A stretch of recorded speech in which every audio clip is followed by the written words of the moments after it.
ancient apparition. You have that ice blast to deal with the scorched earth. Well, forget that. They're going to just hit their 1-2 punch and Slardar and Queen of Pain for EHOME.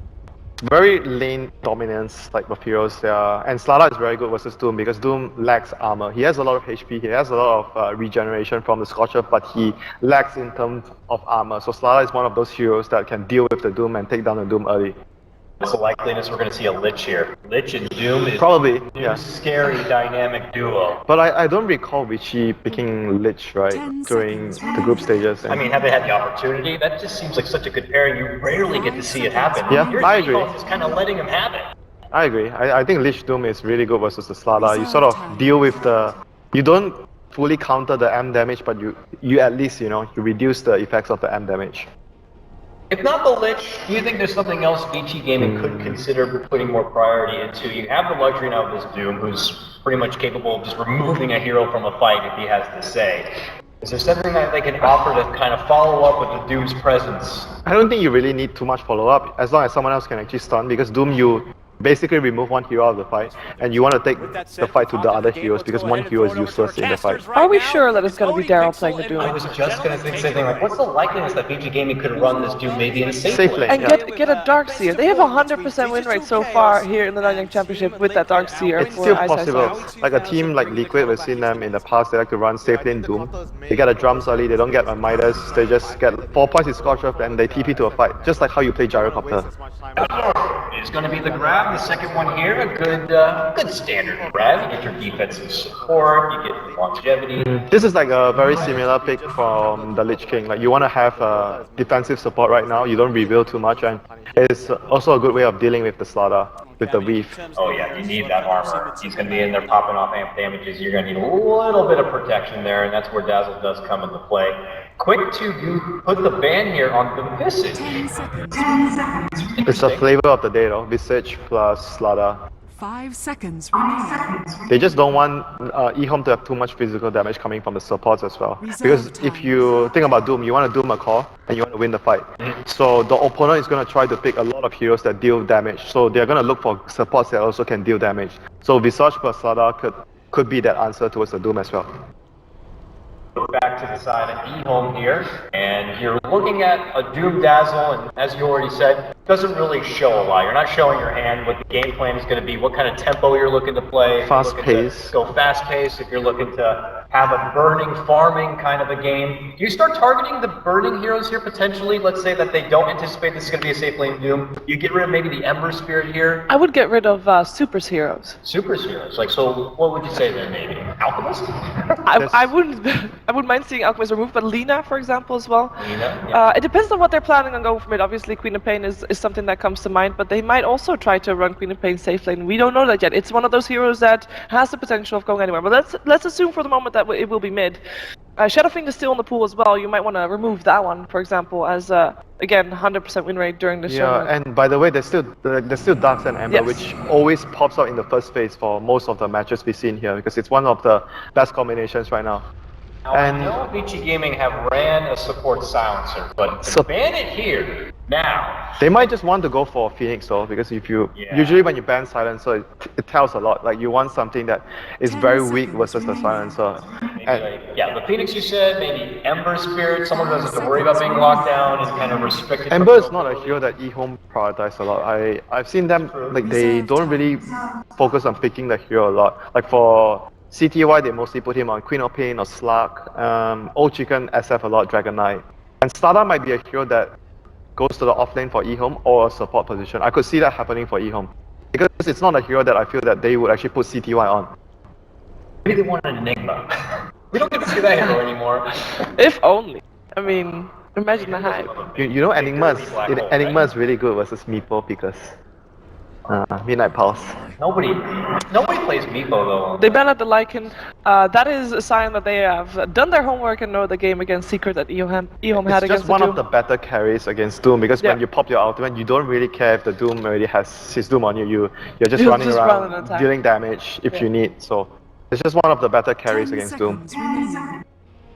That does mean that indeed that Phoenix is still in the pool. Also a decent hero against Doom. If they want to try, for example, to lane it against each other. Or you think that we might be seeing aggressive lanes coming out from either of the teams?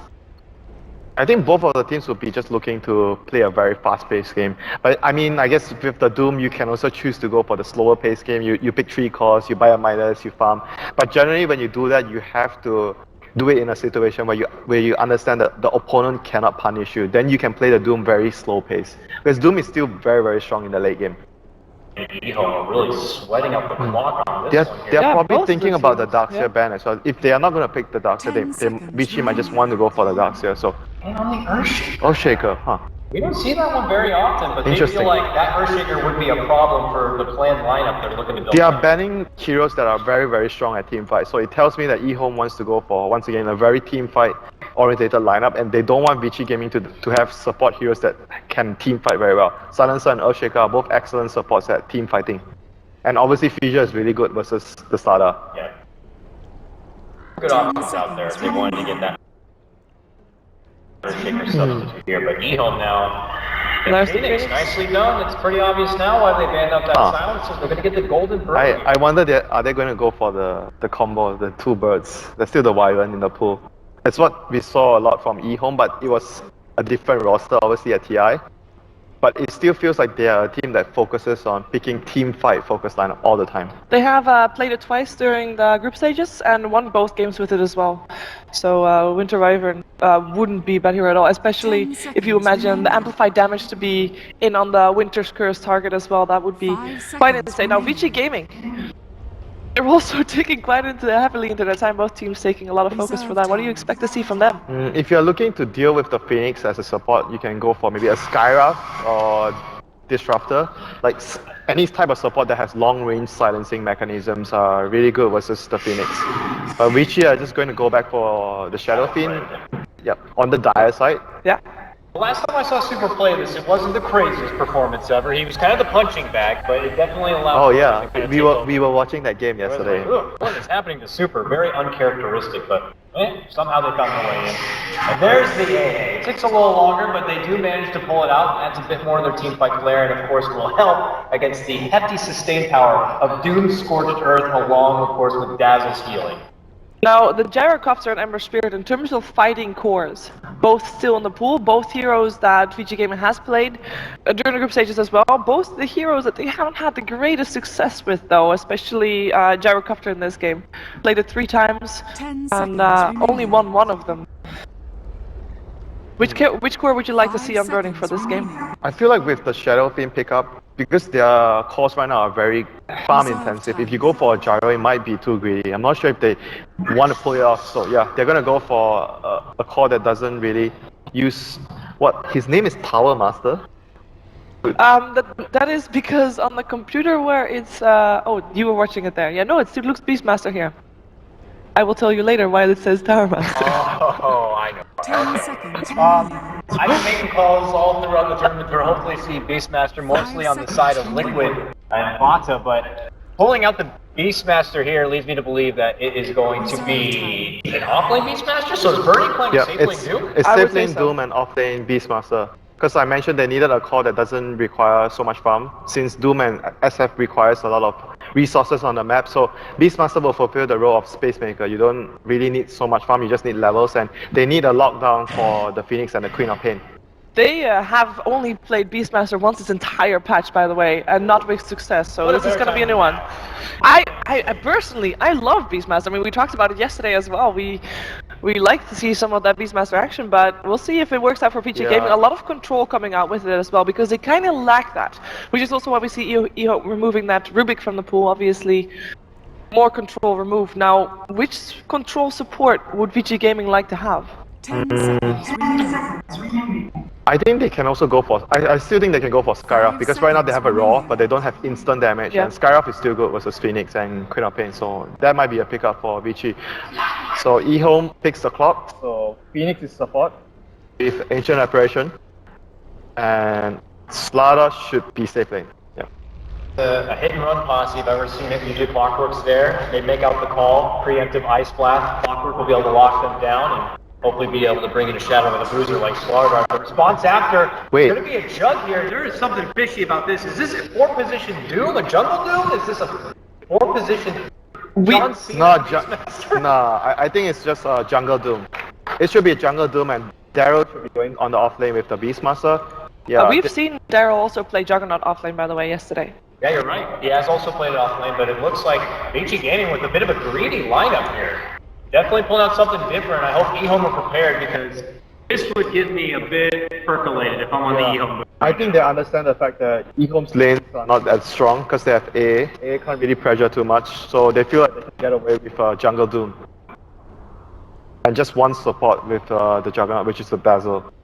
I'm going to ask you before we actually hop into the game here, is there a particular team with these lineups that needs to kind of have a stronger head start right off the gate and have a better laning phase to succeed with their game plan?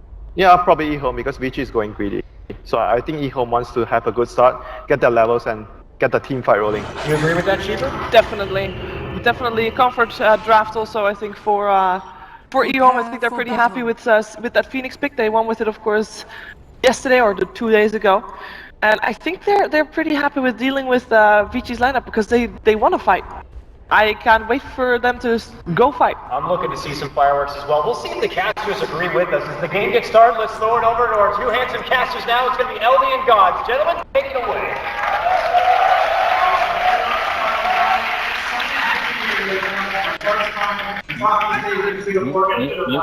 We're just getting started. I think Huge winner bracket match, and with that, EHOME taking on Vici Gaming. These teams, they certainly know each other well. Oh yeah, they versed each other, I think once recently in some of the online matches, but this is the first time in a while they're playing on a big stage, and right off the bat, Vici Gaming catch out 11 here in the off lane. Doesn't look like they'll secure a kill, but a lot of damage being dealt. He's going for it, he's got the Scorched Earth, 11 in all kinds of trouble! Sounding up, he barely survived, but FY commits for it! No! Juked! 11! Trying to cut him off at the pass, FY very low, they get the kill, but they're in pretty deep now. Vici Gaming grabbing a first blood, but do they pay on the way out? Kaka does have the Icarus dive available, sweeps his way forward, does get that additional damage, and FY, but now the Blade Fury! Birdie's gonna turn! Vici Gaming going full aggression here! The second kill will be grabbed, and on top of that, they managed to grab a bounty rune for their Shadow Feed. Hell of a start here with the double boars as Mr. Ice, the Troll Lord himself, is diving Lanham. It's gonna be 3 separate kills possibly. Lanham in a lot of trouble, continuing to chase. Now there is a Slardar in support, and it seems that will be enough to end the madness. Okay, can we have a Dota game now? What's happening, LD? This is insane! Right from the get-go, Vici Gaming getting aggressive, and with a lineup that is meant to be kind of greedy, a jungle support FY Doom, but not playing it in the standard greedy way. There's your Mango Madness as Burning goes in again on 11. It's another kill for Vici Gaming! Where was this Vici Gaming in the group stage? They make it look easy. Oh my. 3-0 Gods. Oh yeah, there's heroes farming mid, by the way. There's Queen of Pain, Shadow Fiend, 1v1. Forget about that. It's Kaka now getting harassed. FY, we talked about a jungle Doom. This is a tri-lane Doom that's making it work. That's just how good the new Doom is, I guess. And with that said, this is still a level 1 Doom. He did not get changed at level 1, level 2. It was just the leveled up Scorched Earth, which got mega buffs, but so far, very aggressive coming out from FY. It looks like now that he's level 2, he just wanted to get the Devour up, he will rotate back into the jungle. It is obviously a bit of a sacrifice getting the Scorched Earth. Worth it for the first blood, does delay your jungle game a little bit, so he kind of had to leech that additional experience top lane, but FY now does crack level 2, looking for the right creep to eat. What's he got here? Nothing too good. Get some experience perhaps off of this Dark Troll Summoner. They're slowing down Kaka, Burning, has the Blade Fury ready. Alright guys, now that the lanes have settled down, obviously this looks pretty damn bad for EHOME. It's already something Winter talked about in the pregame analysis. Vici Gaming, bit greedy on the draft with the Jungle Doom, actually quite greedy. How do you bounce back from this? How worried are you right now if you're EHOME? I'm pretty worried if I'm EHOME, just because they haven't got any ability to pressure the Jungle Doom. A support Phoenix is just kind of looking to be a lane dominator, but you've already lost your lane. And Burning is going to be just free farming away at top. Levin's going to be forced back a bit here. Kaka will retreat out again. They're running a dual lane, but doesn't really seem to be putting any pressure on Burning. In fact, Burning's the one putting pressure on Levin. He's just going to dive it. And again, Burning full aggression. He doesn't finish 11 off, though. He might get played here. Sweeping forward with the Icarus dive. Burning surviving for now, but will eventually go down. And 11 also going to live. The Doom illusion in there. Can't quite find 11, it seems. Hello. Hello. Poison touch. Now they got him. One more auto attack should do it. Not sure if he takes down otherwise the Scorched Earth. BG Gaming continuing to dive the top lane. Even more pressure on EHOME. A dual lane, a Phoenix Clock. You're expecting to have a strong lane. This is anything but. Burning going down there does make that trade not quite worthwhile for VG Gaming, but it's a dual lane for EHOME where Clockwork's a very level-dependent hero, so even EHOME getting that 1-for-1 trade, Clock goes down, he's 0-3, still just level 2. This is a hero that needs to get that fast level 6 to come online, and I don't really feel like EHOME is shutting down Burning's farm or giving the Clock the levels he needs. They are doing well in the other 2 lanes, though. As you'd expect, Queen of Pain having a really good time mid. Untold Chicken dominating Super pretty hard now, 19-8. And it is a dire Shadow Fiend because of the Jungle Doom. We aren't seeing any stacks now. So they're winning mid gods. They are farming their Slardar safe lane, but they're not really stopping Mr. Ice Ice Ice either from getting his levels. So is this enough? Are you getting enough out of the Slardar co-op so far? Not right now, but they're heroes that come online in the mid game. Slardar doesn't have to be necessarily a blink timing, although it can be if CTY wants to rush it. Similarly with the Queen of Pain, you hit level 6 and then you have that TP rotation, which could most likely head towards top lane. Vici Gaming have to be very wary of Old Chicken getting active on the map. He's even gone for an early game build, getting 2 null talismans, so showing he wants to not only dominate the lane, but dominate the kind of early to mid game and be the tempo controller. Lanham is going to make the long journey top. Seems EHOME have decided time to run a tri-lane of their own. He hides in the trees, probably going to try to bait in the dive and then look for the counterplay here. It has been very aggressive for Vici, so perhaps this is the answer. I don't really feel like it's the best answer though, because if Vici Gaming realize there's 3 heroes top, they just won't play aggressively. They'll use their pulls, they'll just deny experience away from a Clockwork who's already forced to leech with 2 supports.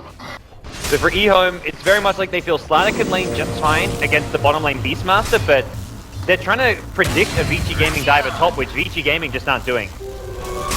Finally, things have settled down a bit. The Ancient Apparition still not finding an opening, and they do have that Queen of Pain TP. Old Chicken, though, he pops the Invisor and looks like he wants to catch Super or maybe farm his jungle. We'll have a pause here from Lanham. Things actually have settled down now. EHOME are gonna have a breather, I guess you could say. Yeah. Jeez, what a start. It doesn't get any better than that, so. Where do we go from here, LD? I guess it depends on your point of view. I mean, these lanes, one of them a complete catastrophe. The mid lane is looking really solid right now with Shadow Fiend already getting pushed back out of the lane, forced to Bottle Crow. He's stacked up his big camp once, but it does feel like the 2 solo lanes for EHOME are in pretty good shape. Ice Ice Ice, though, the fact he's getting levels means once he hits level 6, similar to Queen of Pain, can rotate around, find those openings, get some kills. And I think for him, the hero he's going to be gunning for is going to be that mid lane Queen of Pain. A Raw with a double, triple raise, dead qual. And it's very easy to rotate through the Radiant jungle and then catch the Queen of Pain by surprise. Teams are ready to resume here. Looks like we should be getting back underway now. 4-1 the score. Vici Gaming, in terms of golden experience, not really that far ahead. Not as bad as the 4-1 kill line would suggest, but considering they're running the Jungle Doom, has to be a concern. We will see Old Chicken trying to hunt the Shadow Fiend. He's sort of poking up towards the high ground. All right, he decides, I'm going to forget about the creeps. I want to find this nasty jungle man, but Shadow Fiend not there, gods. He's actually back mid, and they even have rotated Lanham around, still hunting. And they get an Observer Ward down, so now they can track the Shadow Fiend when he rotates back to the woods. And amp damage comes out on the boar. CTY has officially hit level 6, and definitely a different kind of hero for CTY. That's been one of the adjustments we've seen with EHOME, with the addition of mid lane, and they are going in now, jumping on the Super. They found him, and they got him. Super gets assassinated. EHOME, they strike back in a big way.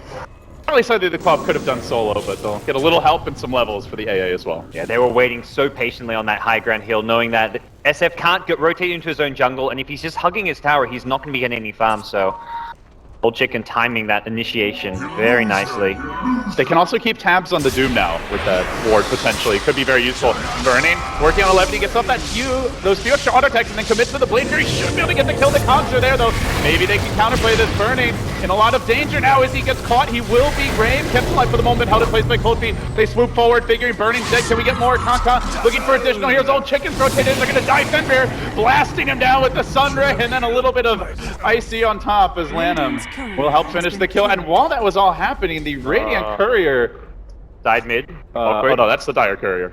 All right, Radiant Courier just kind of ran in and fed Super, it looks like. They missed micro coming with the crew, but the top lane, some great Phoenix play there. Waiting for the Blade Fury to end, catches him in the cogs as well, and that was actually, in some ways, an amazing bait out of the Clockwork. Yeah, he dies, but he makes sure he gets the cog trap before he dies, and Kaka locks him inside the cogs. He can't attack his way out when he's being slowed by the Fire Spirits, and EHOME capitalize on the Vici Gaming over-aggression here in this top lane. They're getting close to Burning's level 6 now. Looks like he wants to leech at bottom and then go for Achilles. One creep away. They're committing for it. They're just going to use the Blade Fury here. CTY has the sprint, but won't be able to disengage in time. Burning, making those aggressive moves as Vici Gaming look to break down the laning stage nice and early. Still Super playing a bit of catch-up mid here. And in terms of farm, he's still doing well, all things considered. Sitting at 32 CS even with the Quap. That is, of course, the result of all the rotations that Old Chicken has had to make here early on. Yeah. I like that EHOME now send the Clockwork mid for a little bit just to secure him as level 6. This top lane seems to be where most of the action's going to be as far as 4, 5, 6 heroes being up there. And Clockwork for now wants to get that timely level 6 so he can join the fray. TPing one down bottom, CTY looks to turn things around. They do have a rocket flying in. Still no Ice Blast though. Lanham only level 4. But they've got 2 wards up in the Dire jungle now, Gods, and it seems like this is part of how EHOME... Oh, Cog's out, but it pushes Super away from Old Chicken's clutches. It seems like this is how they want to try to slow down the greed of Vici Gaming. Get wards in the jungle, see when they're going to farm, either punish it by ganking the lanes, or maybe even go in and try and contest that jungling. Yeah, and I feel like EHOME are actually in a stronger position right now. Vici Gaming going for this kind of greedy-oriented Doom is looking for a kill towards top lane, but Kaka holding onto the dive very closely. FY, very farm. 103 Arcane Boots, 1200 gold. But EHOME just have this lineup which is really good at fighting once Clockwork hits level 6. And you put an AA Ice Blast into the picture as well. I don't feel like Vici Gaming will be... Well, I think Vici Gaming will be forced to play like a more slow-paced, passive farming style of play at that point in time. And that's where the Hawk can really come into play. You've got Ice, Ice, Ice, a great hero to give vision with the Hawk, as well as the Boar, in fact, and control the runes, try and anticipate some EHOME ganks, possibly dodge them, and counter gank as well with the Roar. So to me, I feel like Ice, Ice, Ice probably their most important hero over the next 5 to 8 minutes or so, just to blunt that incoming aggression. Yeah, I totally agree, and we'll see where he heads next. He's going to head back to base to heal up, and this is often where you'd see Beastmaster probably call like one teammate to go for a smoke gank. I don't think Vici Gaming have chewed through any of their smokes yet, and it's kind of a good time to use it just to get a single kill with a Roar or an Omni Slash, and just slow down EHOME's timing, which is coming very, very soon. Super did back out of his jungle. Believe he barely scouted the Queen of Pain, stalking him in. Has the DD rune though. Fairly durable. Radiant Courier now back. And we'll be delivering a set of Tranquil Boots, perhaps? Yeah, for the Clockwork here. Yeah, so Ice Ice Ice does have the smoke and actually gets a TP from the Doom towards bottom, so it looks like these two want to smoke up together. FY, I mean, you mentioned these farm gods. Mech is coming very soon. This frees up Ice Ice Ice to go for the early Necro Book, it appears. Build we've seen a lot of out of Fado when he's been playing the Beastmaster, though. I guess he's played it a bit less lately with Razor Madness.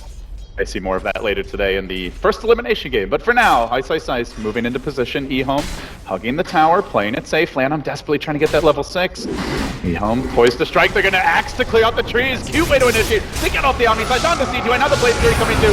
Can't stun him during this time. They even doom CTY just to secure the kill. That's a heavy commitment for a Slardar only. Will it be punished? The egg comes out in the middle of a couple of Vici Gaming heroes, but they're slowed down by the Fire Spirits. They just can't get it killed. And now the Quapple.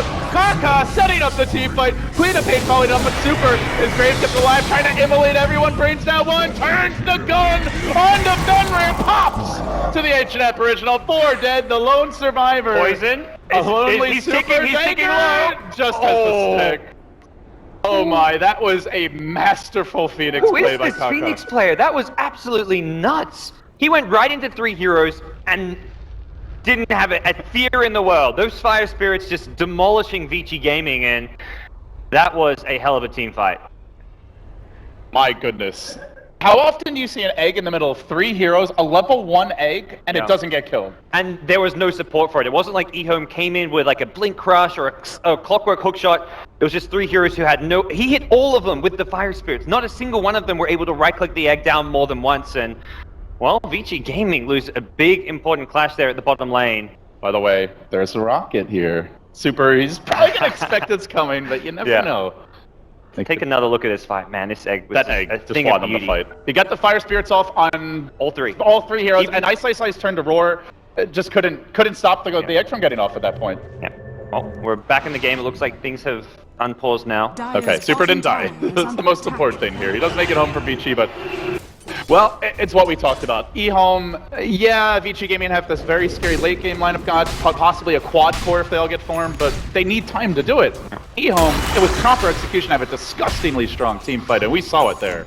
And they're doing this without like a blink initiation from CTY, and I think that's one of the really strong points of their lineup is they don't have to hit a fast blink timing on the Slider because they've got Clockwork. By getting a fast level 6 on Clock, it means they can initiate using Clockwork, follow up with a Phoenix Dive Supernova as we just saw, and CTY can be either the frontliner who just kind of baits, takes a Doom, and then he dies for a team wipe, like that's fine. And alternatively, it buys time for him to get towards the Blink Dagger, because his teammates are so strong and so good at fighting, so it's not like they've got to play passively while they await for the blink. And the last thing to point out about that fight, I think, is the EHOME are on the smoke here, is that they committed so much for that kill. They used an Omni Slash, they tossed the Doom out on like 100 HP Slider just to ensure that he didn't turn the fight around, but it meant they had very little left to take the fight from there. So, hook shot. I've been thinking about it. He finds FY. Here you go. Ice Blast coming through. FY. No Scorched Earth heal for you, my friend. He'll be held in place. He tries to eat a creep, get a little value. But that value will be sent back into the well. Another good takedown is EHOME. Just up the tempo of this game. They want to play fast gods, and they do not want to let Vici farm. They haven't been able to take down any towers or real objectives just yet, but the two team fights, well, the team fight and then that pick off there in a row should lead to a top tier 1 tower. We've got Supernova back up, Clockwork Hookshot, not the fastest of cooldowns, but pretty good at level 1, so they can kind of take a fight, and if it lasts long enough, we will see that hook come back up in about 30 seconds. So What can Vici do at this point? It seems like they're trying to spread the map here, hiding burning top lane, split pushing with Ice. Do you think this is the best approach? Should they just be dodging fights? And at what point maybe can they look to take those fights? I think going for the kind of smoke play we just saw with like the Beastmaster and the Doom smoking up together is the right move to make. You just want to avoid those fights happening or those pickoffs happening around towers. That was really their downfall there. There was a tier 1 tower and they didn't get the fast pickoff. They had to chop through the trees with axes, chase the Slider into the trees underneath the tower. If they get the roar right away, you kill them and you can back off and reposition. They just didn't get a clean jump there, and I feel like that was a good strategic move from Vici Gaming, just poorly executed. Yeah, and just it was just a little bit off. Ice maybe like 200 range short there. Yeah. It was clever trying to axe through those And trees. hats off to CTY. He was positioned such that the only way that smoke gank was going to get him was going through the tree line there, and he was right by the tower. So he was in a position where, hey, if they smoke gank him, yeah, he dies, but the turnaround potential is always there. Well, Devour definitely showing its impact in this game is Vici Gaming still managing to keep it very even in terms of farm. Uh-oh. Hello, Lanham. What are you doing, buddy? No. FY doesn't really want to go on that. Worried about the TP rotations. I think they're maybe a little burnt from the last fight. So they're going to opt to play it safe. We are seeing Kaka save up. Looks like a probable Midas now for your Phoenix. A moment of respite. EHOME now working towards possibly the mech here on 11. Lanham also getting a headdress, so maybe he's the mech builder. Hard to say what they're angling for right now. I guess it could be the Blade Mail and the Clockwork, more likely. Yeah, a bit of a odd choice for Clockwork to have the Ring of Regen since he already has Trade Calls if he's not going mech, but maybe a bit of miscommunication. Either way, EHOME still in a pretty good position. An Invis Slider will scout out most of the Vici Gaming lineup here at bottom, although I think they may have seen the TP and could be fishy of this. No detection whatsoever right now. Vici Gaming being stalked by the fish. Moves into position, and then he pounces on the Beastmaster. Ice Slice comes through, fuck in the butt as well. Down he goes. And Vici Gaming forced to run away. Some tasty Necro Book Gold as well for EHOME to pick up. Hello. So Kaka farms up his Midas, and they're giving a lot of space to the support Phoenix God. Something that some teams are really good about prioritizing, giving those supports extra time in the lane. Others not so much, but yeah, they're going to be able to reap the benefits here soon, as Kaka will have a very quick level 11. It seems both EHOME and Vici love to give a ton of support, ton of farm to their 4-position support, in the case of Kaka as well as FY. We saw FY even do this on heroes like Winter Wyvern. Oh, Kaka, Midas, he's 40 gold short of the Gloves of Haste, a terrible time to die. Will he be able to get out of here? FY does have the Alpha Wolf creep, a little extra damage. The Doom should be enough, gets the kill. And the Midas is delayed. This is a Blink Slider TPing in. But they have a ward here. I think they've scouted the rotation, but is it going to be in time to back off? FY Scorched Earth. Oh, Shadow Strike. Looks like he wants to wait for the Slaughter to get in position, but now they've chased pretty far, and they are reevaluating whether a dive is in order, deciding not the case. We'll just have to cut our losses here. And they also do reveal the blink now. Yeah. So Vici Gaming very much playing a more defensive farm game, trying to use the Devourer Gold to their advantage. They've got Beastmaster just sitting in the bottom lane, securing his own farm consistently and keeping pressure down there. So if EHOME are off looking for ganks, yeah, Isis may be an easy pickoff for them, but that means if they're ganking him, the Doom, SF, as well as Jug are all farming on the top side of the map. So EHOME are kind of got to make big decisions here as to whether they gank the Beastmaster or go for the more important core heroes like the Doom, like the Jug, like the Shadow Fiend. EHOME pinning out the Hawk, perhaps thinking that Vici will have an unwarranted sense of security because they didn't see the smoke gang coming, and Super will get jumped right onto the Shadow Fiend off the bat. Tries to get the Requiem off, not gonna happen. Lanham shuts him down, and it will be Lanham getting the mech in the end. So looks like Clockwork. Now back to the Force Staff. Casual chainmail. Okay. I think Force Staff a fantastic item on Clock, and maybe too many clocks are in the mindset like you've got to just go Blade Mail before the Force Staff, when Force Staff as a positioning tool is absolutely incredible. You can help maybe a target out who gets roared by pushing them away while they're stunned. Just help out against a lot of these kind of annoying Vici Gaming heroes to run away from a Doom, and it's just going to give EHOME a much stronger 5-man, a much better team fight than the Blade Mail, which is kind of very a more selfish item, you could say. Let's talk next steps here for EHOME. They seem to be the team that's kind of driving the tempo, even if the game's even. Almost got ice. But while that was happening, they managed to assassinate Kaka top lane. Doesn't look like he bought the Midas in time either, It's another death. Yikes. I think he had the gold, but may have just gotten ambushed by an Omni Slash before he could get it off. Yeah, he put the dive on cooldown just to farm some creeps, and then Jug punishes him for it.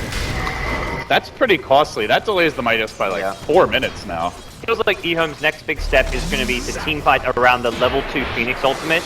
It gets a lot stronger with that level 2, from 5 to 8 hits to destroy it, not to mention the increased damage per second, and that's where EHOME I think will probably be reaching their next kind of peak. And at the same time, they will have a Force Staff on Clockwork around then as well, so I think they'll get a few key items at the same time, and that's probably when we'll see a smoke rotation where they try and take a fight, catch Vici Gaming by surprise, and if they win it, they can go into Roshan. They've got Slaughter, they've got the amp damage, so there is some good Rosh taking potential for both teams this game. Midas is starting to ramp up. It also looks like we may be seeing a Battle Fury here for Burning on the Juggernaut. This is quickly turning into a game of American Dota with all the gold-related items and pickups the teams are looking for.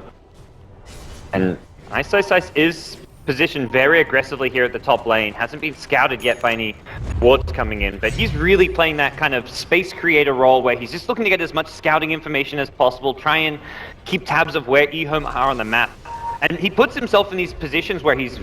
Honestly, this spot where he's in right now is pretty dubious. He's perfectly fine now, they're nowhere near him, but he's completely isolated. Hey, Benrir, how's it going? Yeah. You want to take a load off? Alright, go back to the well.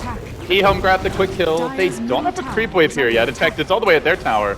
Could try to backdoor the tier 1, but meanwhile, Vici Gaming still finding their openings, guys. They're going to raise down the wave top. The Ice Blast will be dodged, and the Necro Army... Oh, Ice walks into it. He is Ice after all. He enjoys things a little frost here. Burning in a TP home. And they will get the tower in the end. So, still despite the kills, it feels like Vici Gaming doing a good job at getting their own objectives off of the map. Yeah, they're just splitting up and being more efficient everywhere. Roar comes on the courier. Easy. Sad times. And that is the buckler as well. This will be delaying the mech by a couple of minutes, guys. It's actually a fairly substantial grab there. Wow. Do EHOME still have the confidence to go into the Roche Pit? Looks like they do. They still have the double damage on Old Chicken. Yeah, I think that's why they have the confidence too, that they can bring it down fast enough. Vici Gaming would have to rotate right now. They've just got their Battle Fury and BKB on Shadow Fiend, so it's a good time to go for this Roche contest. Hawk coming in, we'll scout it, but it looks like it will be a little too late. Unfortunately, Roar's on cooldown. Roar was used for the courier, not available for the big old Roche fight. But there is going to be one 11 jumping in off the bat. It's going to find Ice. The Requiem gets channeled. They will stun, control, and finish off a Beastmaster who had little to quaffle there as well. Very well placed. But Super, the man in the middle, just turns and delivers as FY is going to chase down Lanham. Will also delete the H apparition. They're still winning the fight even without the Roar. Can they finish off CTY? Not just yet. Old Chicken forced to jump and run away. And did end up losing his Aegis there, so EHOME not having the best fight. Yeah, making sure they bring down the Phoenix first on the side of Vici Gaming, proving key to kind of crippling the EHOME teamfight there.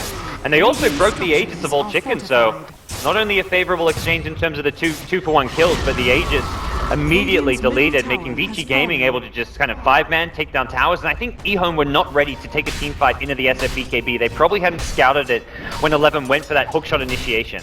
All right, I think we need to have an intervention here with the teams. We're going to see another Midas coming out. Yikes. CTY, we can match your greed. You have Devour, you have a Battle Fury to Midas. That's okay. We'll just grab another as well. So Midas count at 2 on the Radiant side. yeah, and wouldn't be surprised if it rises. So who do you favor? Since it seems like this is quite possibly going to be a longer game with the way the teams are itemizing. Oh, FY. Hook shots there. They do find him. They wrangle in the Doom. Ice Blast as well. Beautiful grab by 11, who continues to deliver here on the Clockwork.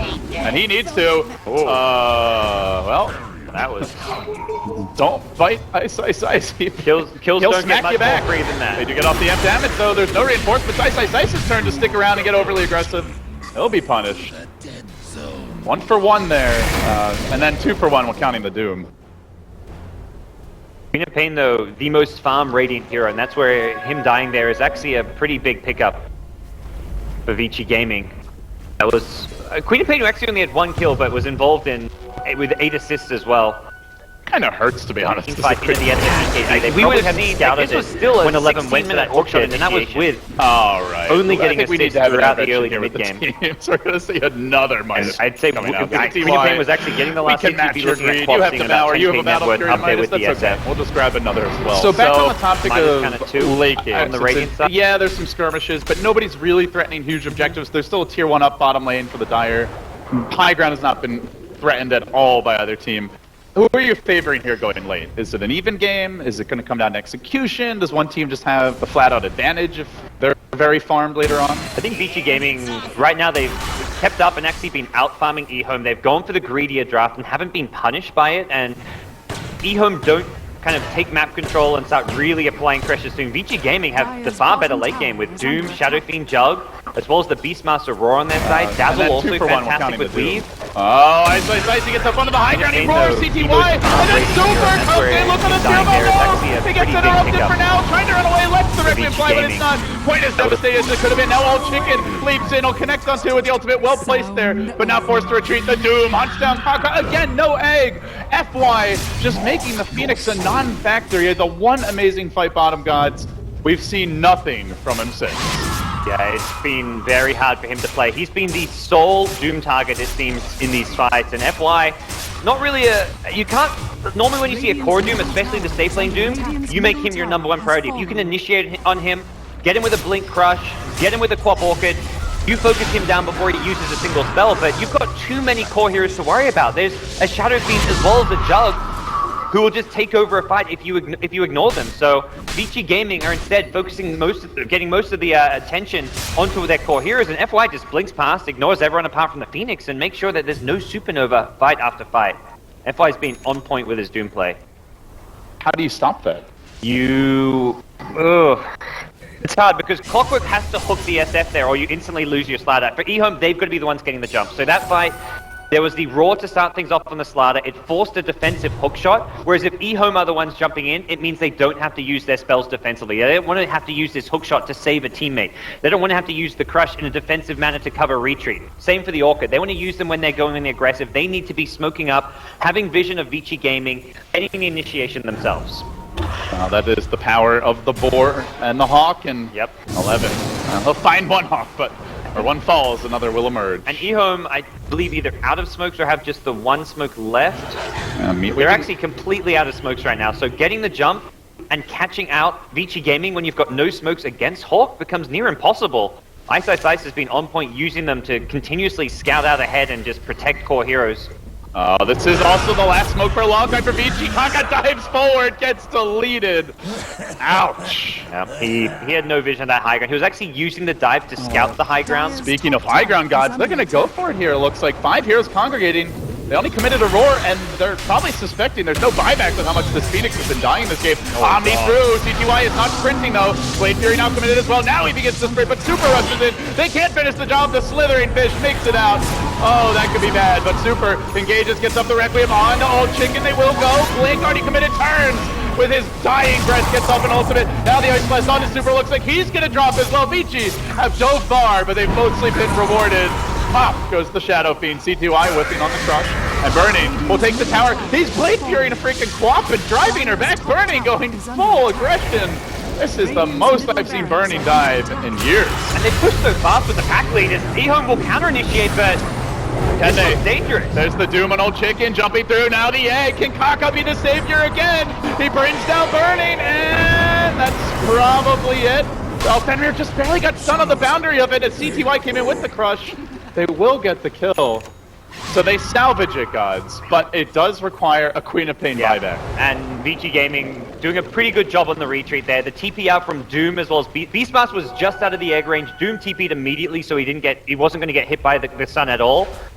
Just the one catch onto Dazzle.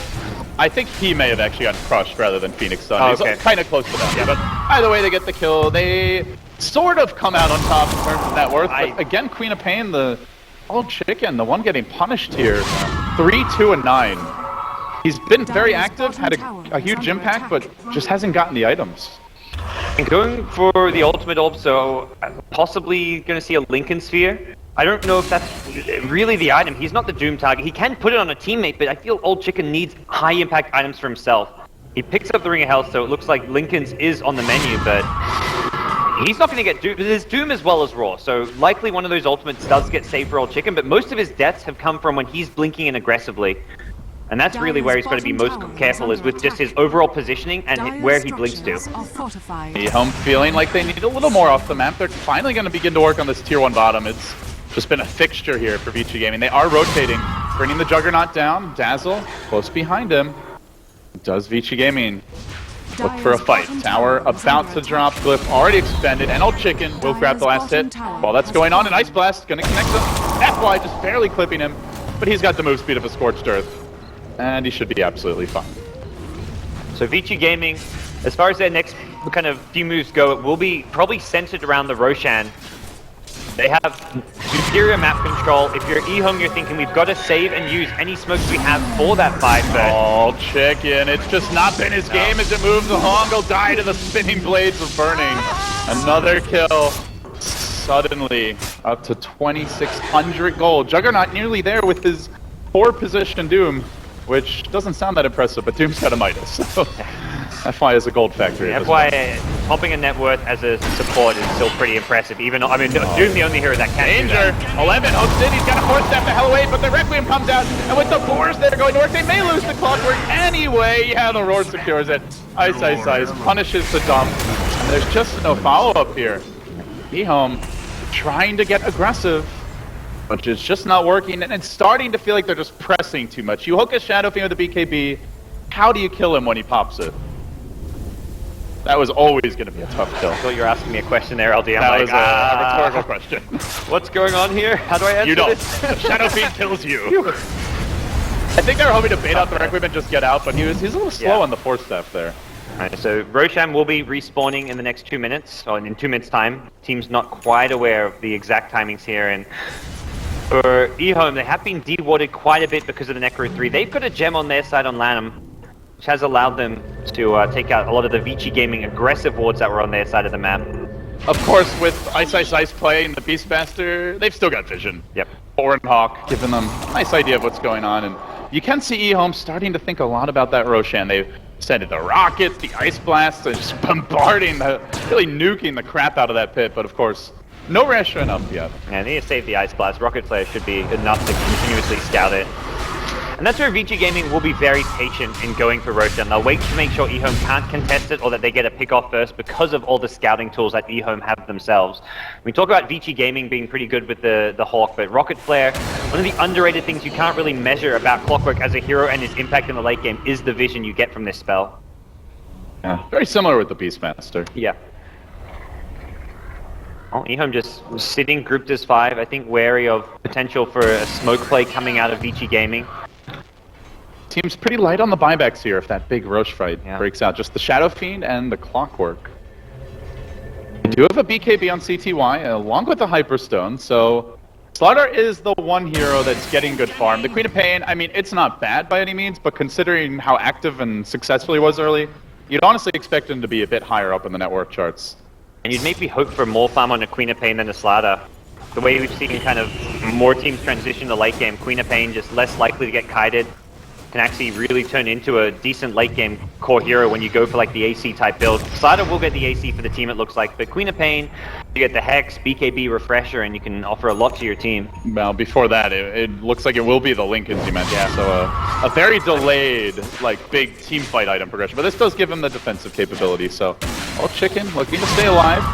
Also worth mentioning, Vici Gaming have grabbed double Manta, they have a BKB and a Solar Crest, so they negate a lot of the Slardar's impact in these team fights through those ways to remove the amp damage, as well as the Dazzle ultimate to help further reduce what EHOME can push out. EHOME moving in, down towards the river. They're going to grab an illusion and cautiously they slip up the cliff. They'll do a bit of dewarding here, FY. Eyeing them out. Not particularly pleased. And then the old zoo. Slice's personal exhibit. Starts marching down into the Radiant Jungle. He's let them have the pens. Have a little scout. CTY will crush them and then get the hell back. He does not want to fight the Necrobolts. They will be wearing off. But just stalling and waiting. And now Roshan's back up. Vision there for the Radiant. I believe the Dire have also seen it. Neither team really able to go in there without putting themselves in a really bad spot to get jumped, but the key timing's going to come in 1 minute. Both teams will have another smoke in about 1 minute's time, and that's where we could see those used to try and get a good initiation. If you're the Radiant side, you want to try and flank around, catch Vici Gaming from behind, and similar with Vici Gaming as well. Problem is right now, EHOME, somebody's going to get back to defend this mid lane, and they want to stay near the Roshan pit as much as possible with the other 4 heroes. They're going to see CTY mid. They may make their move, but at the same time, Burning, he's pushing top, so. And Burning knows by pushing top, he's going to force not only a rotation back mid, but someone's going to have to defend and push out the top lane, or at least let the tier 2 tower take some damage. Even possibility for it to go down if Burning really wants to press forward and force TP rotations. There was a ping from Lanham, but you don't want to use the Ice Blast to depush. Then you don't have it for the potential Roche fight, so. The important thing for EHOME's lineup is they have got the ability to cancel the Blade Fury TP. It means Burning can't just mindlessly split push the top tier 2 and expect to be able to Blade Fury TP out. You've got both Hookshot and even the less reliable Slardar Bash. But he's going to be much more cautious while split pushing as a result. And he gets a blink. So this is going to give him that extra bit of mobility. Can help you chase down a fleeing Queen of Pain or potentially even... It's a great split push item. Yeah. Yeah, because now he actually can split push it. If he sees the Clockwork coming in, he can blink away. And if Clockwork initiates with a hook, then you can Blade Fury TP. Because of how unreliable Slardar getting a bash is. I guess if Slardar's there, it's still a pretty risky play to go for, but it negates the overall risk of dying while split pushing by a fairly significant amount by having this blink dagger. And then of course you come to the team fights where if he's lucky, he may be able to just assassinate Lanham off the bat. Yep. Or potentially even just zone CTY out. Sure, he's got the Hyperstone, but until the AC is complete, his armor is not all that high. You can follow him after a blink, and while his blink's on cooldown, he'd make a nice little Omni-slash target. Smoke is made. EHOME heading to the north. Vici, their smoke came at the exact same time, and we're gonna have a good old rumble. High ground positioning, not going the way Vici because they swerved down the cliff. Oh dear. 2 ships passing the night. Very anticlimactic. That looked... It was just such a funny timing because both of their smokes came up at the exact same time. And they both used them at the exact same time. Now we have this awkward, we've traded sides on the map. Let's meet mid. They see EHOME though. He's scouted though, and FY's gonna get the jump on the Doom off the bat. The Requiem removing the Slardar from the fight. Doesn't have the buyback available. Now Burning will initiate. Popping the Blade here. He's got Omni-Slash available. No, Clockwork trying to hook himself away to Freed. Actually was a 4-step Burning though. Gonna cut him down with the Omni-Slash. Looks thinking elsewhere. Super will explode to it. Yeah, the Ice Blast Queen of Pain combo. They do lose Ice the trade in Burning. Well, he kills the Clockwork, but with the Omni-Slash down, doesn't offer a whole hell of a lot to the team from here. FY, TP'ing home, Vici Gaming, they got the jump, they killed the Slardar, and they lose the fight. Yeah, they slightly overcommitted. SF wanted to Requiem because he knows when Slardar pops there out of smoke, he's like, okay, Slaughter's not alone. There is no way he just popped out of the dire jungle when he was just up there by himself. He knew that EHOME had 5 heroes or 4 heroes ready to back up the Slaughter, so he wanted to Requiem to prevent a counter initiation. No one wants to go near the Slaughter to save him, so he throws Requiem, but as a result, those other 4 heroes took no damage because they just ditched the Slaughter, said, alright, CTY, he's dead, that's fine. We're going to win the team fight based on just our spells. The Supernova, the Ice Blast, both on point. Clockwork just distracted the Juggernaut, and that meant the other 3 heroes were just fighting into a lineup that didn't have their Jug and just couldn't fight and bring down the Egg. If they bring down that Supernova, would have been a good result for VG Gaming, but again, Kaka, for the second time in this game, on point. Still, neither team got a Roche off of that.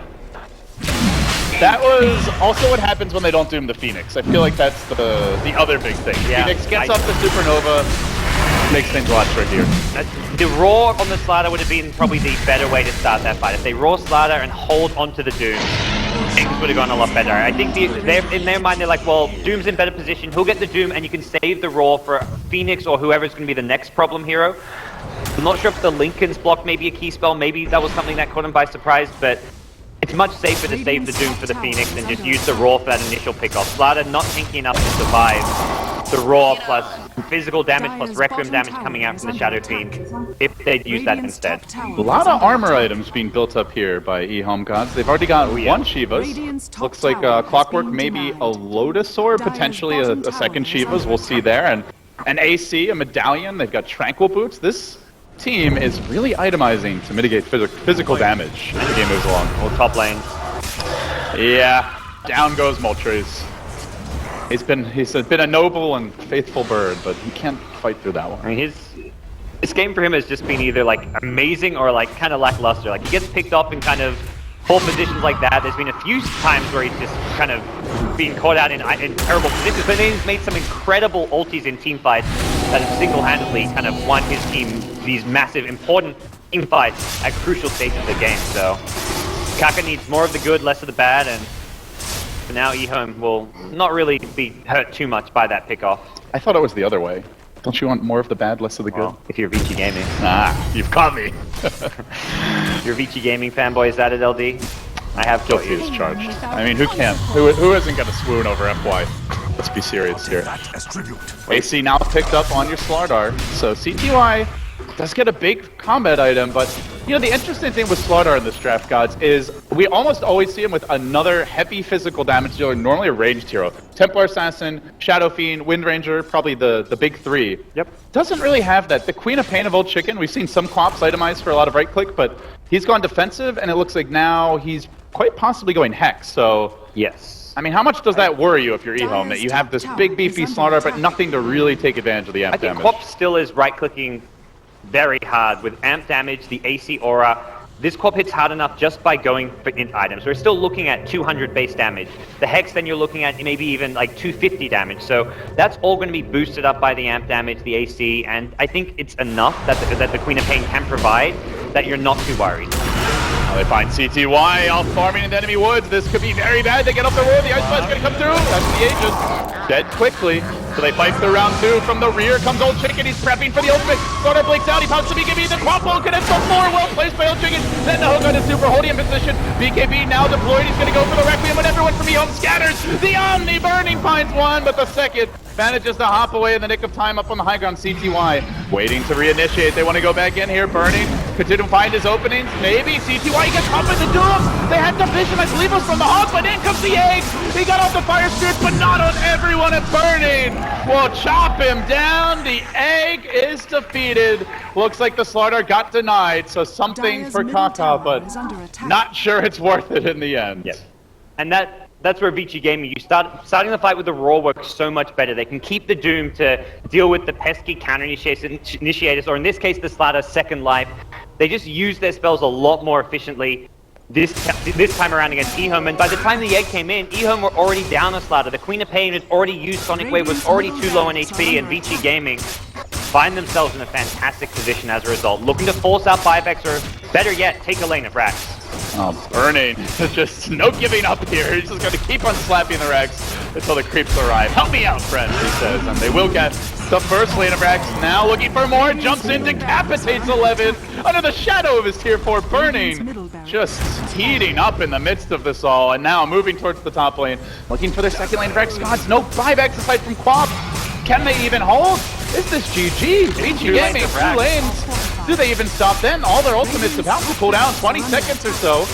Almost feels like they can keep on going, and array of illusions just hacking away, and Vici, one good fight, bang, the Rax are gone, 2 lanes down, and EHOME are on the brink of dropping this game number 1. I don't think it's time to GG out yet, but this game has suddenly gone from like a 40-60 game to like a 1% chance for EHOME. Down 4 lanes of Rax against a team with a better late game, dire side advantage for the Roche pit, and that next Aegis cheese could just be the end of EHOME. Vici Gaming may not even wait for that. With the 2 lanes of Rax they just took, they'll take a massive gold lead. They'll pick up some big key late game items. Super gets a Butterfly and Shadow Fiend. We'll see more. That Rax money is just going to fuel the Vici Gaming economy to the point where they can at least take this bottom tier 2 tower, I imagine, and maybe even go for high ground before Roshan if they feel like they need to end things now, which I don't really think is necessary. Oh, Ice. He's been the hero with the vision from the Hawk, and again it's going to initiate into another kill. They find the Firebird, and they start to hunt. Oh, Shivas did not actually connect there, but elsewhere there was a roar. His Omni Slash goes on the CTY, forces him out of the fight. He's barely going to survive against Brody. Meanwhile, also getting pushed back is 11. Ice executes him. Now they hunt onto Old Chicken. He's also retreating. CTY, he turns. He fights, he dies. No chance against the spinning blades of doom. Losing more, hero after hero getting pummeled. They will even bring down the egg. FY, one last slash. And then they devour Lanham. A full-on team fight again. Kaka denying a teammate, but not enough. And this crowd shows their appreciation for Vici Gaming. A dominant showing here, gods. It looked, by some accounts, a little greedy, but man, that Jungle Doom ended up paying off big time. Pick greedy, play aggressive. Doesn't necessarily make sense, but Vici Gaming make it work here in the opening game. EHOME pulled it back. They had some amazing team fights around that Phoenix Supernova, but Vici Gaming in the clutch just had better catch potential using the Beastmaster, the Doom, and they just took out too many of the EHOME heroes in those fights. So game 1 now in the books, but this is a best of 3, so we'll hand it back to the analyst panel, let them break it down and see what the teams have in store for us. Not yet eliminated, but winner bracket action heating up. Cuddle Guy.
The way they went out so fast. What kind of statement are they trying to make here in this series, Winter?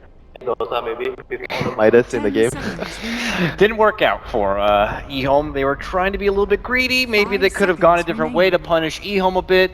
Now that their draft's going, what do you think? I don't think a Doom is going to be seen this time around. I don't think so either, and I think that the message, as you call it, to EHOME from Vici Gaming was, you better be ready to fight. Doesn't matter what type of lineup they go for, because they're gonna bring it to you very early, and if you are slightly caught off guard, you're gonna die. That said, we do have a draft. Let's go ahead and hop into it right now, and we can see what kind of statement both teams are going to be making here with their first few picks and bans. Or not. We can wait a bit longer, I suppose, but it is going to be EHOME with their first punch going with the Queen of Pain here. So, not very atypical here. This comes, of course, after they ban out the Undying and, of course, the Alchemist on the side of Vici Gaming. They rid of the Doom and the Spirit Breaker here. So, what are we anticipating from Vici Gaming to look to take advantage of right now? Does leave the Tusk out there, so I imagine that's something they're going to want to grab. The Alchemist ban in the first phase is rather interesting. Usually you don't really want to ban that hero out that early. It's more like a second phase ban. But yeah, like you mentioned, the Tusk is still in the pool. Radiant Shadowfin is still in the pool. Darkseer is still in the pool. There's And the the Tusk. Tusk is the first one. And a Shadow Fiend, an early pickup. Looks like Super is going to get another run with the Shadow Fiend here. It is Radiant side, of course. And it doesn't really reveal a whole lot as far as what your game plan is. Just a solid foundation in Tusk, who is a man of all aspects. Great initiation, great team fight, great defensive capabilities. And we know Shadow Fiend to kind of be that serious DPS. So, BG Gaming not looking to kind of show their game plan quite yet. And two heroes that can fight early. I do like the Queen of Pain pick a lot for EHOME though. Also one of those versatile heroes that can fight very early if pressured too. But the question is if they're gonna be going for that Slardar again, which didn't really work out. We've seen a lot of Slardar in the past few days. Mostly run as offlane by Secret though, and I'm wondering if at some point EHOME might copy that, or might attempt to copy that. What do you think, Winter? I think offlane Slardar is it's not really that strong compared to the safe lane. I think you want to get the blink really quickly to actually be useful. The games where Secret ran the Slardar offlane successfully, it wasn't even because of the Slardar offlane doing a lot of work at the start. It was because his team was making a lot of space for him, so he could actually catch up after that. I feel like the hero could be utilized fully if you put him on the safe lane and you just get him a really fast dagger, just like maybe how Vega plays him on the safe lane, sometimes on Pasha. Getting these early inklings that the meta between these two teams has shifted a bit. I'm not seeing any more Ember. I'm not seeing your Night Stalker kind of grabs. An Earthshaker second pick. If you told me this yesterday or the day before, I would have laughed at you. It's just team fight. And if you talk about Ember, between the two teams, VG is the only team here I think would actually prefer to go for the Ember. EHOME so far haven't really seen them play Ember. I think there was only one game in the majors qualifiers that they actually picked up Ember, and it didn't actually go too well for them. You know what we do get to see possibly though is the Landom Earthshaker, a legendary grab. And that guy can play a serious shaker. So, as you said before, good team fight. They can always grab up still that Darkseer, which is in the pool, to build on top of it. Wyvern also in the pool. Plenty of team fight options still out there. To see what VG Gaming look to remove here. Maybe see if it's going to be something that could kind of a Bat Rider. It's a bit interesting. VG Gaming themselves are a team that have kind of flexed a bit with their 4-position Bat Rider. That's the other thing is they've been giving FY a lot of fun heroes. Doom, Bat Rider. They're not afraid to be a bit more greedy with their draft. I think they're banning out heroes that can actually lock down the BKB Shadowfin. Like Bat is one of the few heroes that are able to actually make the BKB Shadowfin vulnerable. You move him out of position and you actually put him in a position where he doesn't want to be like too far forward. So, but Bat is not a hero that we've seen too much. There's always a better offlaner, and like you mentioned, the Wyvern is also a support that can control the Shadowfin. I mean, there's a lot of Ice heroes still in. We mentioned Darkseer. There's of course the Clockwork still on the pool as well, and both of those he plays really well. I think Darkseer plus Tusk is really strong. Like I feel like even though Clockwork's really good versus the Shaker in team fights, but laning phase wise, Darkseer plus Tusk is actually much stronger. Another good candidate of being able to control these BKB kind of dependent heroes is the Bane. But how come we don't see these Eastern teams play a lot of the Bane, but we see it more from your Liquids and your Secrets, but not on this side? Bane is not so flexible, I feel, because he's very, he's single target focused. Once the game goes past, like maybe into team fight, more team fight focused drafts, Bane just doesn't offer as much as Earthshaker or even a Wyvern. And you could see sometimes a team like Secret, they take advantage of your draft where you have too much single target focus and they pick something like a Meepo, and Bane doesn't do anything against that. Such a shame. Great ban on the Rubik, because with an Earthshaker early pick, that's when we used to see a lot of the Rubik play. They banned Viper like both of the games when they had Shadowfin, so they are really worried that Shadowfin has a really tough laning phase. There's one game where Super was up against Viper and he got crushed very hard. Like against Queen, it's not that big of a deal because you can still farm with your race. So the Wyvern comes up for VG Gaming. Do you think that part of that's almost a deny pick to make sure that EHOME won't have access to that kind of BKB lockdown? Maybe, but it's still a really solid support. You can't really go wrong with the support. It's just like picking a Dazzle or picking a defensive support just so you can actually keep your cause alive. And of course, great synergy with the rest of the heroes, or at least Shadow Fiend, Requiem of Souls after Winter's Curse, or during, but rather right after. Yeah, and they 10 needed one seconds hero that remaining. can actually roam early to help the Shadow Fiend. Basically, when you see teams, they pick Shadow Fiend, 5 they want to seconds help the Shadow remaining. Fiend get like the souls in the first 2 waves, and Winter Wyvern can actually do that with the Arctic Burn. Reserve So you time. basically run to the lane, you drop Arctic Burn, then you run back into the jungle, 0-50 seconds, and you stack. So the tempo of the hero suits the game that they want to play right now. So VG Gaming are clearly putting a draft together that helps the Shadow Fiend and helps Super a lot. Getting rid of the Spirit Breaker, as you said, they've been getting rid of the Viper. Is there something EHOME could do to continue to find a way to bully the Shadow Fiend a bit, or is that going to be the Earthshaker's job to be the roamer? Earthshaker can fulfill that job, but obviously if you want something more aggressive that's Night Stalker, then you have to put your Shaker into the offlane position. We saw this from Mineski a lot. When they are playing up against the Shadow Fiend, they have Night Stalker. The Night Stalker serves as something like a bounty hunter. You run around, you poke the Shadow Fiend a little, and you run into the jungle, you place wards. I think that is the very crucial part of playing against the Shadow Fiend on the Radiant side. You have to place wards in the jungle to scout out his jungling patterns. Well, they still go for the Slardar again, and one thing that I feel like they should really keep in mind on the side of EHOME is that even though, of course, a Fissure is great to block people so you can run at them and crush them with the Slardar, both Tusk and Winter Wyvern can get over the Fissure, either by flying or by snowball, and they can take people with them if they want to, or at least Tusk can. Which can actually put Slardar in a tougher position because he has to walk around if he wants to get in range. Yeah, it's 5 kind of seconds like a remaining. situation where sometimes when you have Shaker, it might actually work against your favor. Yeah. But I think overall, Reserve time. they just want more control with the Roshan since they're on Dire, so Slada provides that, and the Slada might be just like the offlane position like you guys suggested, so he's just going to be there to drop his stun. He doesn't really need to drop right clicks onto the target. Someone else would be doing the damage. So if in case he gets blocked by the fissure, as long as he is able to follow up with a crush and M damage, even though you can't right click, I don't think he worries about it too much. Do you feel like the Slardar safe lane previous game was part of the reason why they didn't make it? Previous game, safe lane Slada. Safe lane Slardar. Mm, I mean, he's not the most safe hero to run in a safe lane. As in, if he gets behind, it's very difficult to catch him up yeah, again. I understand, but the hero works like you want to get dagger very quickly and you want to help your team. So I feel either you do it safe lane, or if you do off lane, you have to help him. You have to put a hero with him, like maybe a Lich would be a easy example to understand. You want to help him get to the point where you can get the 10 dagger, seconds remaining. because he can't jungle. That is the hero's problem. BG's fourth 5 pick was the seconds gyrocopter remaining. here, something Team Burning fight. has fallen back more, and as you said now, yep, team fight seems to be coming out, but hey, look at this guy! We don't get to see this one very often, a Shadow Demon coming out now. This is very interesting though. Is this for like lane dominance and control against the offlaner maybe a bit, or is there something I'm missing in his purging capabilities, or maybe a setup from the disruption? It's a BKB piercing slow, but usually when you go 10 Shadow seconds Demon, you want to remaining. counter a melee carry on the opponent team, like a Lifestealer, something that want to 5 run up close and seconds just, remaining. you can keep kiting him with the Demonic Purge. But this game, I don't really see any target that can be Reserve very time. vulnerable from the Purge. I mean, you can purge the Shadow Fiend, but he 10 doesn't really seconds care. Like, remaining. he's right-clicking you from far, he's dishing damage by casting the 5 Raze and his seconds Requiem. remaining. Maybe they want to pull out a Mirana. We have a good classic Shadow Demon Mirana. We'll take it back a few One can patches. only hope. One can only hope. It's Dakota. possible. When you pick a hero like Shadow Demon, it means that you want to deviate away from the plan. Yeah. Like in this type of game, the Shaker could be off laner, and you want to pick like a Mirana to keep ganking them. And it's the same reason why I talk about having the 10 Night Stalker seconds roaming. You want to have remaining. Shadow Demon plus Mirana roaming, so you can pressure the SF. You don't want the SF to have a really good start. So that might be their plan. Disruptor!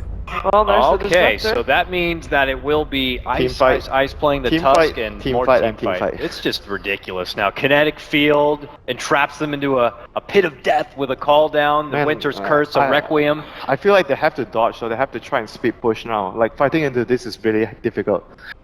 I feel like the lineup that PG Gaming drafted and the order in which they drafted is so good. We have EHOME picking up Queen of Pain Earthshaker first, indicating, hey guys, 10 we're gonna seconds team fight. remaining. Obviously PG Gaming knows that and therefore picks up 3 team fighting heroes in a row. No. But Seconds EHOME kinda slowed down with their team fight heroes after that. And I kinda feel like they might get hurt by that another single target coming out. Shackles are I'm gonna not be a sure big deal about here. that though, because like all these single target focus, they have Snowball plus Cold Embrace, which to me counters the Wind Ranger's focus fire a lot and the Slada as well. So I'm not so sure how they want to do this because it seems like VG's gaming team fight and the defensive capabilities that they have will be just enough to deal with what EHOME have to offer with their lineup. VG Gaming have shown that they have the coordination, they have the experience to execute this ridiculous They might team actually want to do like some aggro lane though, like with Queen of Pain safe lane and maybe Shadow Demon plus Sada to contest. I'm not sure though, we'll see. Yeah, the Shadow Demon grab is still very peculiar to me. I'm very interested to see its plan in motion and can't fault Lanham, at all. So I'm sure he has a plan in mind. He's very, very experienced and he's actually going to be taking Shadow Demon in his own reign. So this will be really exciting. So I'll kind of pose the same question I asked last time. Is there more importance on one of these teams to quickly get a better laning start real fast, Winner? I think EHOME needs a very good start this game. Same thing? Fully agree. Again, Well, we already have early TPs coming out here. Let's go ahead and without further ado, throw it over to Casters. It's going to be LD and Gods. Gentlemen, take it away. Thank you very much, Kato Guy. We are live here in Singapore, getting ready for game number 2 as the Nanyang Championships opening day of bracket action continues. EHOME trailing VG Gaming 1-0, but they're going to find a wild FY off the bat. 11 given the old crush, and then a couple of extra smacks for good measure. FY did already drop his ward down in the lane, and 11 will be forced back in the end. FY, even if he skilled Glimpse here, God, I don't think he would quite up the range. The courier's going to come in, delivers his items, but he will be forced to let the Slardar walk away. So, what are your thoughts on the draft here? We heard from the analyst gods, a bit of a change up from EHOME. They got more of a true right clicker with the Wind Ranger to combo with the Slaughter. And the other hero that's a bit curious this game is the Shadow Demon. Yeah. Why Shadow Demon this game? I mean, looking at all their past game, when they have the Earthshaker, it's normally the Ancient Apparition as a support for Lanham that partners with it, but I think they wanted a hero with more defensive capabilities. VG Gaming were very aggressive, had incredible team fight last game as well as this game, and ST just a good kind of counterplay hero as far as what he can offer with the disruption and then the BKB piercing The slow. battle begins.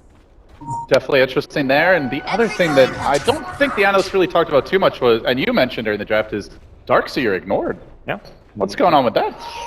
Could have fit both drafts really well, and I mean, they both certainly can play it. Yeah, it's one of those things where I think it's like a player like hero preference with VG Gaming. They like to run the FY greed. Normally it's the greedy Winter Wyvern. He's going to play the disruptor, but I more often than not is on the Tusk for VG Gaming.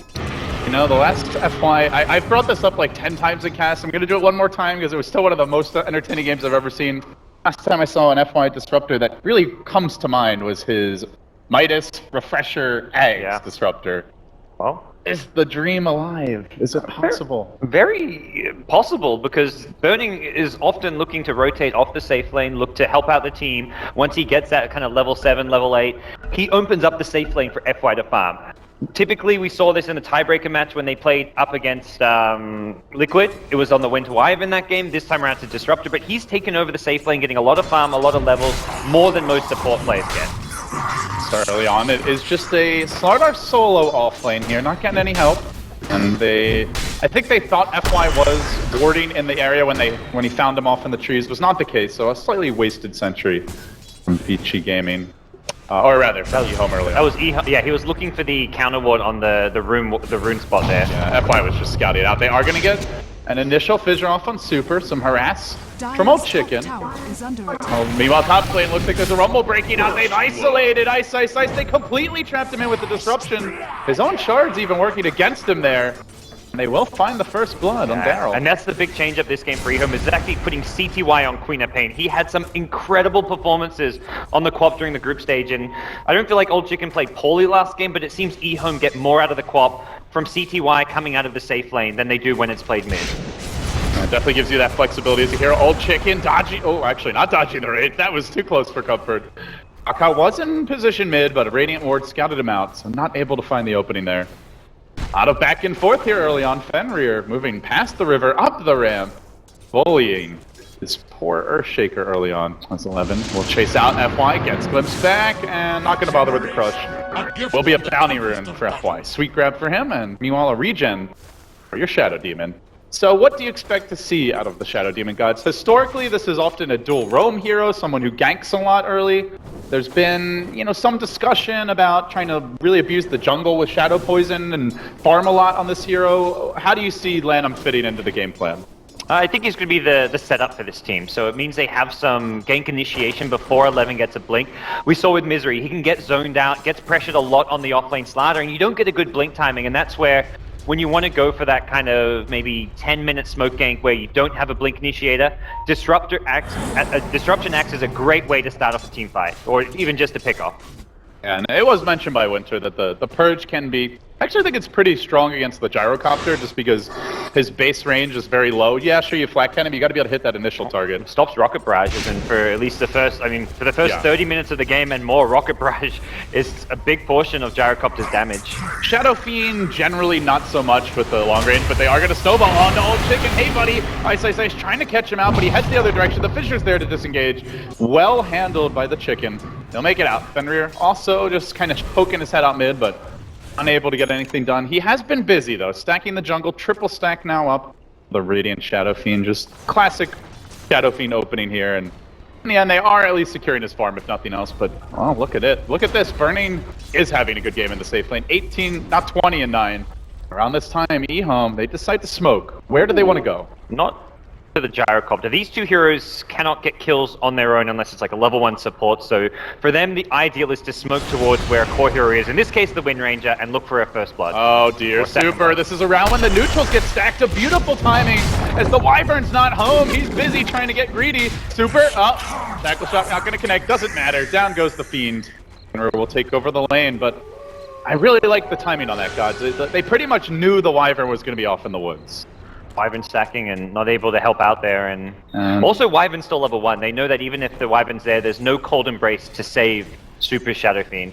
Yeah, he's still level 1. That's 4 minutes in. You often see him leech just enough to at least get the Embrace, but you're right, there's not a whole lot he can do. He's gonna Arctic Burn. Trying to harass 11 a bit, but unable to really follow this up, and so now Old Chicken does have the lead mid, 19 to 14 CS. Super, only 7 souls after that death.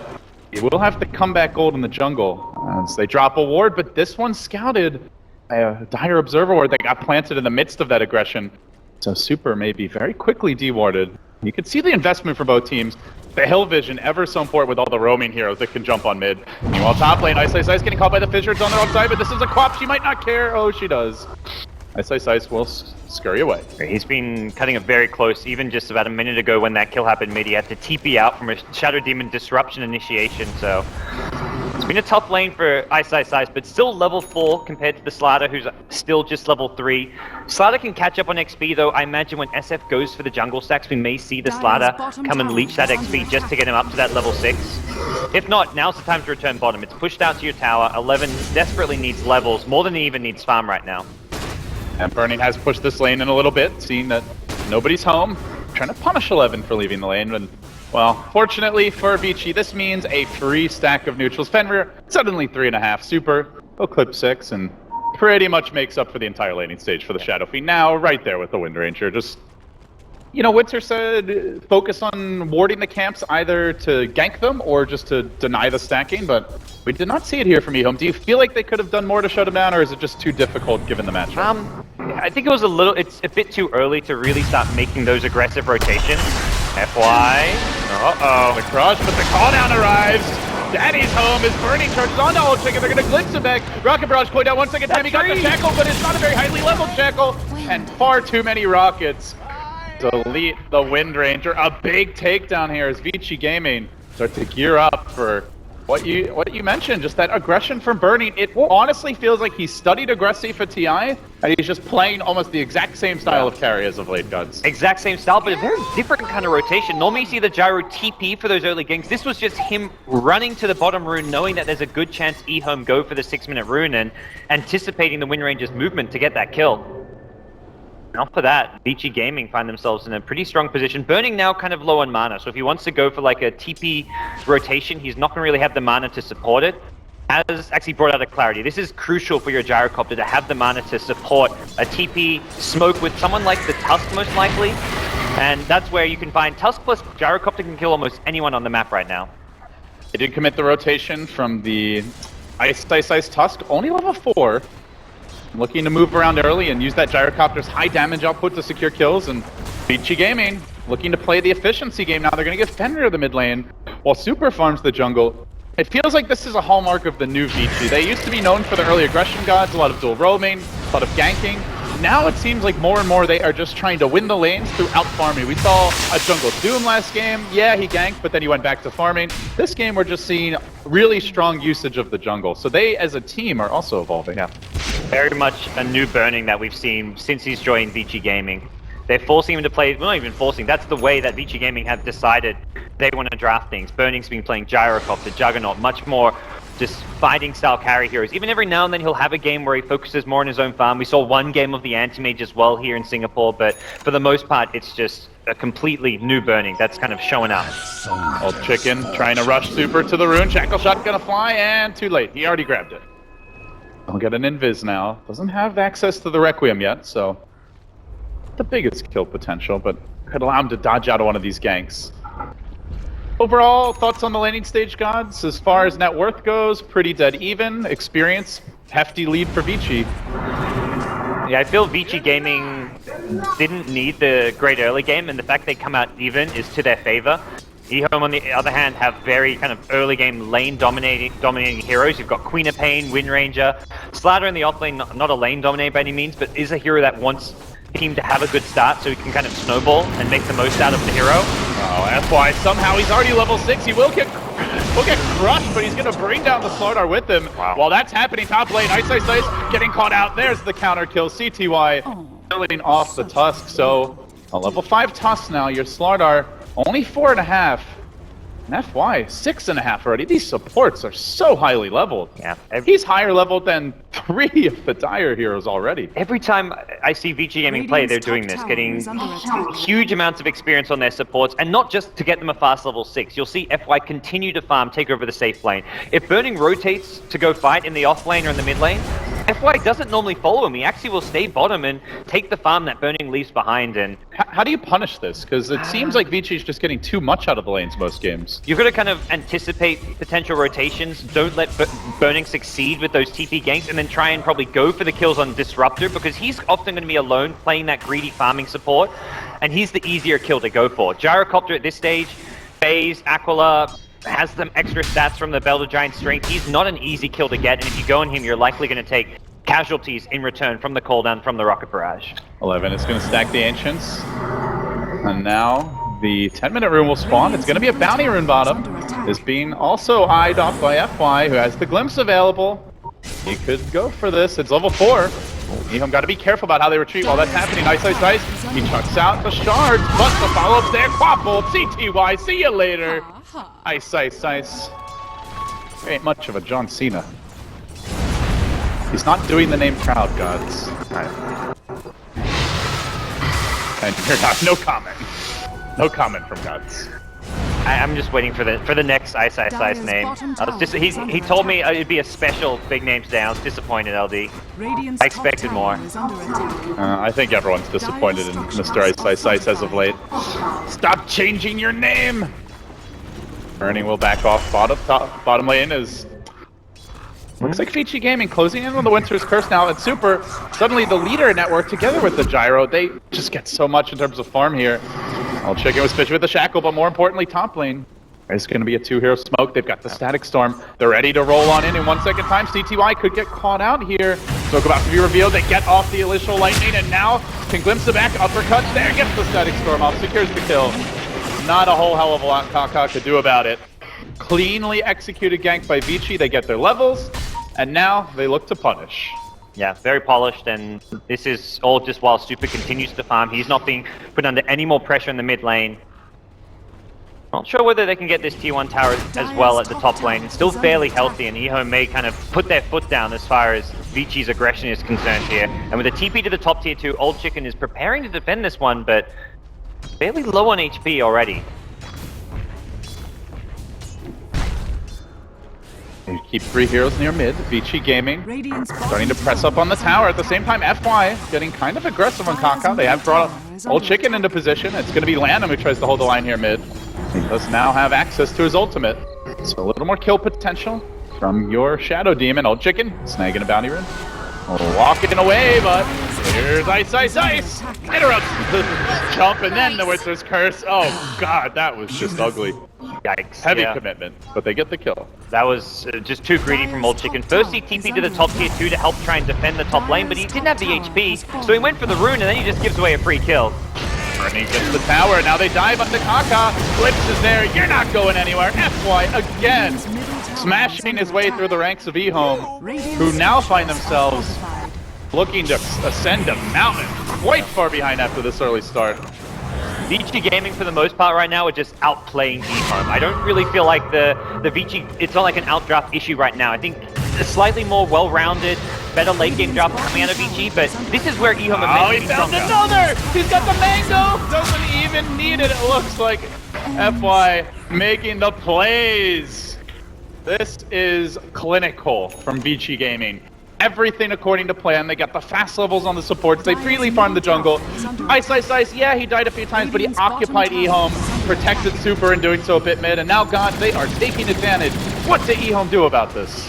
Well, they've got to find kills. They also want to try finish off the Slaughter Blink Dagger. That's going to be when they start chewing through their smokes, go one by one, keep looking for a pick off every single time they can with the Blink Crush, and until then, I don't really feel like they've got the best initiation. There's the Shackle onto Super, and then the Focus Fire. Big commitment here. They have a fissure 1 second. Almost. Is he going to go for it? No, they missed the power shot on FY. They're a little confused about how to take this fight in now. Purging FY, he gets off the Static Storm. Trapmail don't check it. Even an FL dip committing. God, they want FY bad. They will get him. My goodness, that was a heavy investment, and they're just lucky that Burning wasn't a little bit healthier. He may have come in and killed off 3-4 heroes. Yeah, Burning decides to just play it safe. And Vici Gaming, they're kind of just feeling like losing FY there is not going to cause them too many problems. EHOME aren't going to get a tower off it. They had to commit so deep for it, they can't continue, take a tier 1. As a result, we'll see Vici Gaming just look to reset. Once they get their spells back up, they heal up, they're ready to go once more. Sanjin Yasha nearly complete for Burning, the BKB for Super, and I imagine we may see that mech under construction for Ice. Indeed we do. They siege mid, tower, beautiful deny by Lana, punishing his old teammate. Now shall not have this gold, but Burning's got plenty anyway, he doesn't really care. 301, 6,700 net worth. And now with the tower down, the gateway to the EHOME jungle gods. And now eyes open, they get some more deep wards down. FY playing the shots here as they move through towards the top lane, but they will be scouted and well planted. Dire Observer Ward. Still, it's Vici on the aggression, and it's EHOME very much just sitting back, reacting. Smoke. They have a curse. Burning going to get revealed. I don't know if 11 saw him. It was right when he turned the corner. Look like it. Sure he did. Well, in fact, he's... Yeah, definitely not now. Or maybe he's just bold as all hell, but... No. 11 likely to be a struggle here. Super's gonna get scouted out. 11 gets off the crush. CTY's even gonna jump into this. This curse could be devastating. It is gonna catch out CTY. Not 11 as he runs. Will escape, but in danger now. The homie missile slowly following him down. Burning wants his cash. Come back here. Come back here, Fishman. I've got a treat. Got a present. It's called Rocket Barrage. See ya. Another double. Vici just making it all look so easy. They did lose their tower, was destroyed by CTY, but... That couldn't have gone worse as far as the vision working against EHOME there. Their ward only spotted the Shadow Fiend, the other two heroes kind of smoking past it, which meant that EHOME are like, sweet, we get a tower and a Shadow Fiend kill, he's alone, he even walked in by himself, but the two other EHOME heroes who just happened to be smoked were in the perfect position to counterplay the Slaughter, and very much a case of the vision working against them. The smoke didn't he didn't see the smoke get popped because it popped earlier, and Gaming, bit of luck, but great just general movement through their own jungle, knowing that EHOME were down in that bottom lane. Old Chicken pushing out the top lane now. FY does have his glimpse available, and he's gonna probably let it go here. Lanham disruption, knows he can't really run too easily, and in the end, Lanham next on the list. FY, the wrecking crew continues. It's too easy. And this is how you want to be playing Disruptor, when you're on offense. Man, he is scary then. Ridiculous how much he's getting done this game. I don't know if we're going to get to the Axe Refresher, because if he keeps farming and getting kills like this, EHOME may just be getting pummeled down in this game number 2.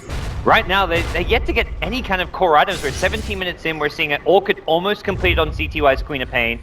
Windrange is still fishing for an Aghanim Scepter. And the Blink on Slaughter, still not there.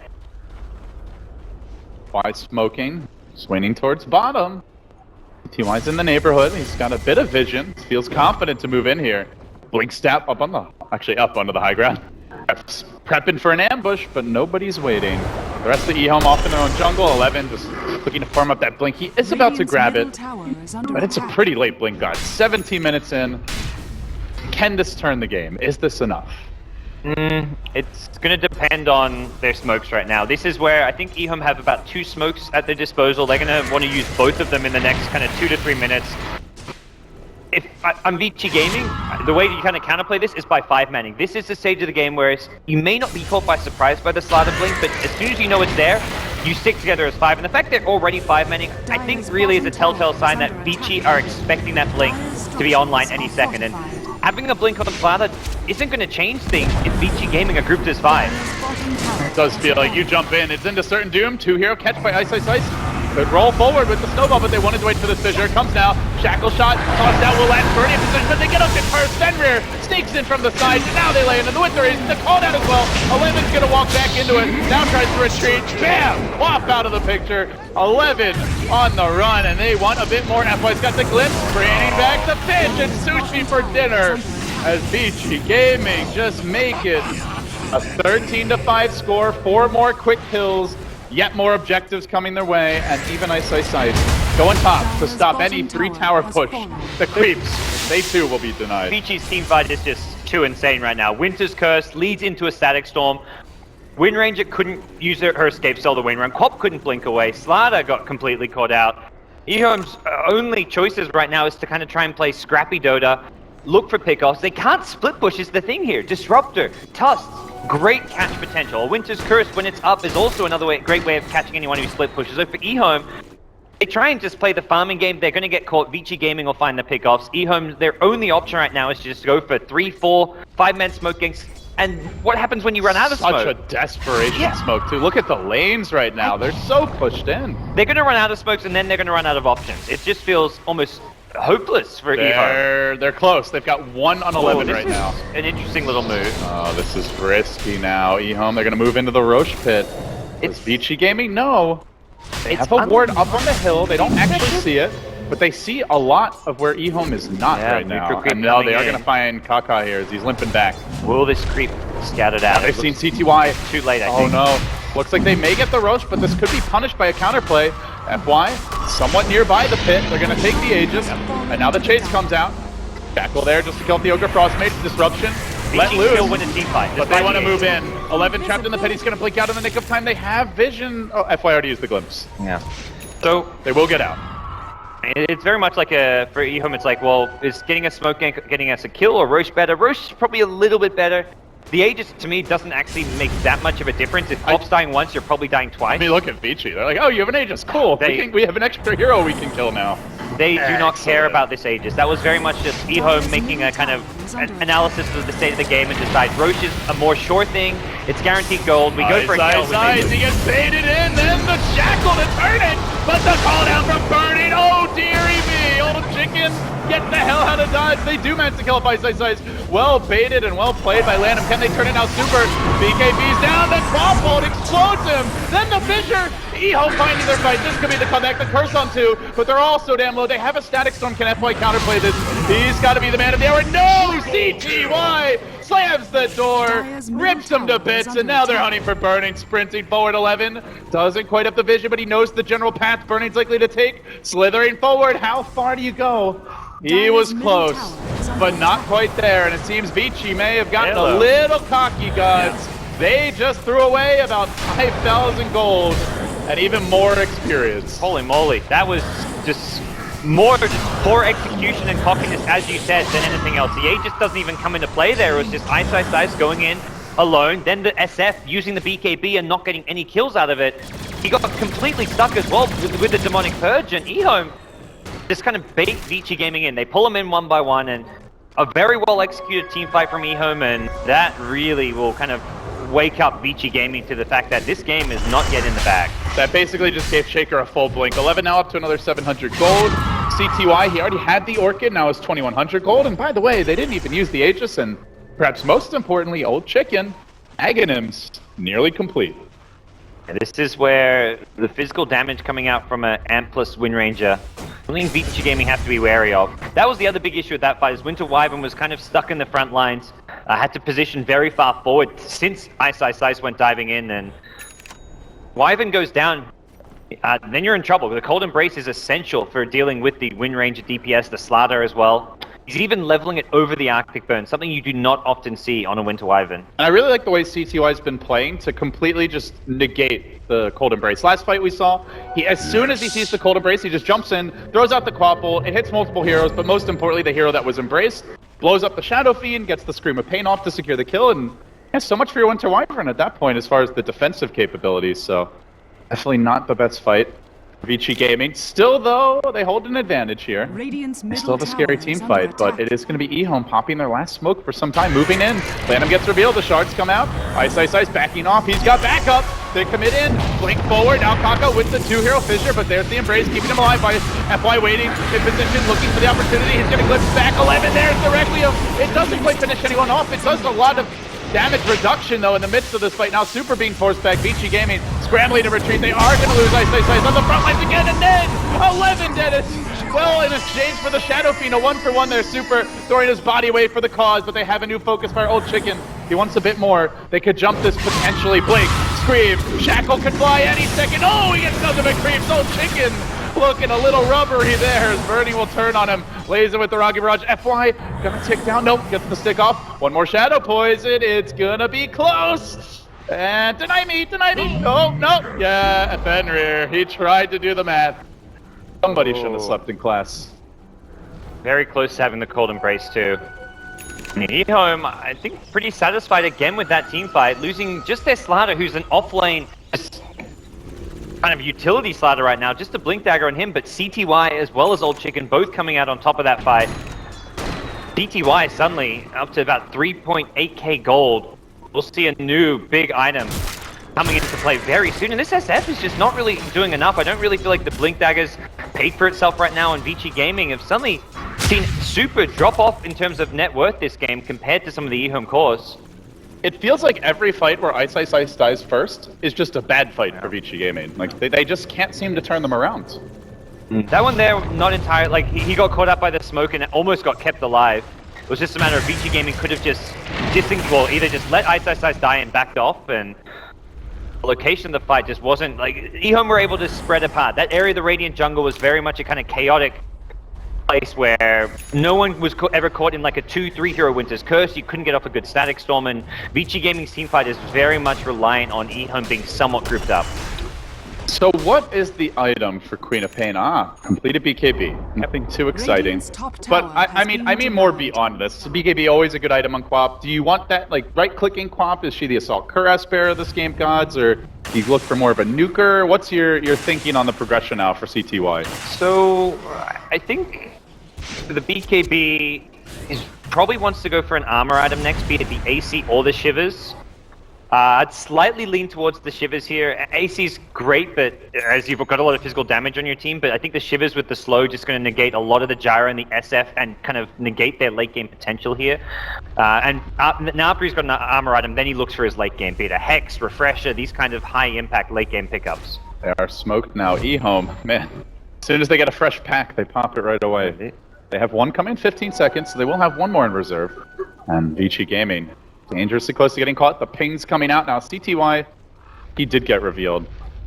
And now Vici know what's up, so they want to make the move. 11's in great position here on the high ground. They can also look to fissure block someone on the other side of the ramp. Everybody ping! Okay, guys, we know your ping buttons are working. They're gonna smoke. It's their turn. And immediately, they'll disengage. Kaka backing off, but moving forward is Ice. Straight down the middle lane, no, wrapping to the north.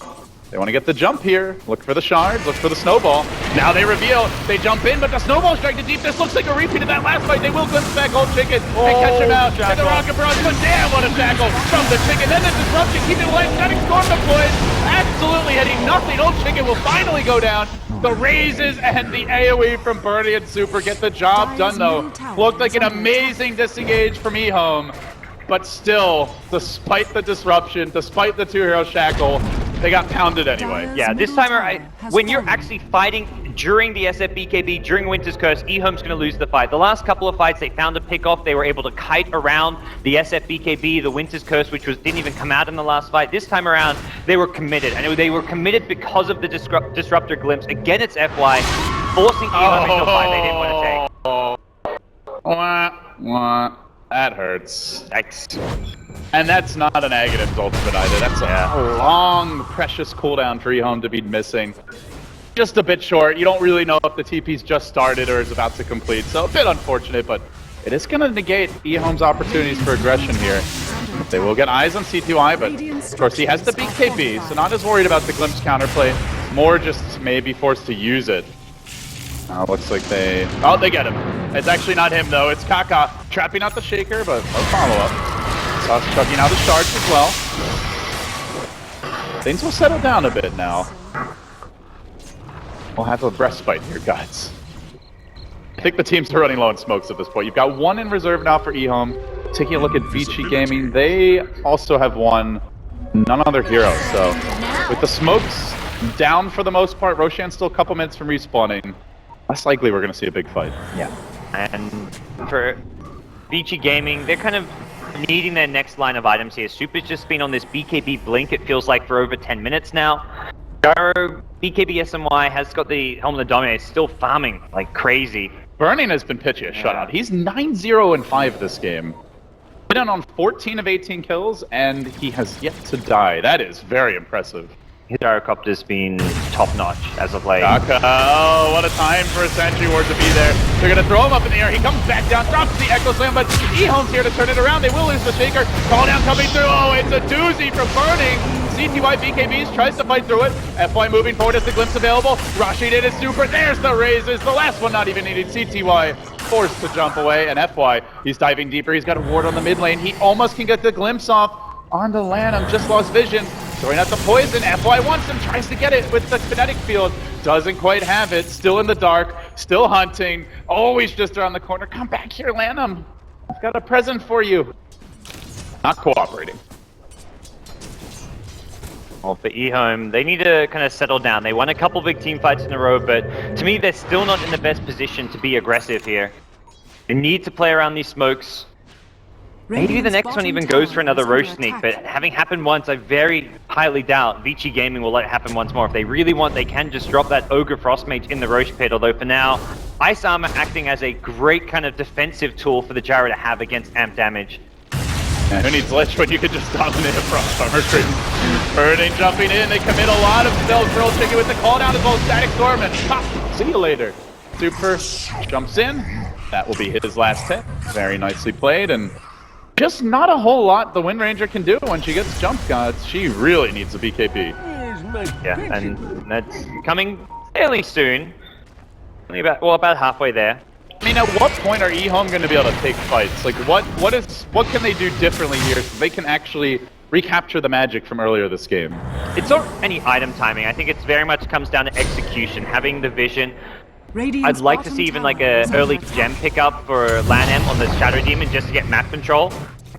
Oh, Kaka. Poor guy, he does have the blink though, but 5 heroes surrounding it, Burning. Bam! Barely. Man, he has been on point this game. 11-0-7, and some gods thought he was washed up. Those people were on something. That BKB used from Super doesn't really matter. He was already down to a 5-second BKB.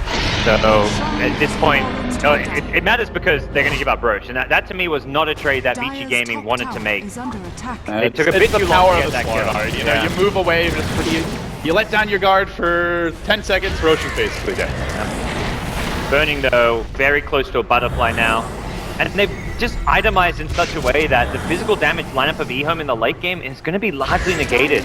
A lot of armor items, they've got abilities and items that help them get out of the amp damage as well. SF going for a Manta style, the Yules on the Disruptor.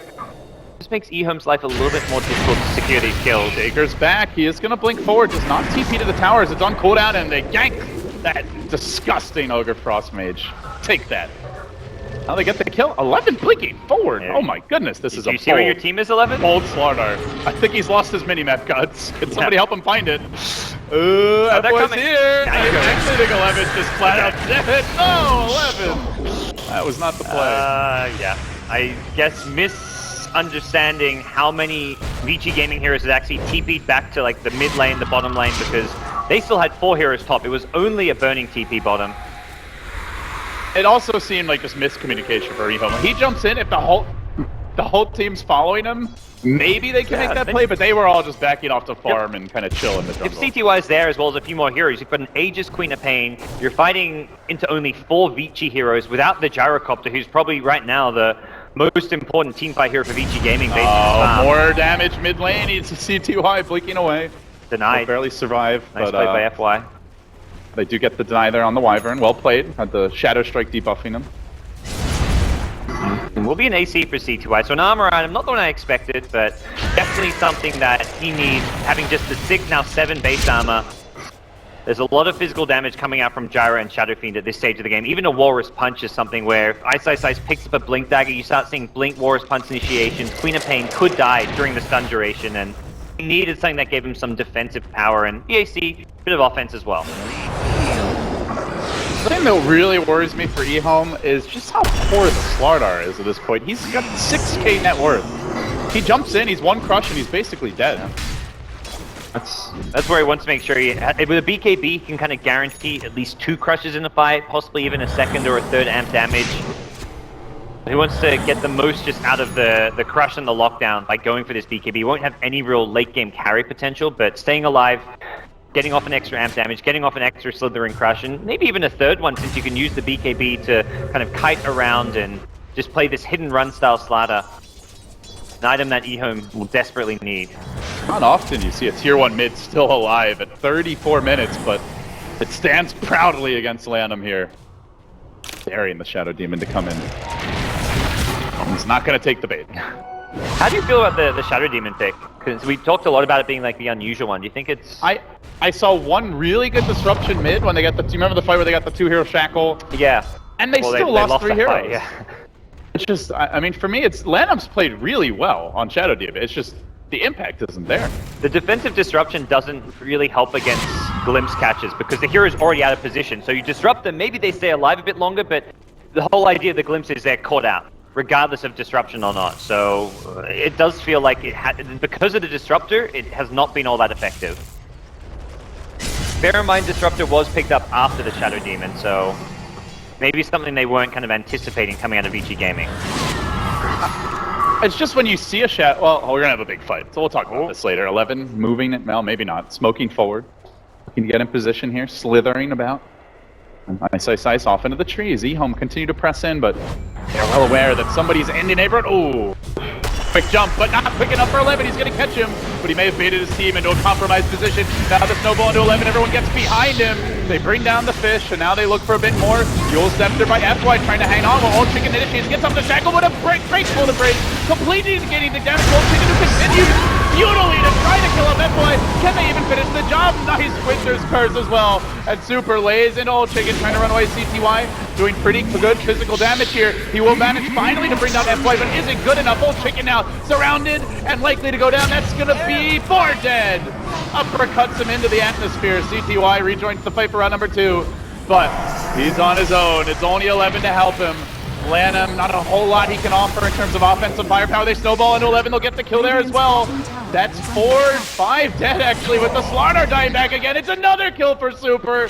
Oh dear God, that's 2 diebacks, 6 kills, and they're not even done yet. Ice, one CTY. 2 diebacks, Aegis taken as well. 7 kills, and they've got a disruptor. Radiant's middle tower has fallen. That's going to be one of the biggest gold swings you'll see in a team fight. 4,000, the Aegis not really affecting the gold change, but VG Gaming suddenly reaching high ground. Burning is now 13, 0, and 10. Has hardly farmed this game, although he's got 260 CS, constantly coming to fights. And VG Gaming looking for the clean 2-0 here, in which case they would move on into the winter bracket finals and face an old nemesis god, Secret. Some new faces on both teams, actually a lot of new faces. They will finish off the racks now. EHOME down 1 lane and feeling, it just feels bleak. I don't really know, I don't have words to describe how bad this feels if you're EHOME right now. They've got decent, like, high ground teamfight defense. You've got a Blink Echo Slam, you've got the Sonic Wave, but you've also got a 20k gold deficit. You're defending against a Gyro who's got a Butterfly and he's going to have another tier 4 item any minute now.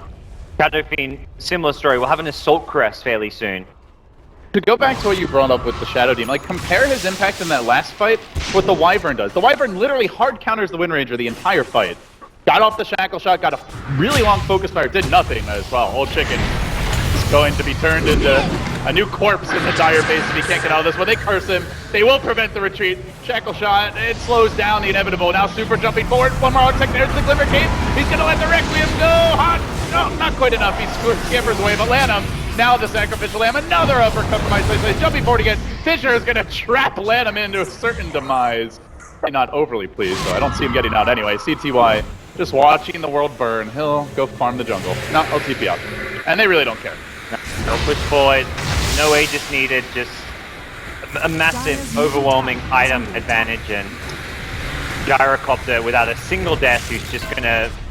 You can't initiate him, you don't have the damage at this point to bring him down. Dire's middle One last Smoke hurrah. in the enemy base. Beachy. This is probably haunting Earthshaker. Yeah, they're trying to get the Earthshaker in a position where he can catch him by surprise. Yeah, well, when you smoke in front of his face, I don't think there's any surprise about it, guys, but they will get the kill. Now CTY trying to blink away. BKB pop, it doesn't matter. EHOME get fried and served up.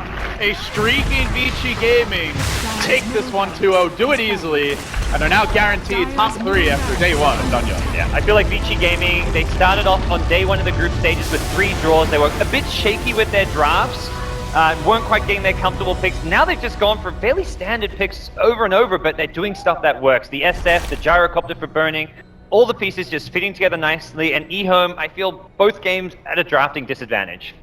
I did not feel the Shadow Demon's presence in this game. I don't think it's the only reason why they struggled. The other big issue to me, it's something Winter has talked a lot about in the past, I'm sure he's going to bring it up on the panel, is that Slardar, he got nothing, and this is a hero that needs farm to remain relevant later on in the game. But with that,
All pick.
Ten seconds remaining. 5 seconds remaining.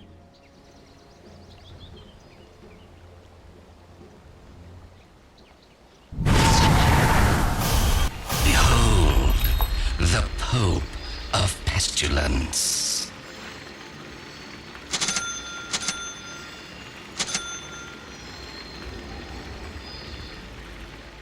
Yes.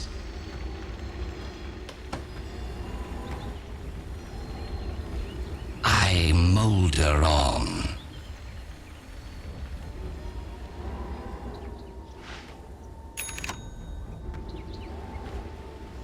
A galloping infection.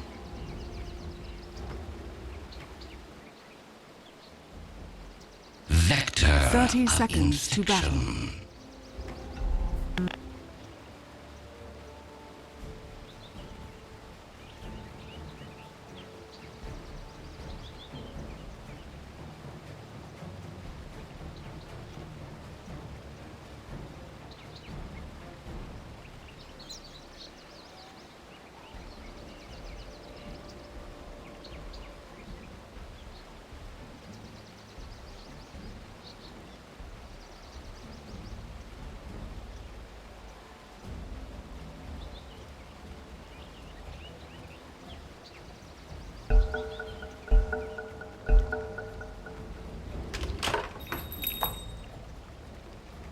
My tissues run.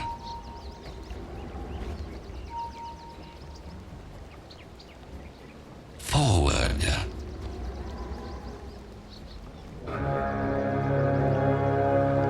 Yes. The battle begins. Take a deep breath. Coin for me.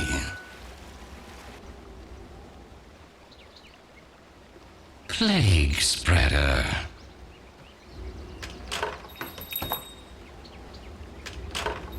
Affliction.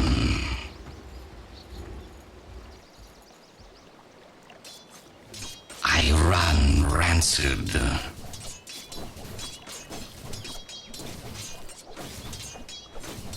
Attack.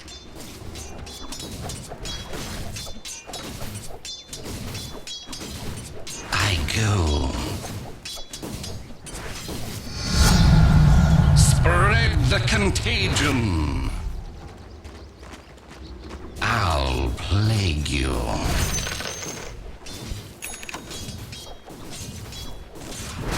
Attack.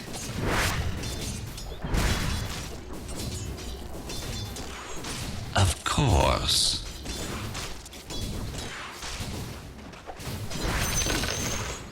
Bloated.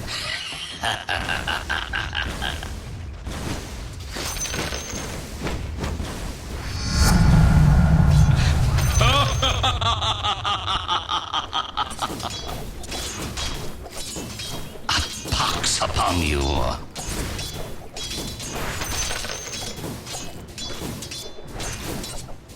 Of course.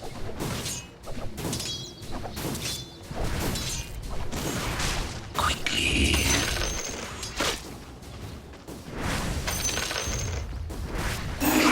A galloping infection.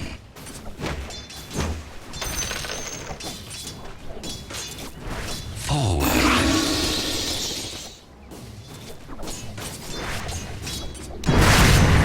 Spoiling for a fight.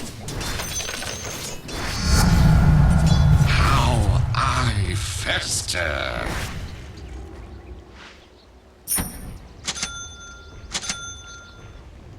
Yes.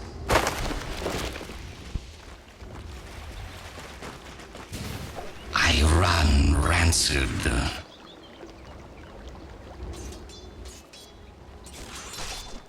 I molder on.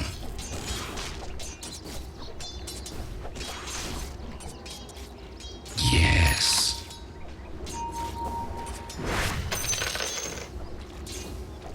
I go.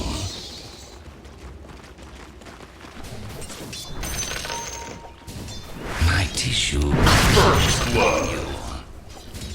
First blood. No.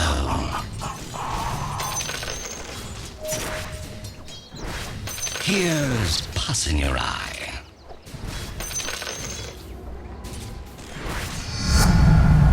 My name is Legion.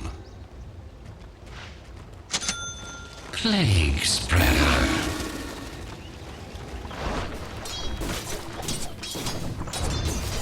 Red death. Quick decay. Quickly.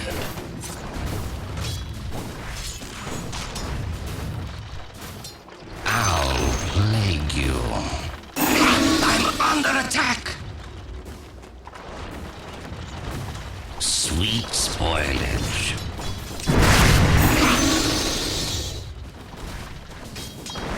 Rot in hell. Your top tower is under attack. Rage and rot.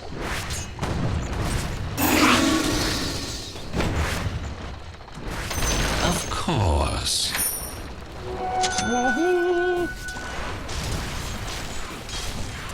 No remedy. So putrid. What a lot of rot.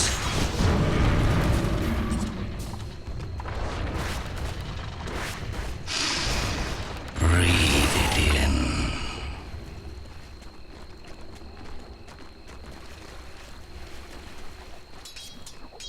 Vector of infection.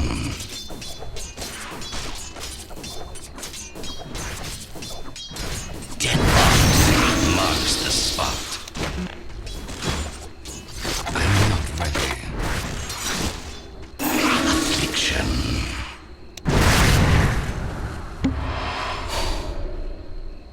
Of course.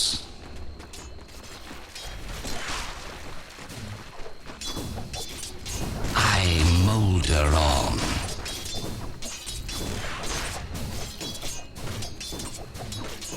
I'll plague you.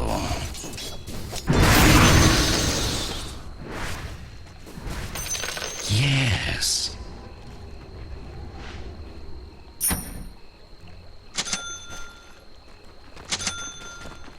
A galloping infection.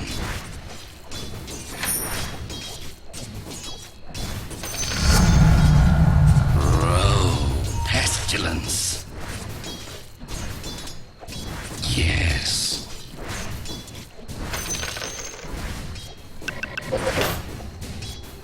Decompose. Mission bottom! Plague spreader. Haste. I run rancid.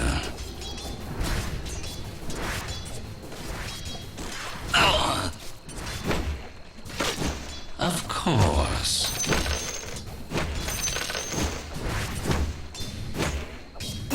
Affliction. No. Of course.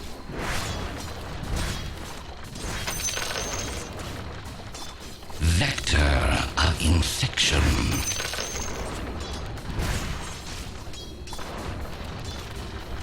I go.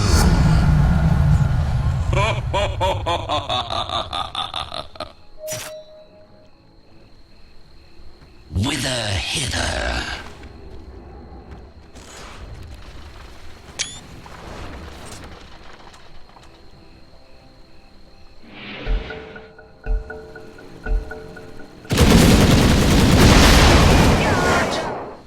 Decadent decay.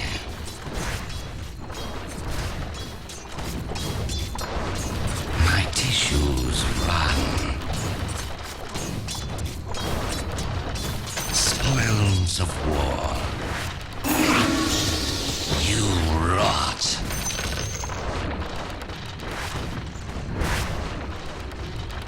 Quickly.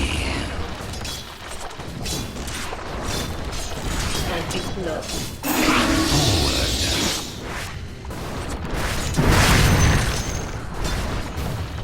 I molder on.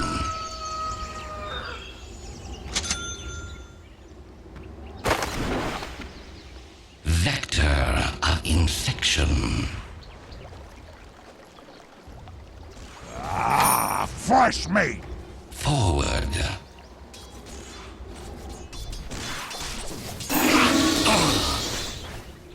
No. Yes.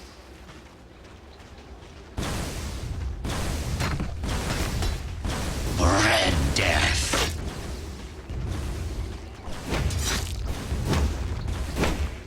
Bloat and bile.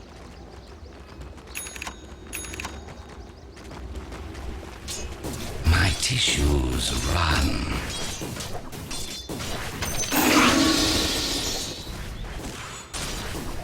Killing spree. Plague spreader.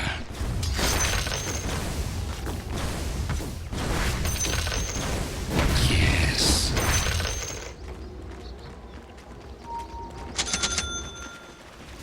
Decadent decay.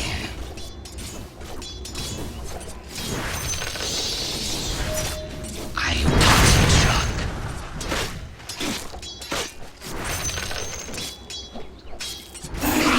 Quickly.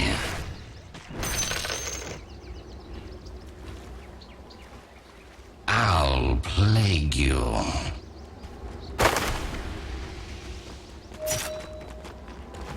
Of course. Dominating. Spoiler. I go.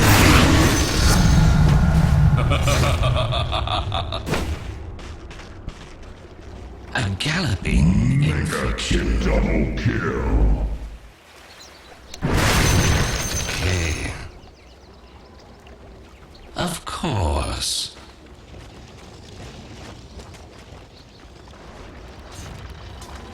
Rage and rot.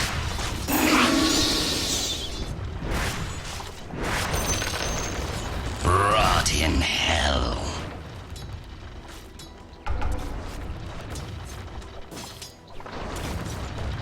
Take a deep breath.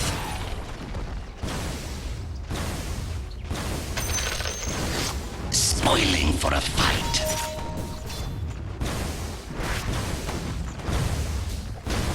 Delaquest.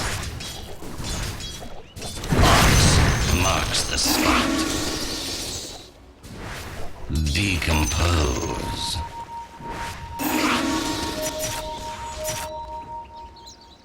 I'll plague you.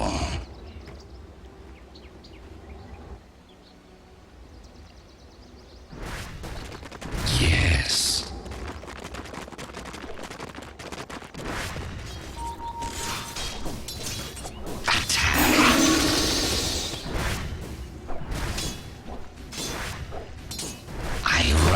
Rancid.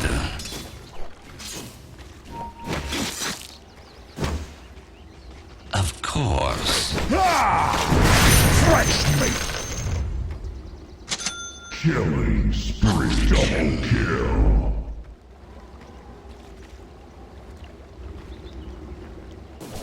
Here's pus in your eye. More shankers. Pox upon you.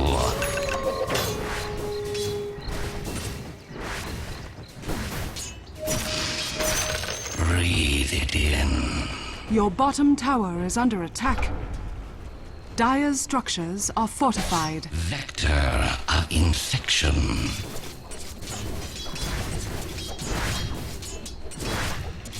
Plague spreader. On you. Your bottom tower is under attack.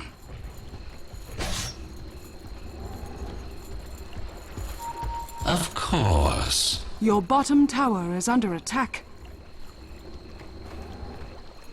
A galloping infection. Your bottom tower has fallen. I go.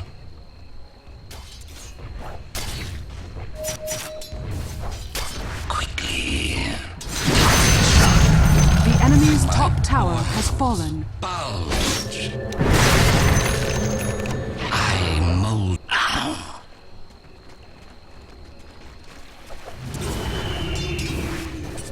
Forward.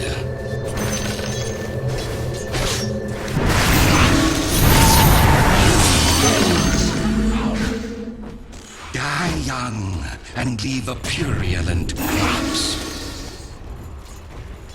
Yes.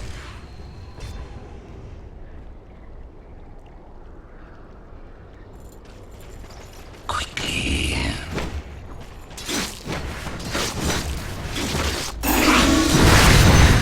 For death.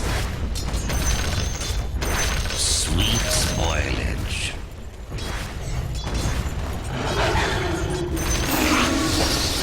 Plague spreader. Marks the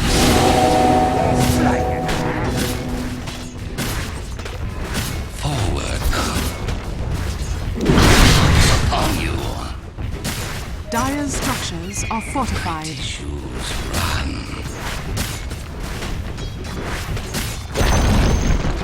The enemy's middle tower has fallen. Infection.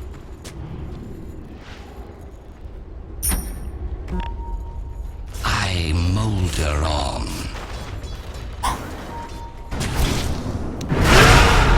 It's not time yet.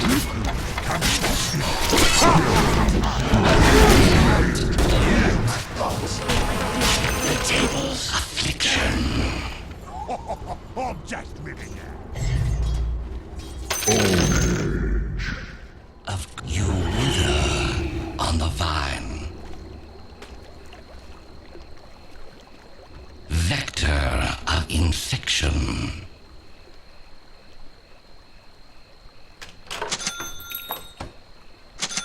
I'll plague you.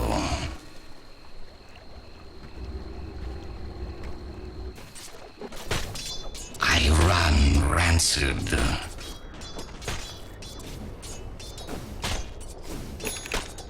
What a lot of rot.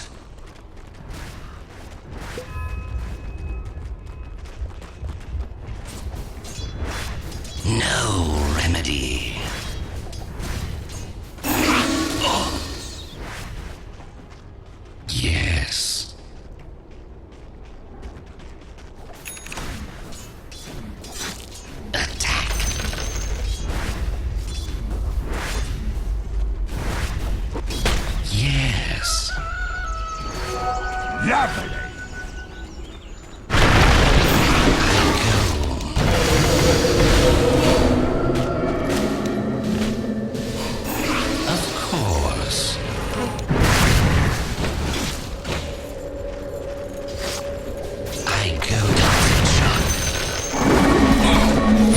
Let's get into it.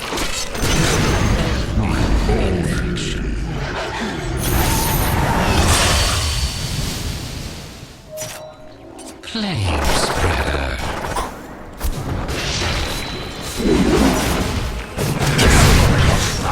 Wither hither. So you become feast for the flesh flies.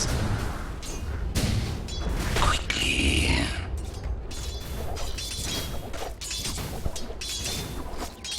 Telequest.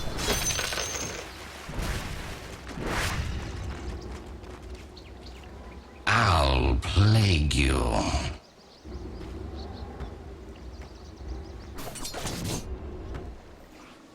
I molder on.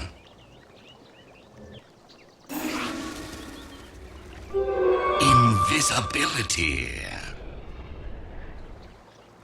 Forward.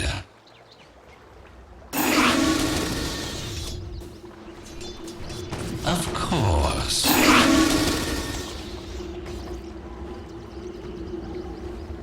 Vector of infection.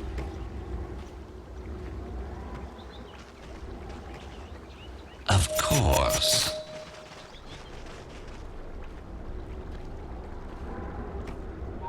Yes.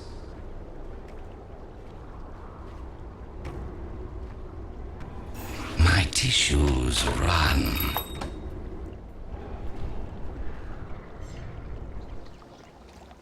Your middle tower is under attack. Haste. Yes. Your middle tower is under attack. Affliction. Dire's structures are fortified.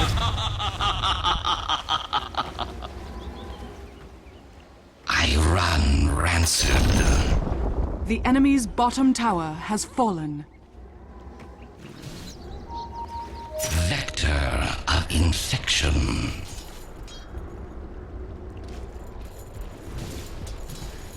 Quickly.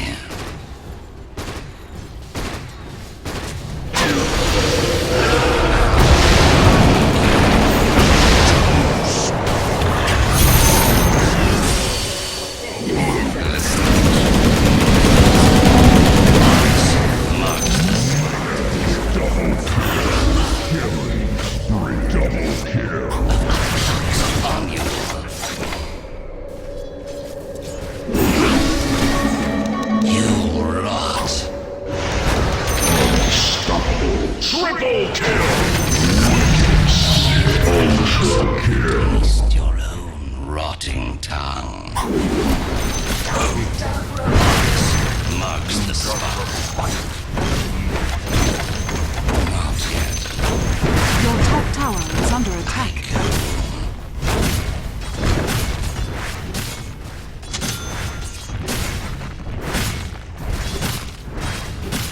My tissue Dire's structures are fortified. on you.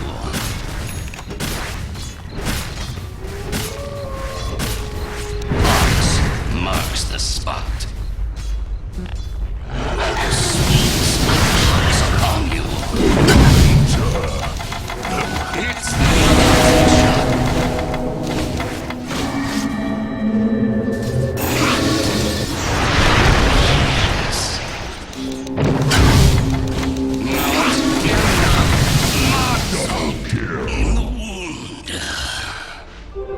Invisibility!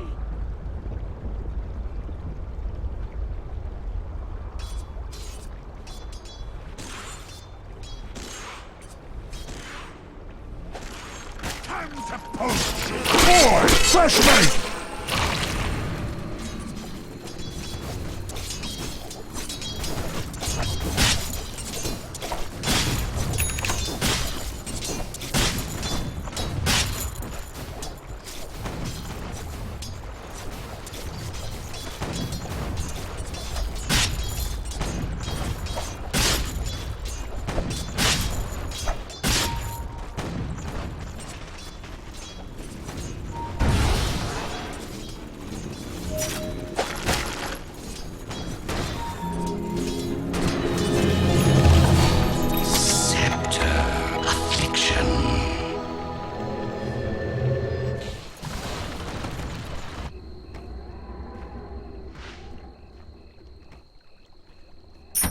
Your top tower is under attack. I molder on. Radiant structures are fortified. Your top tower is under attack.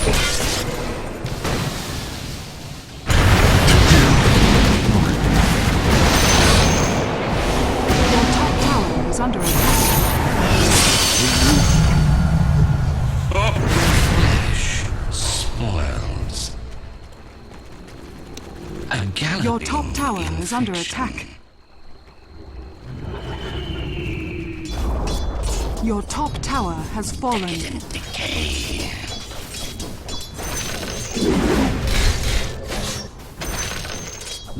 Decompose. Your middle tower is under attack.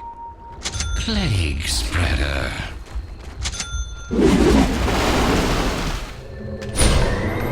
Your middle tower is under Marks attack. the spot.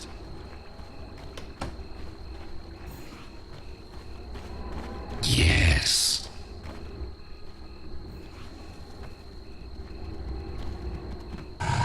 No remedy.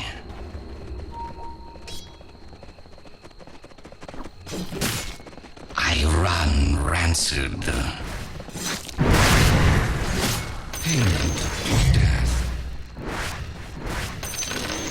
Plague spreader. My tissues run.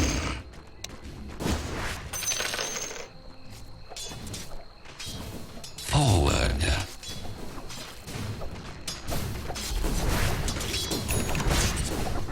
Vector.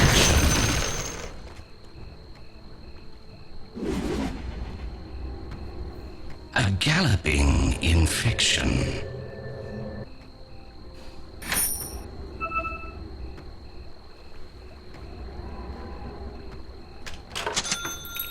Of course.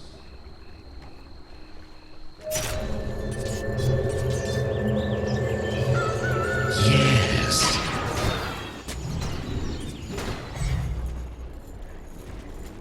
Affliction.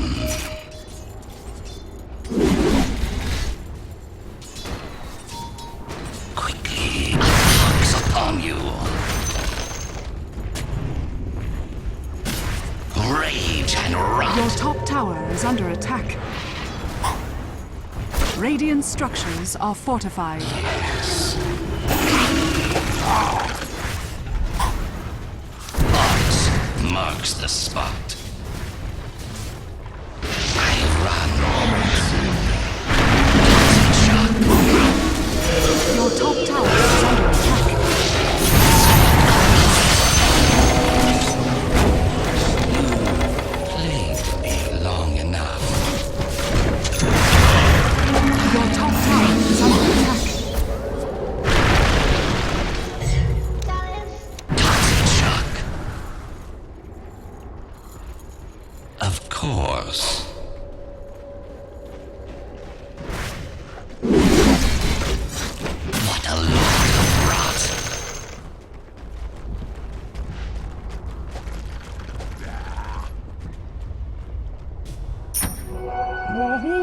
I'll plague you.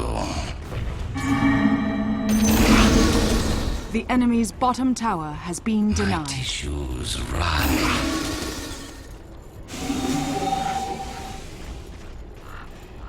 Affliction.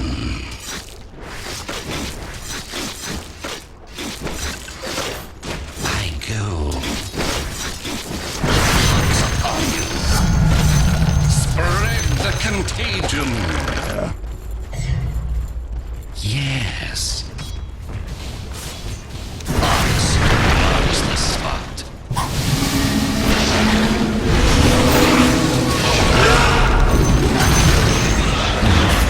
Your elements return to nature.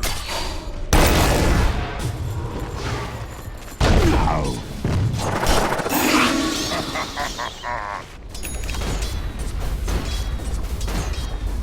Your middle tower is under attack.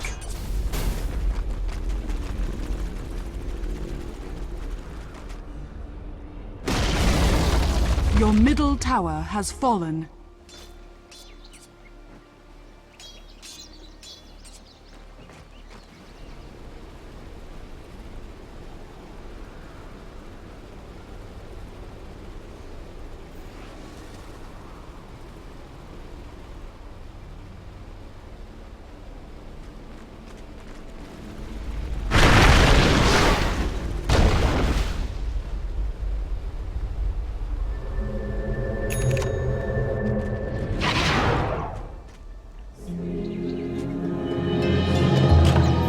The cure is worse than the disease.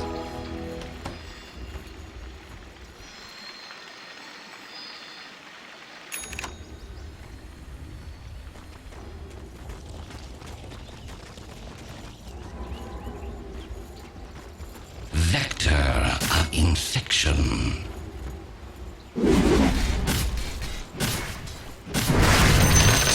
Loxy.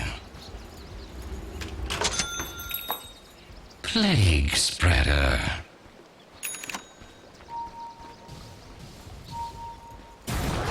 Of course.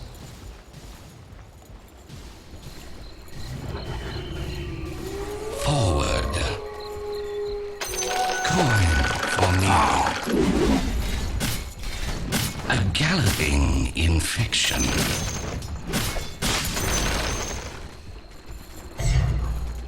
Attack. A pox upon you. Yes.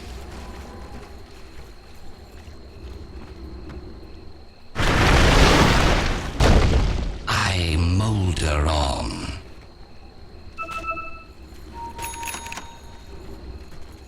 I run rancid.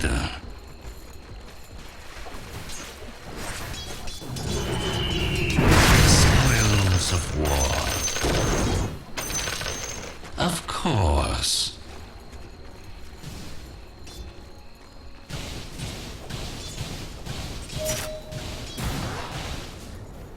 I'll plague you.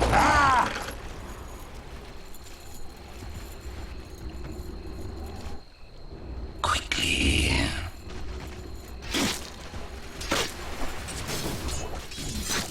Of course.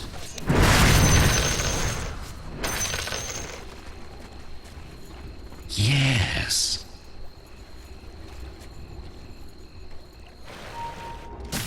I'll plague you.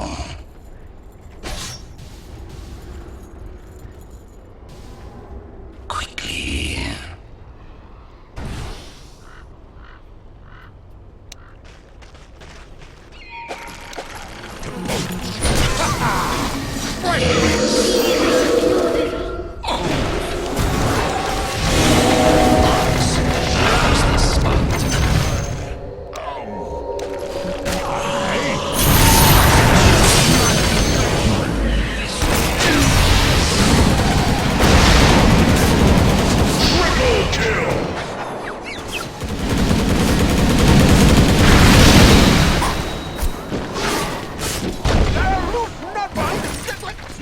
You're a sentimental favorite.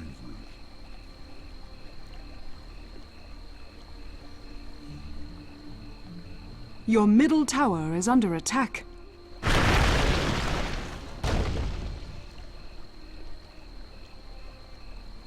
Your middle tower is under attack.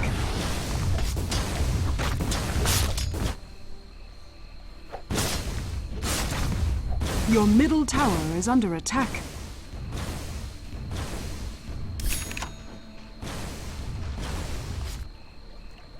Your middle tower is under attack.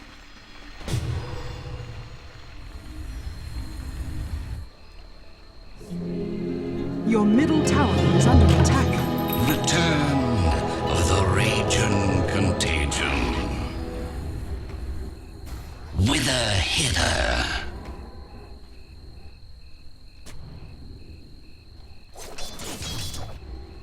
Forward.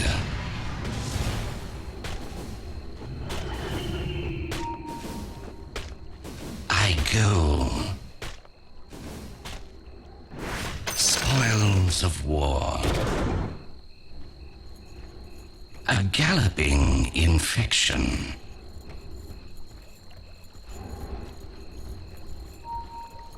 Affliction.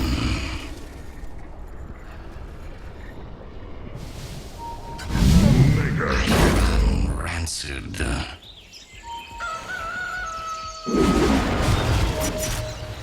I molder on.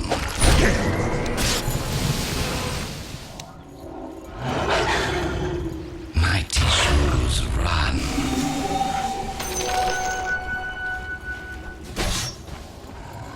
Of course. My name, you reap what you sow. Plague spreader.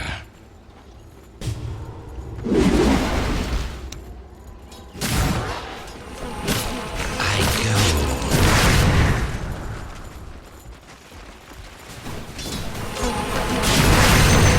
Okay. Vector of infection. Thrice is nice. Plague spreader.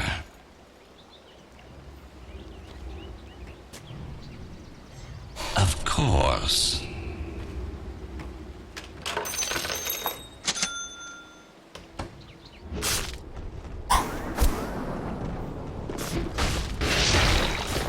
Quickly.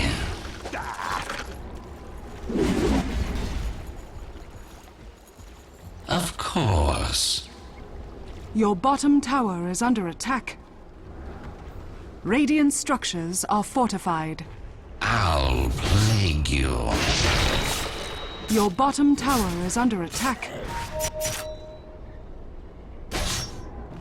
A galloping infection.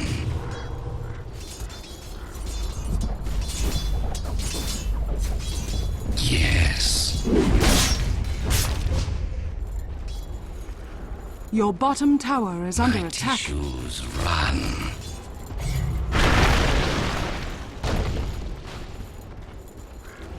Rot in hell.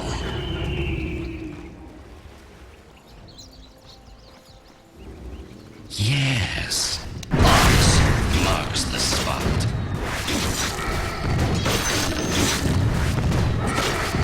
Forward.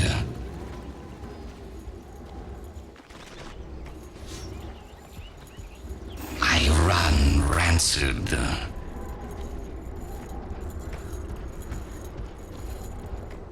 I molder on.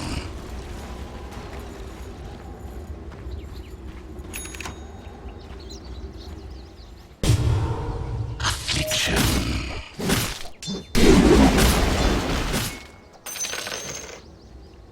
I'll plague you. A pox upon you.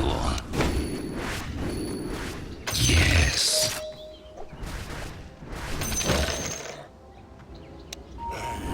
Attack. Fresh meat! A galloping infection.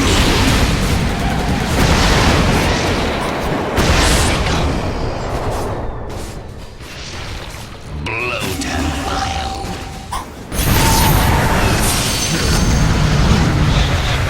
I reap your life. Affliction.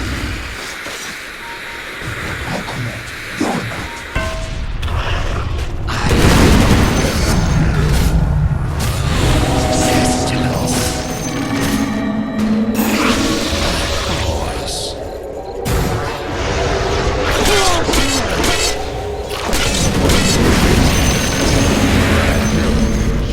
Triple kill! Plagues. The enemy's middle tower has fallen. Vector of infection.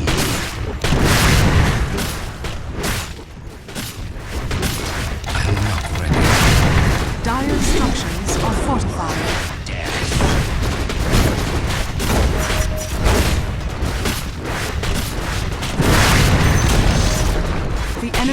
middle tower has fallen.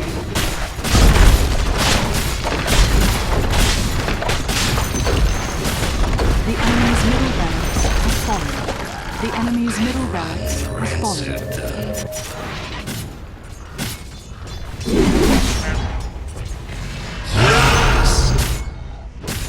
Meat man.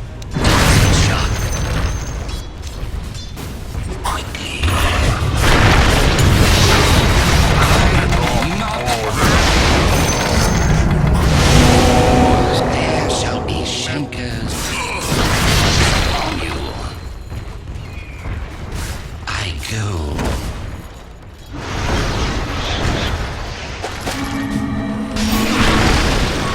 Breathe it in.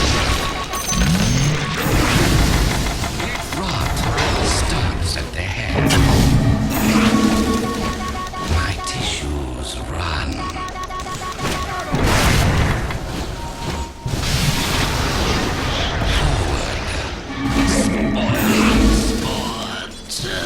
Good soaking.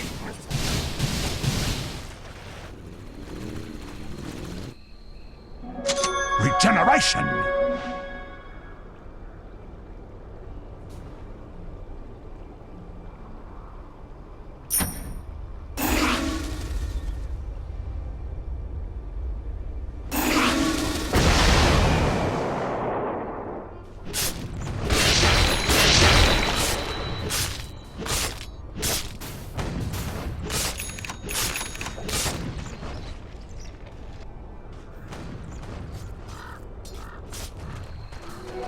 Lovely.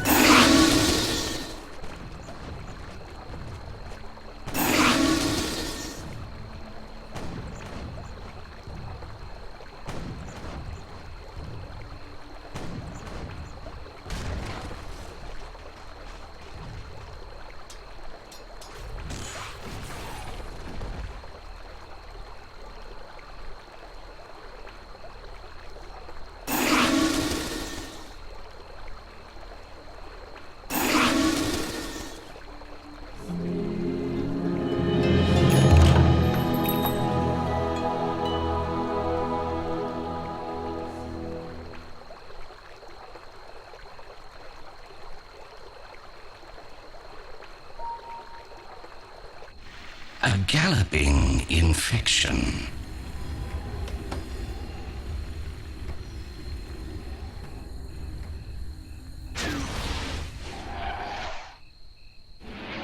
Vector of infection.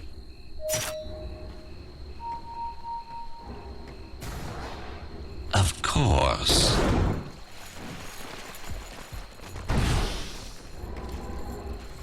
I'll plague you.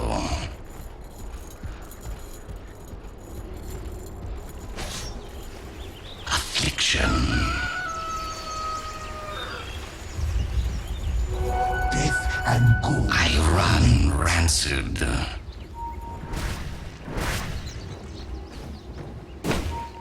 I molder on.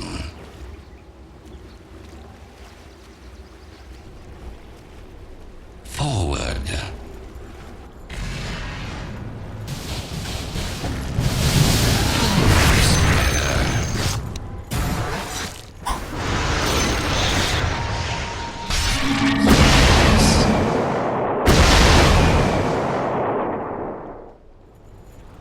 My tissues run.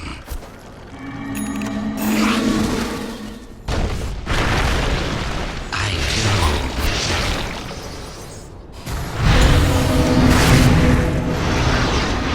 Of course.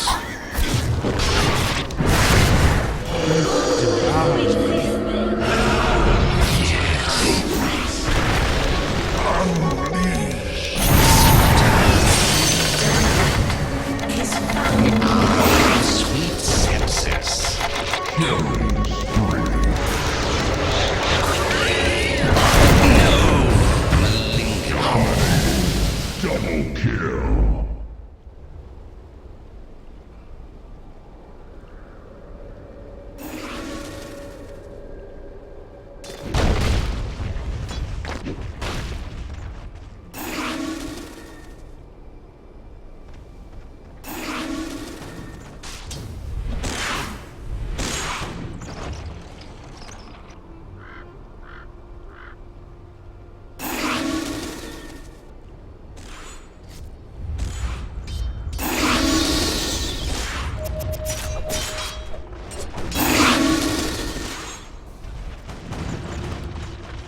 Boy! Affliction.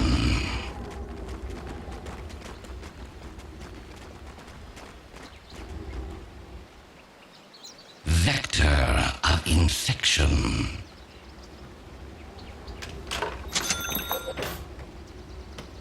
Forward.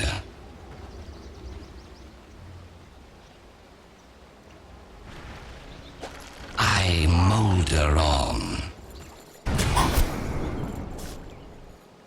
I go.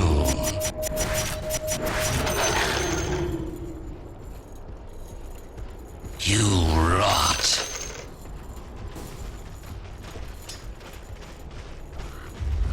Delaquest. Shock.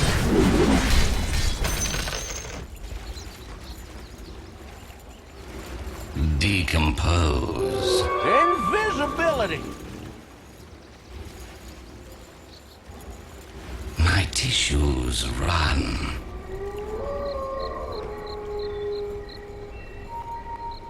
I'll plague you.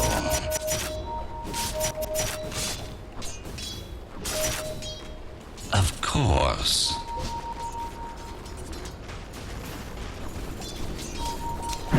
Whither hither.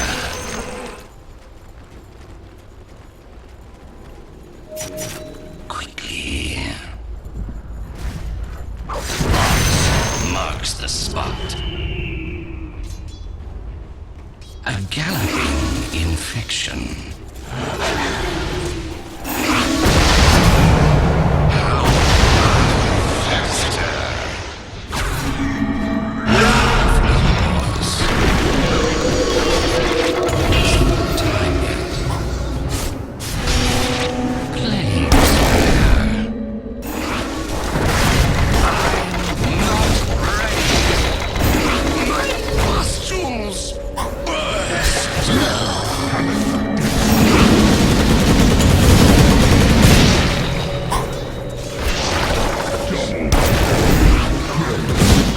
Triple kill!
Your top tower is under attack. Who can't be cured must be endured. I answered.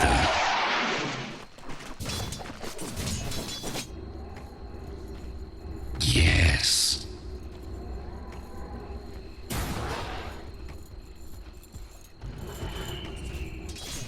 Of course.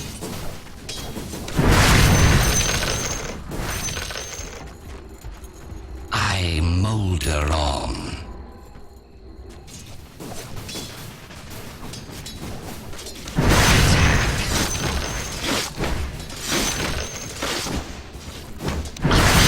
On you.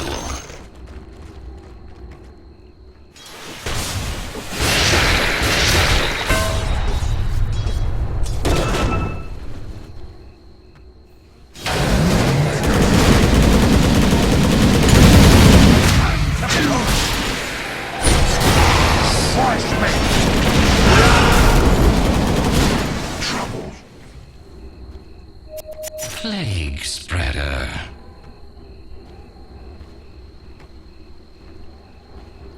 Quickly.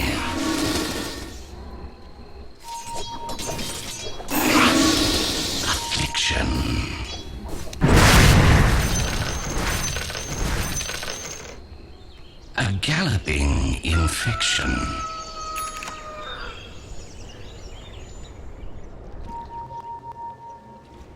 A coin for me. I'll plague you.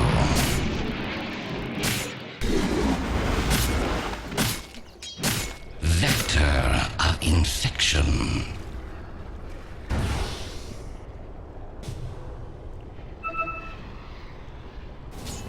My tissues run.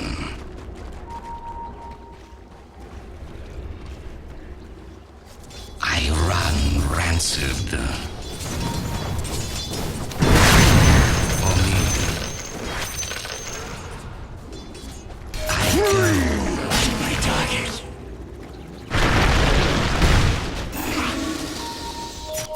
Yes.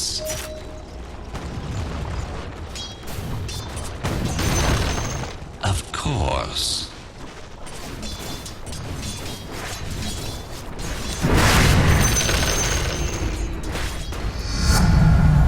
My portals bulge. Yes.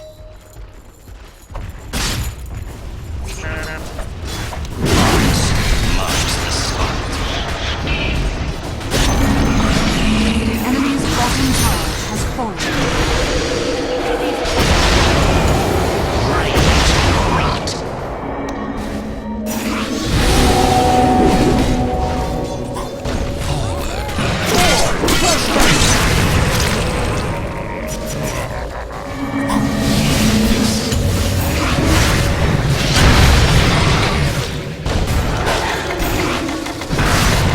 Thank you.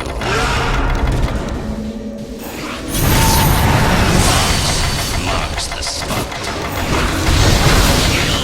Is the cure.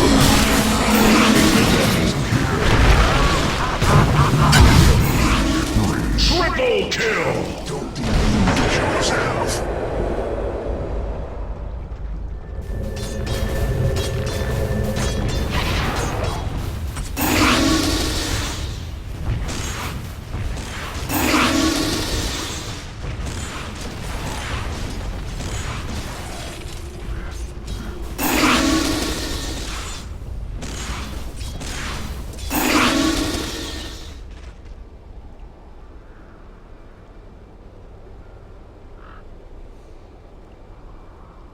Your bottom tower is under attack. Radiant structures are fortified. Dire's structures are fortified. Your bottom tower has fallen. Out of quarantine. Your bottom tower is under attack.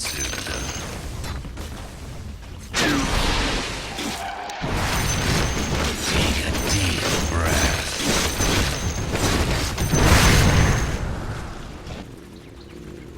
Plague spreader.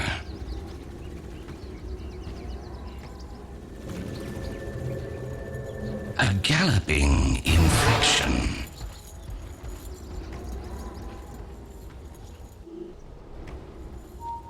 Of course. Regeneration! Sweet spoilage.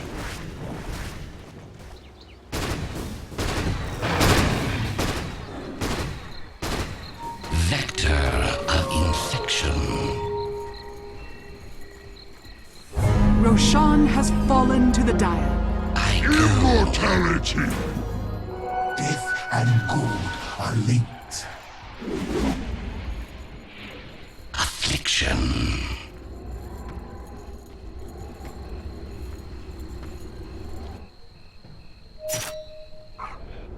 I molder on.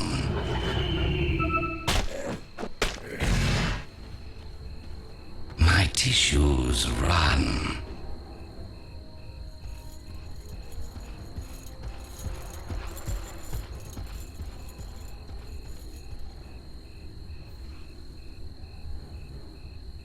Affliction.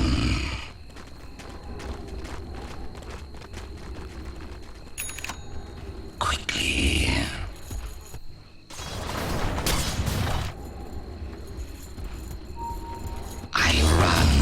rancid.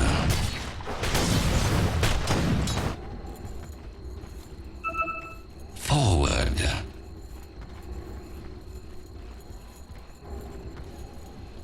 My tissues run.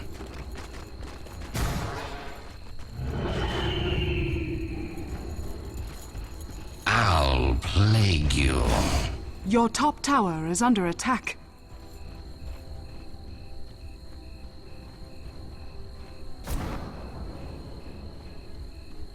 Of course.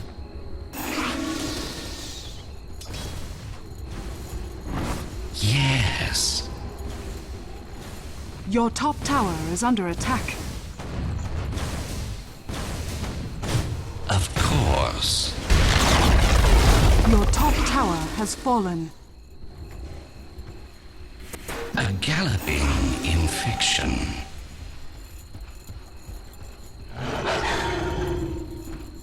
I molder on. Not where you drop it. Rot in hell.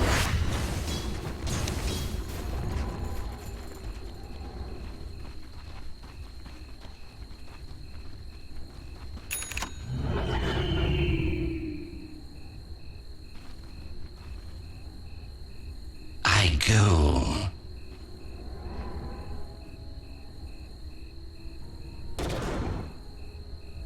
Vector of infection.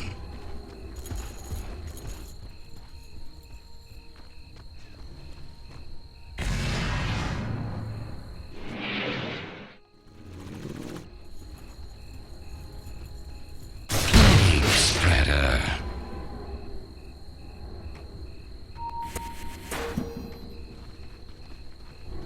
Yes. Get over it! Pox upon you.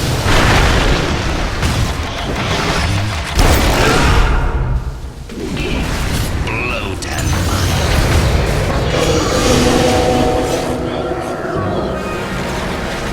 Your middle tower has fallen.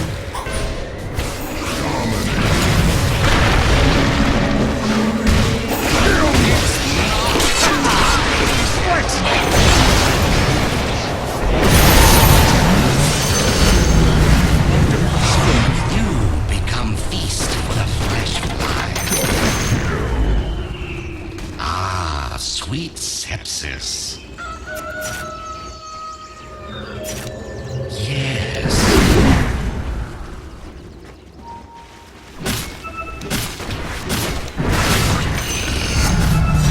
Spread the contagion.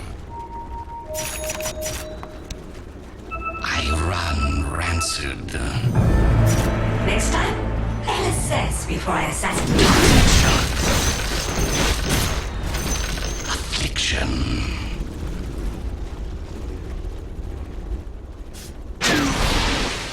My tissues run.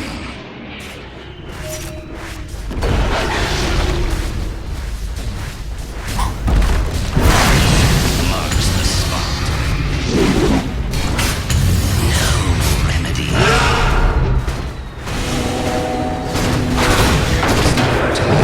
Marks upon you.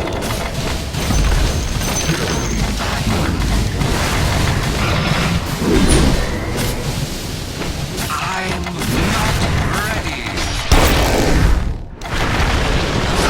Antiseptic shock. The enemy's middle tower has fallen.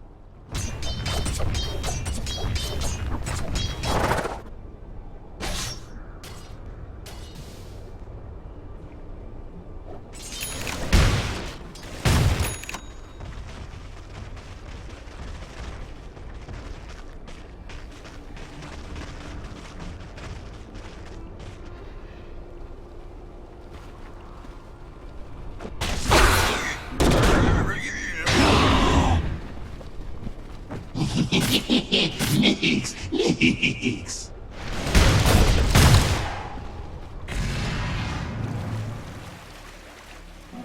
Regeneration.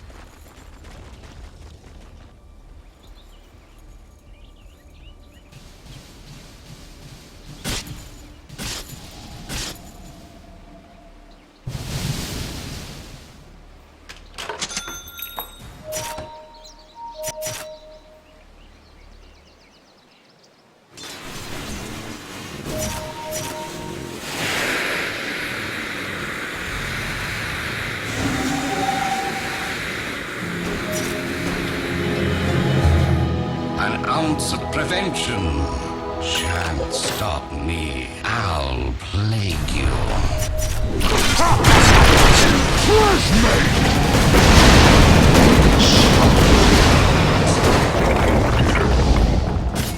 Stay out of my sight! Vector of infection.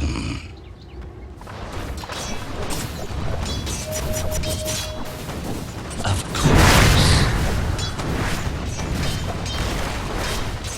Spoils of war. A galloping infection.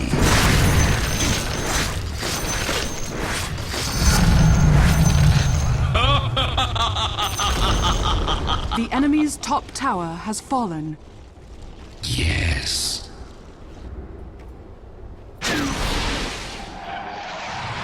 Plague spreader. I'm under attack. Your bottom tower is under attack. On you. Dire structures are fortified. Toxic shock.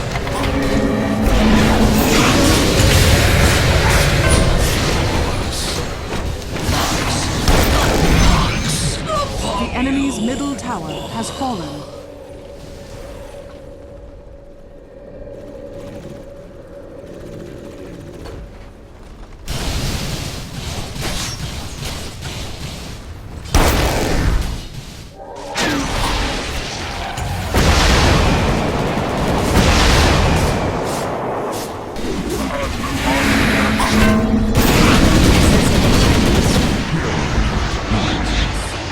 Well, that'll learn ya!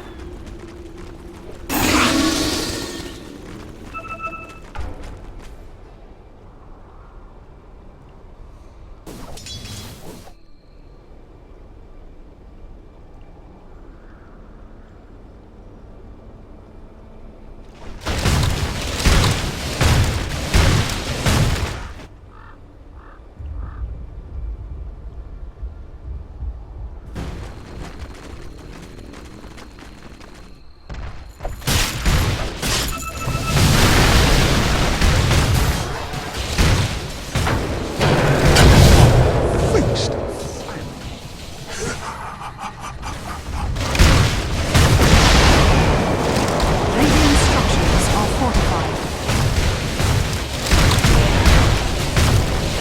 Your middle tower is under your middle tower has fallen.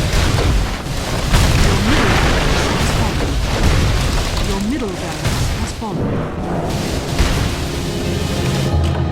I relapse. A Your galloping. middle tower has fallen. Your middle tower is under attack.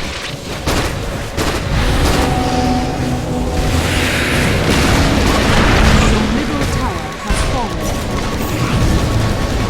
What more Hugs upon you. Corpse fresh? marks.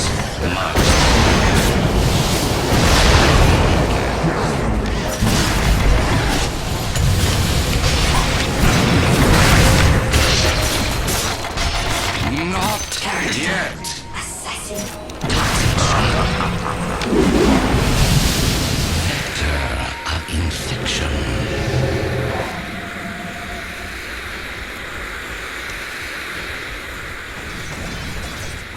Yes.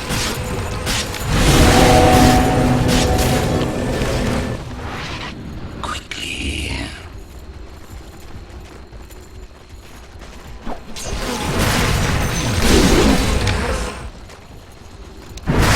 Forward. Marks the spot. I run rancid. I'm not ready. Affliction.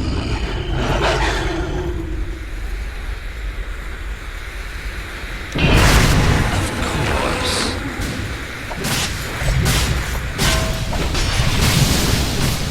Spoiling for a fight.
The rune of haste.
Roshan has fallen to the Peace Radiant. burns eternal.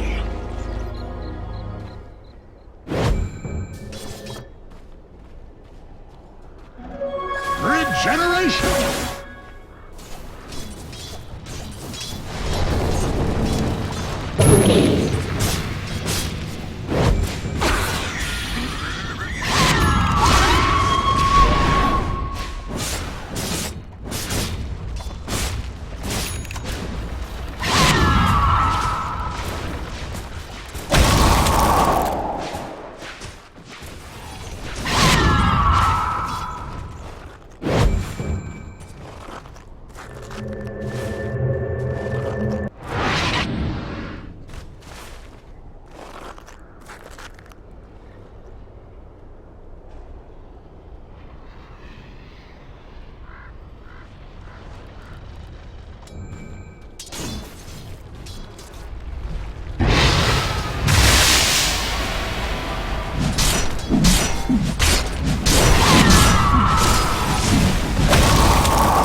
Dire's bottom tower is under attack.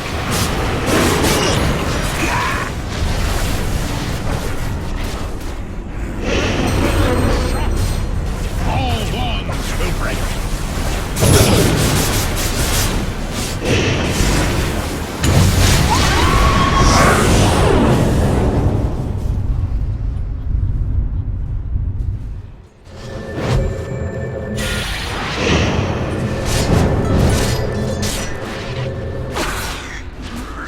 The embers still burn.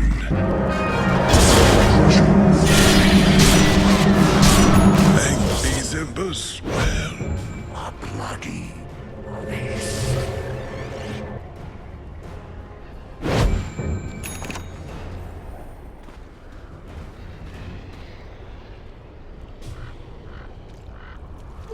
Double damage.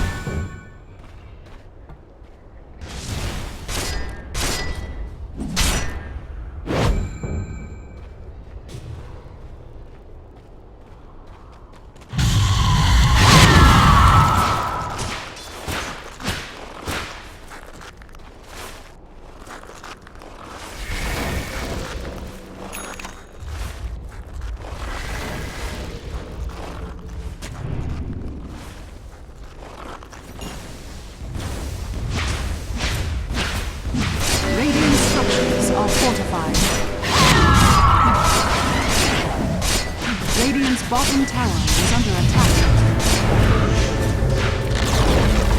Radiant's bottom tower has fallen.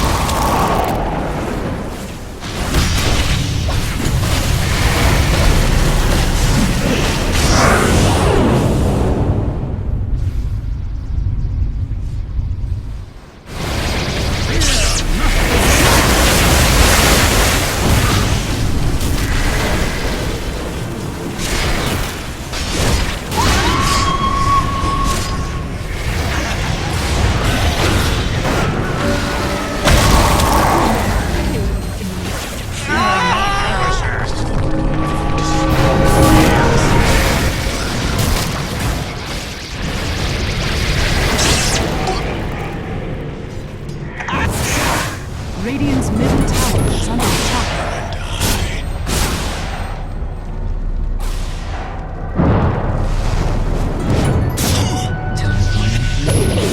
My sojourn ends here.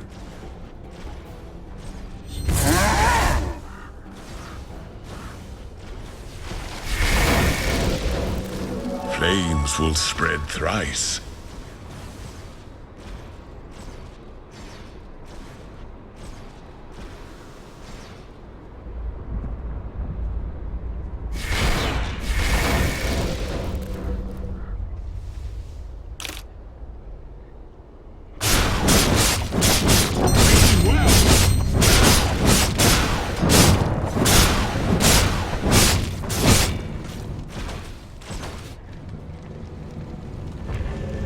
Dire's bottom tower is under attack. Dire's structures are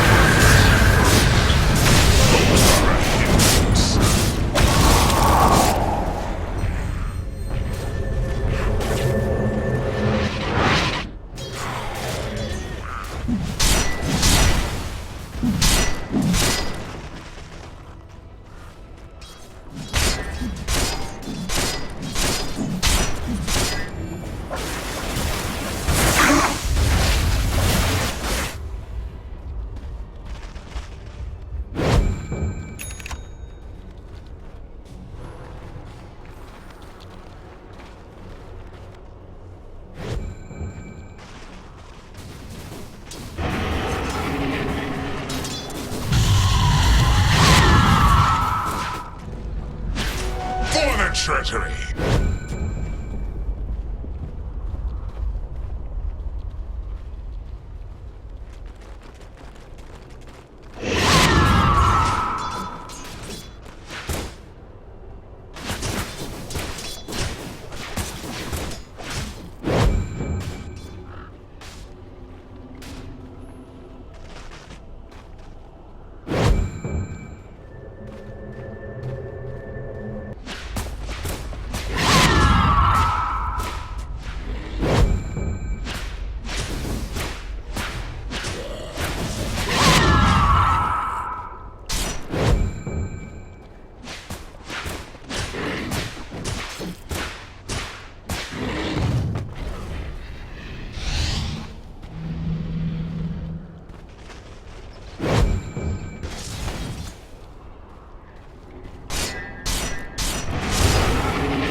Dire's top tower is under attack.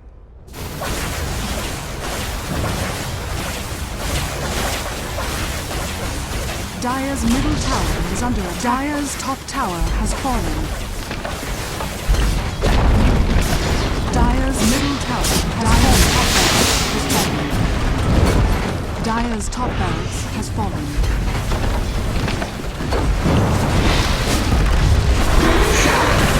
Dire's middle barracks has fallen.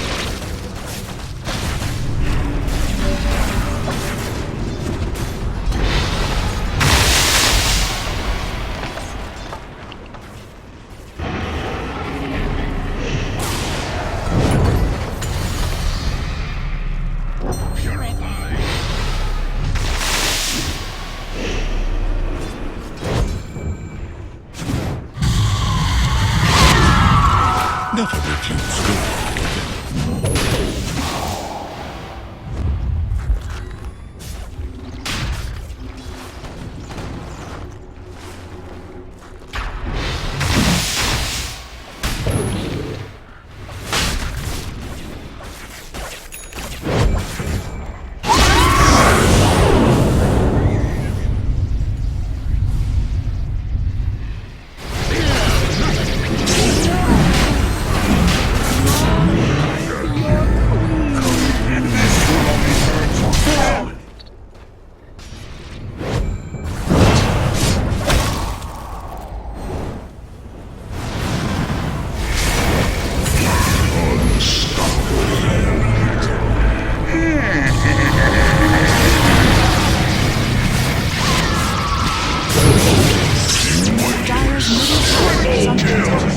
Remains with you.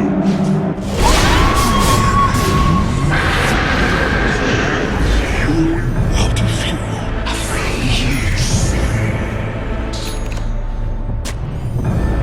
Dire's structures are fortified.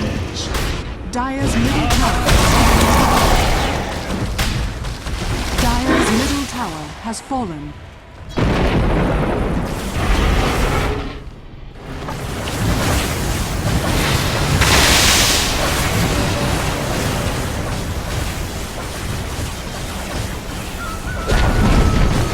Dire's middle tower has fallen.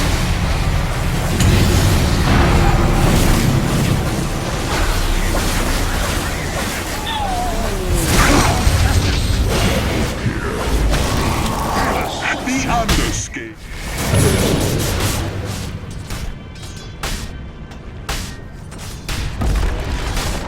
Dire's Ancient is under attack. Radiant victory.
First blood.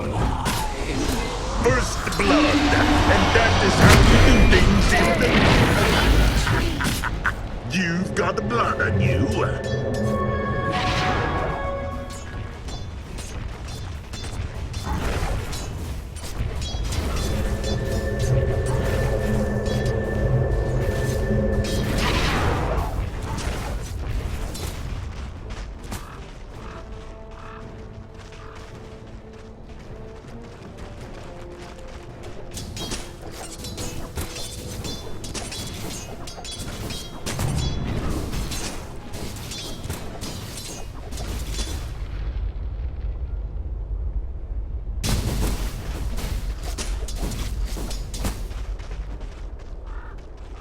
Missing top! Radiant's top tower is under attack.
Invisibility.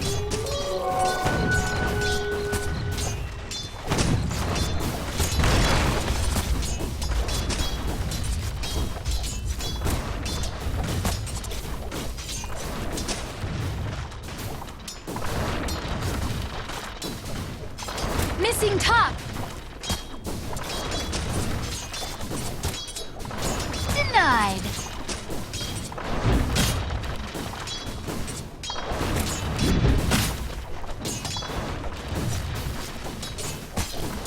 Radiant's middle tower is under attack.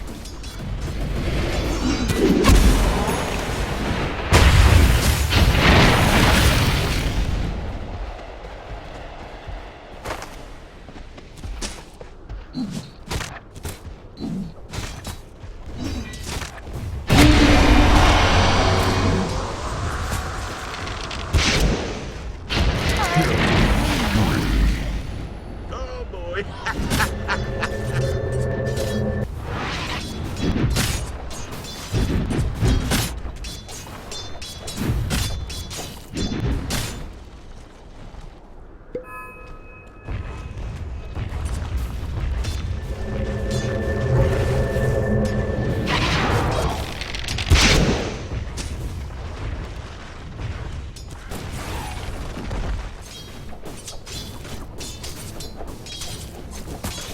Missing top!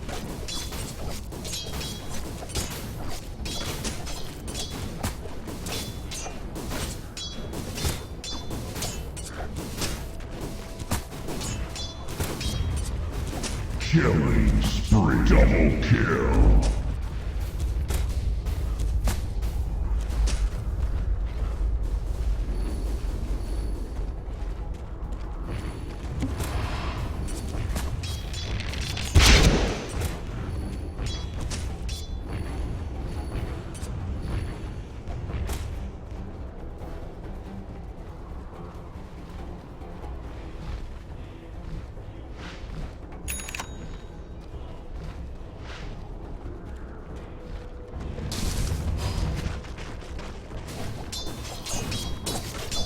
Dire's middle tower is under attack. Dire's structures are fortified. Killing spree. Glass. Radiant's bottom tower is under attack. Dominating. Double kill.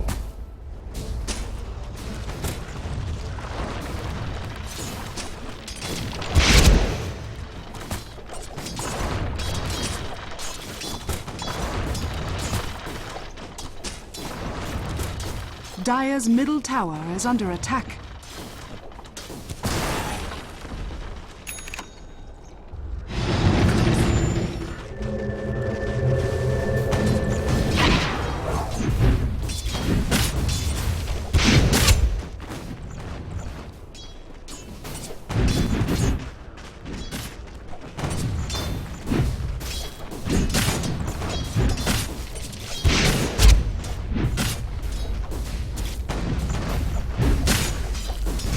Radiant's middle tower is under attack.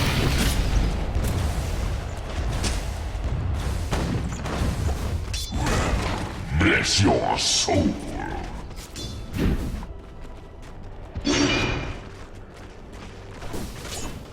Missing top.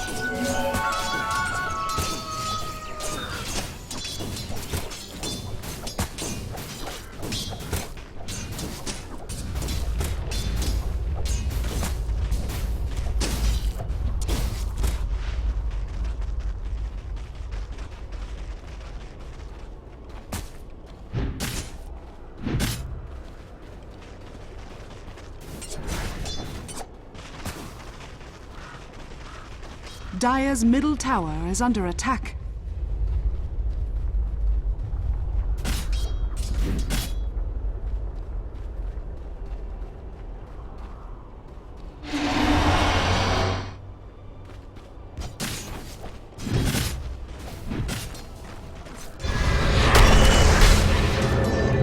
My flesh.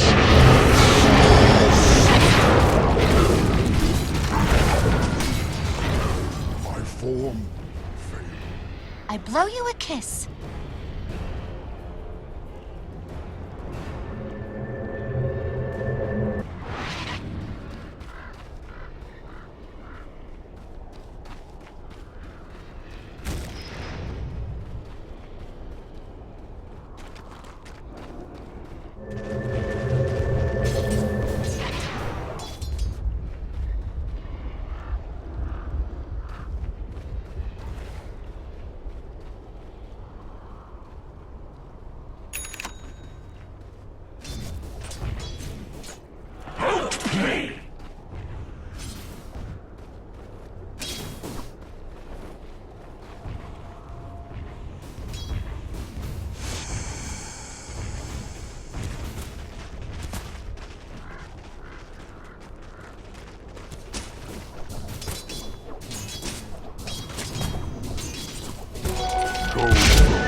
Ullerin is prime.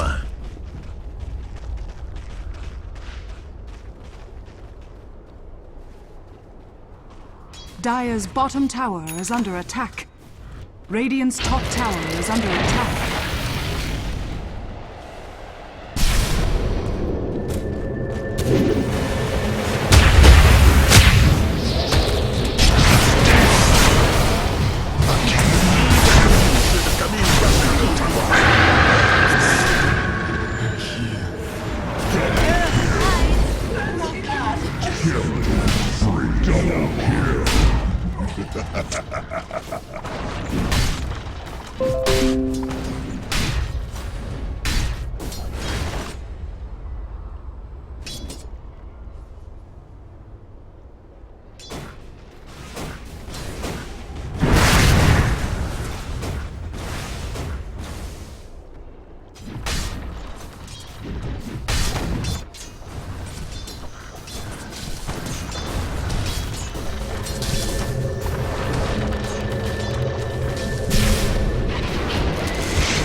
bottom tower is under attack.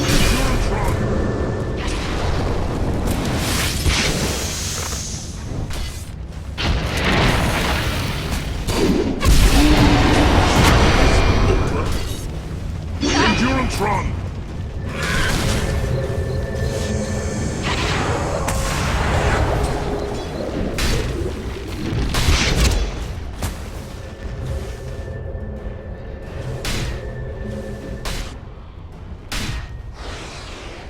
Radiant's top tower is under attack.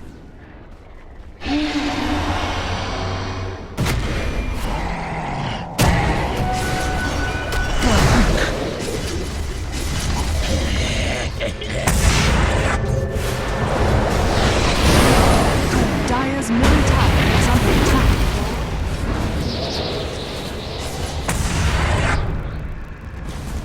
Dire's middle tower has fallen.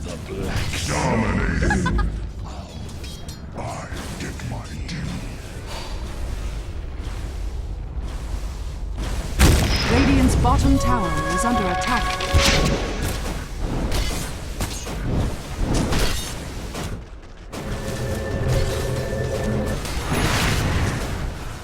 Radiant structures are fortified.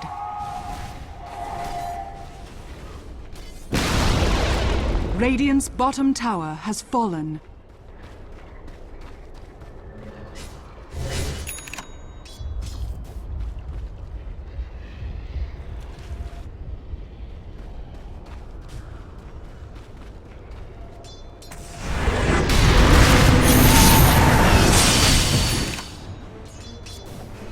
I thank you from the...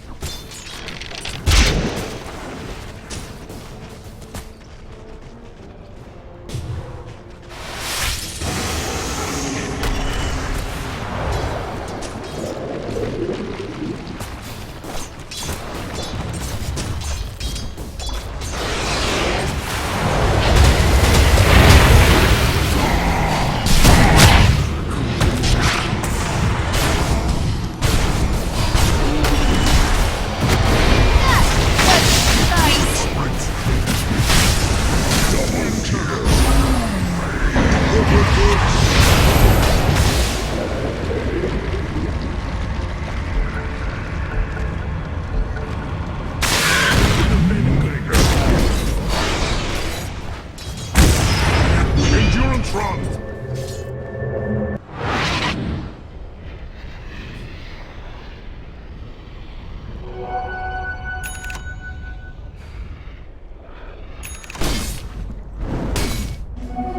Faster I fly. Radiant's middle tower is under attack.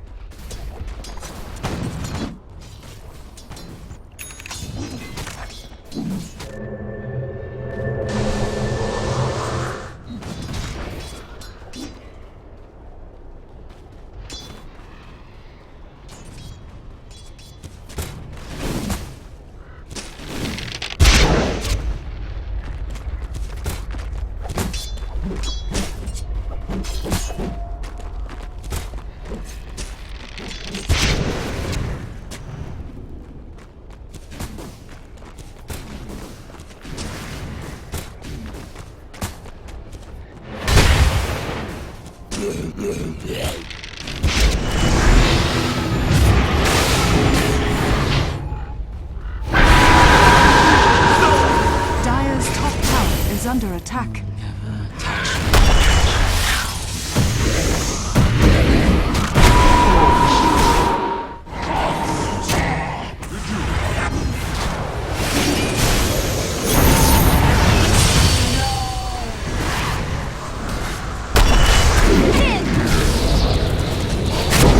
Become feast of the flesh flies. Endurance run! I am frost free! A scream.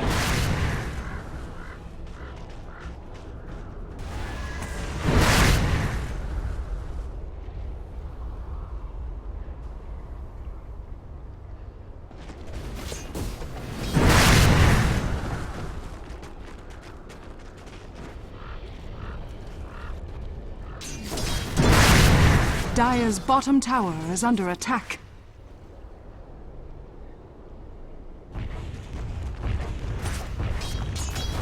Dire's top tower is under attack.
Radiant's middle tower is under attack.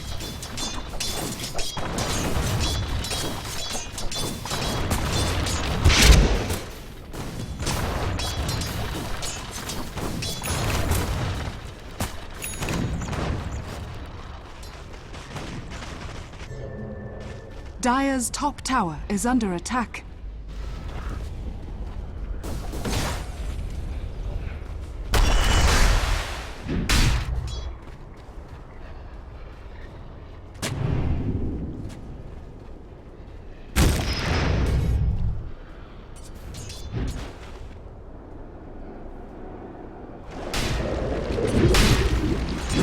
Radiant's top tower is under attack.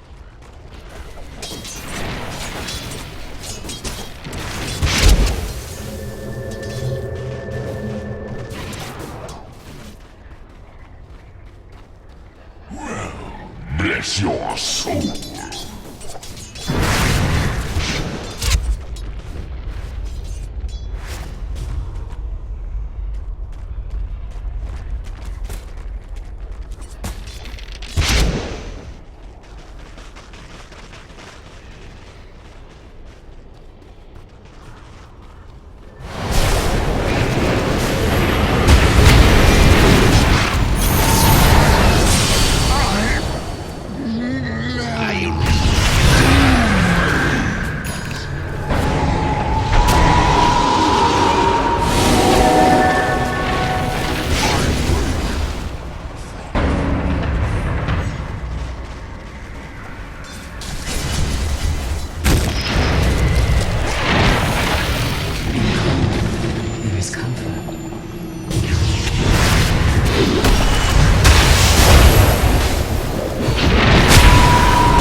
Dire's top tower is under attack.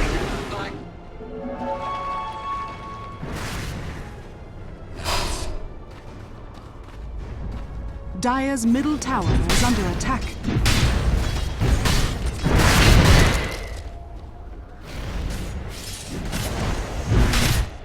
Dire's structures are fortified. Dire's middle tower is under attack.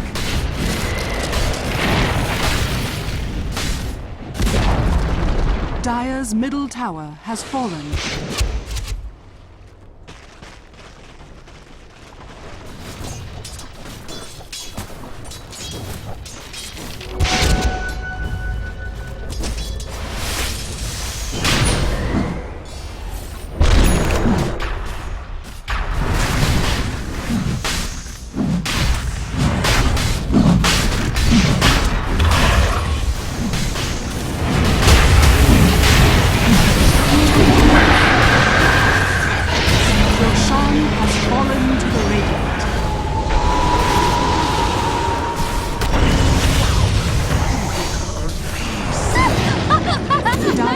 bottom tower is under attack.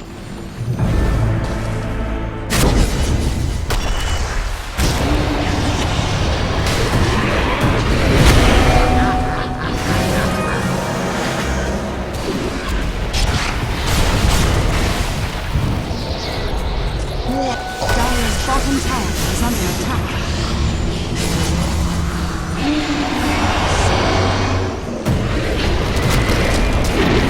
Radiant's top tower is under attack.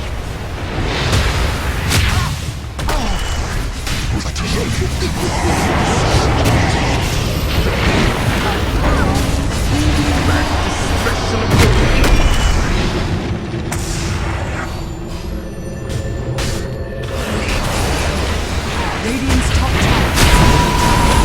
Triple kill! You were out of your weight class.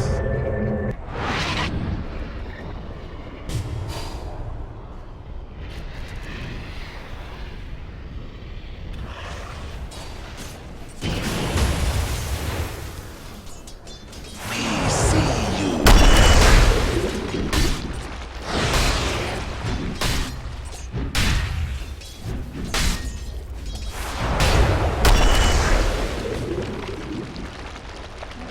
Regeneration.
Radiant's middle tower is under attack.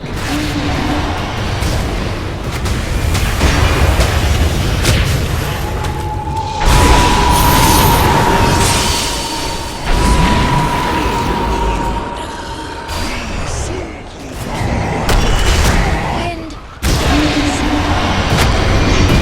Dire's top tower is under attack. Dire's top tower has fallen.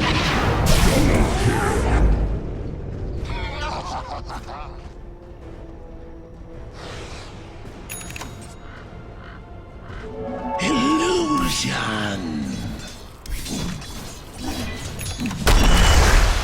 Dire's top tower is under attack. Radiant's bottom tower is under attack.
Radiant vigilance.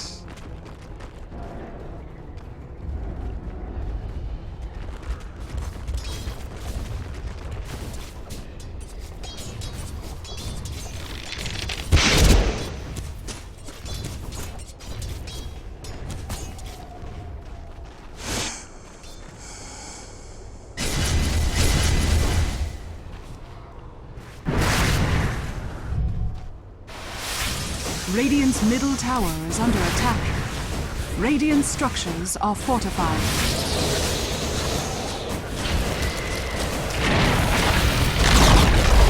Radiant's middle tower has fallen.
Dire's bottom tower is under attack. Dire's bottom tower has fallen.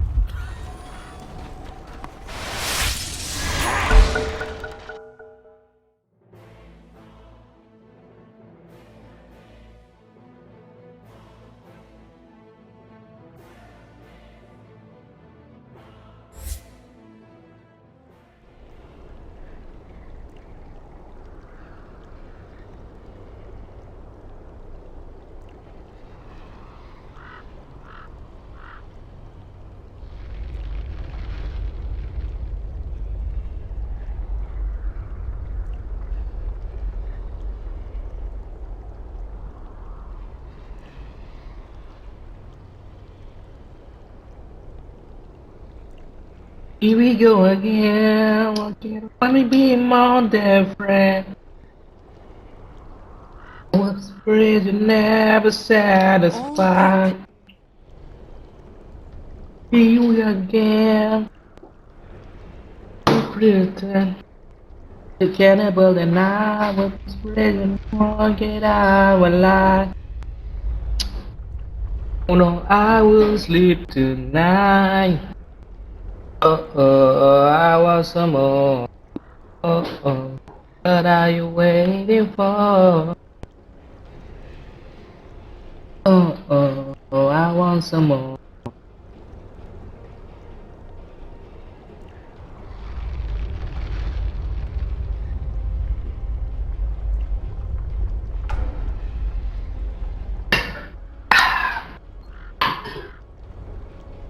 Just can't get in.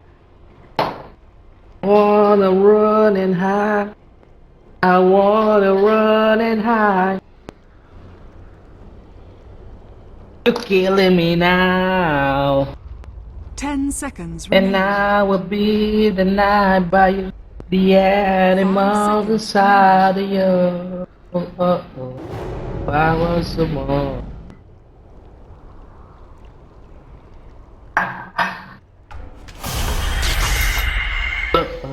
I was. Prepare for battle.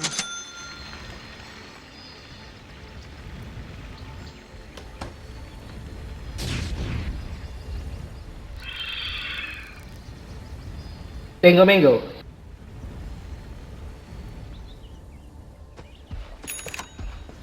Can't you understand?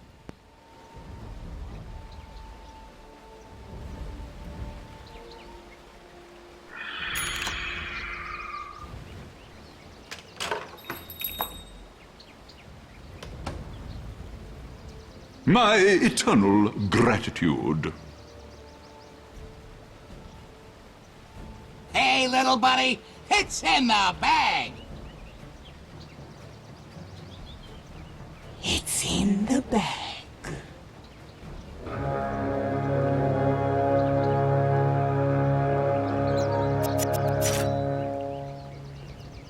The battle begins. Never refuse gold given.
Denied.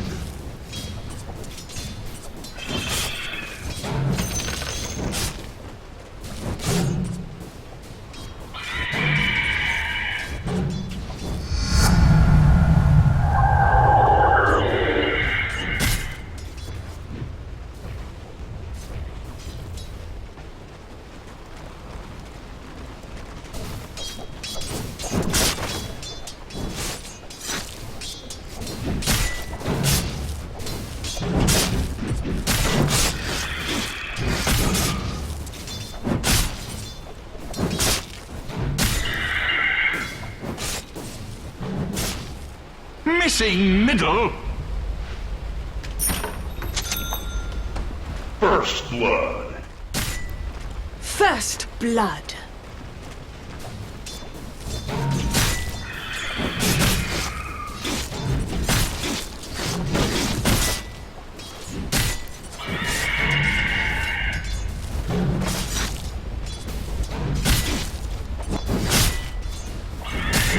Captured in the flame.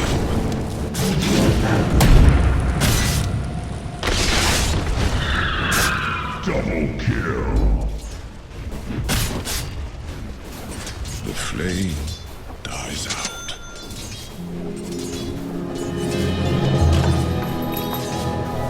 Your middle tower is under attack.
Your middle tower is under attack. Missing middle.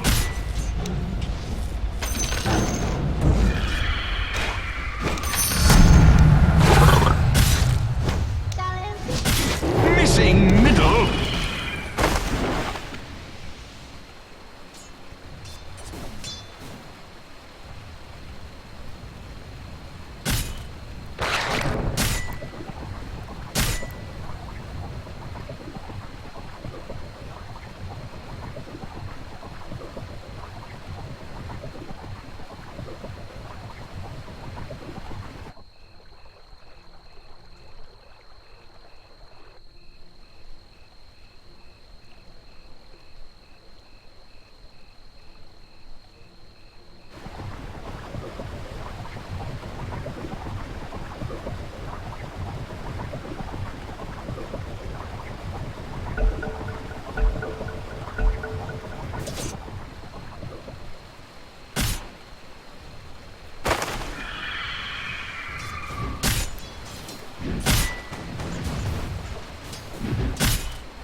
Missing middle.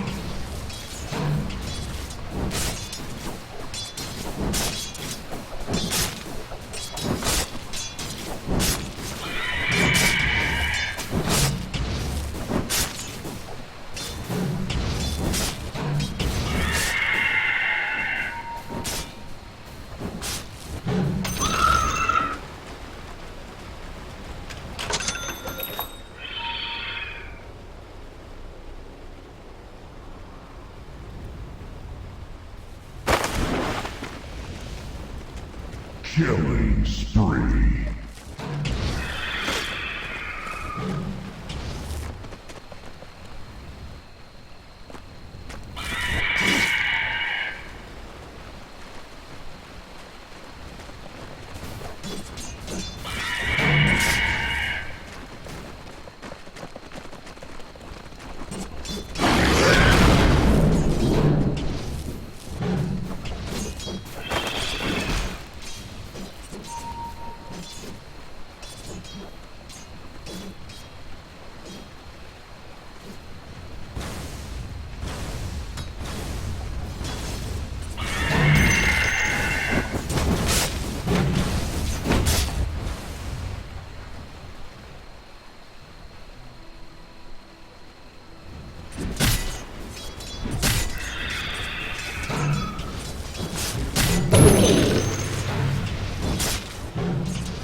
Under attack.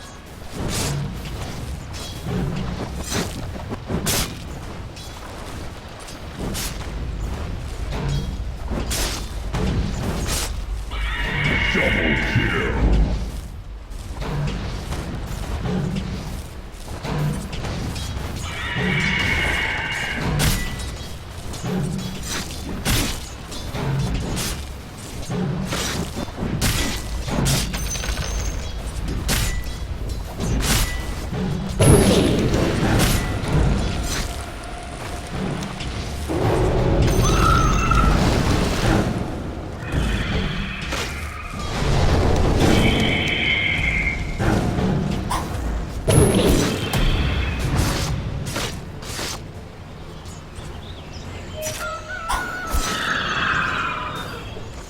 All according to plan.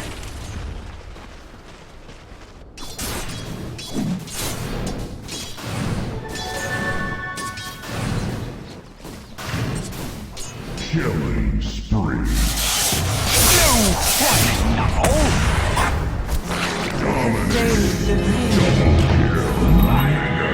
Triple kill.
Death has many doors.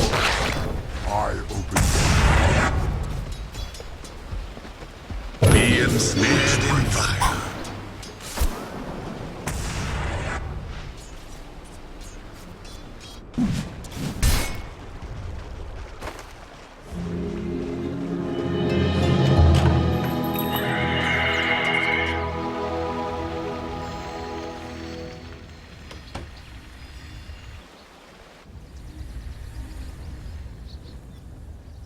Dire's structures are fortified.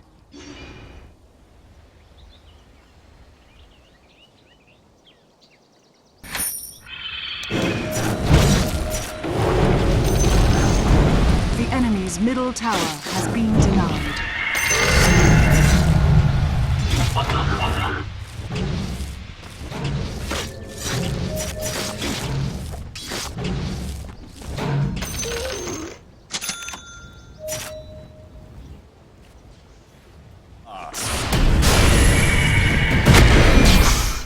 Unstoppable.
Double kill.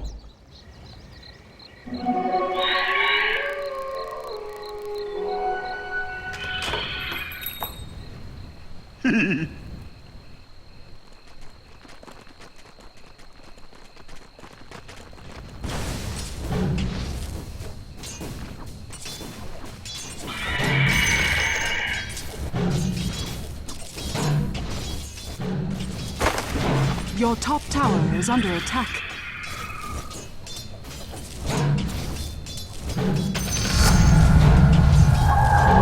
Your top tower is under attack.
The enemy's bottom tower has been denied.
The enemy's top tower has fallen.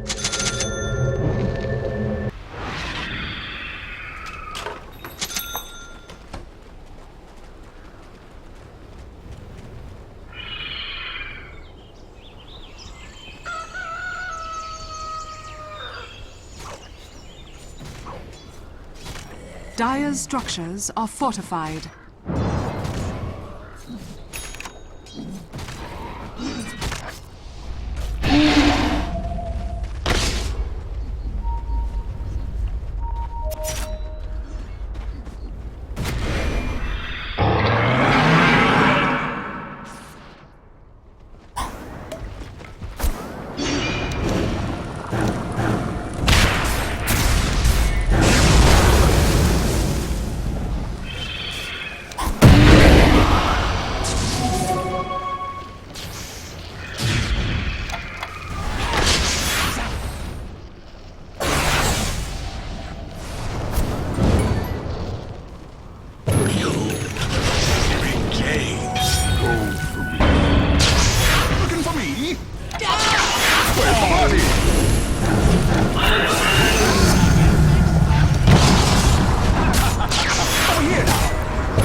Endurance run!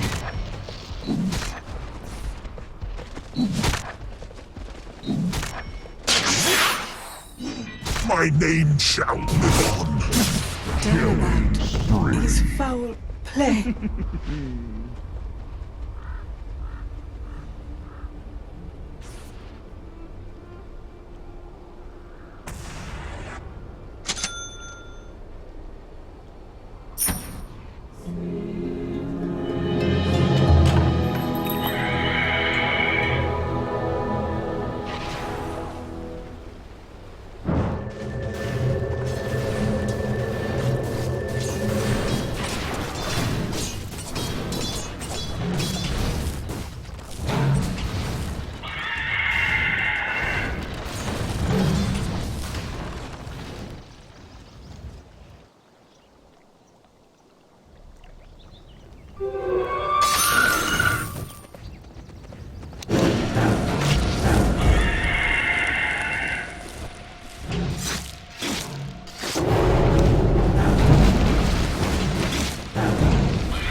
Stupendous!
Your top tower is under attack.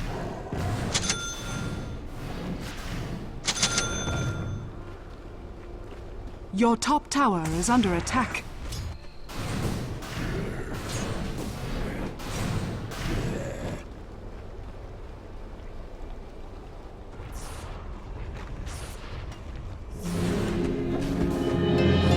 Dire's structures are fortified.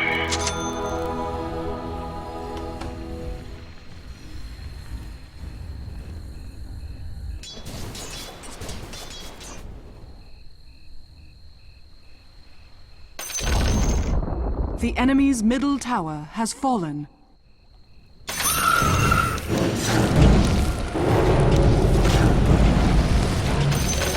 Gold for me.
Your top tower is under attack.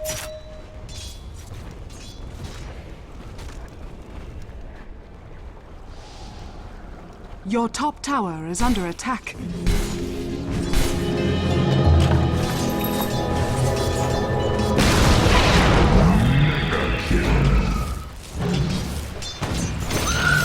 Unstoppable double kill.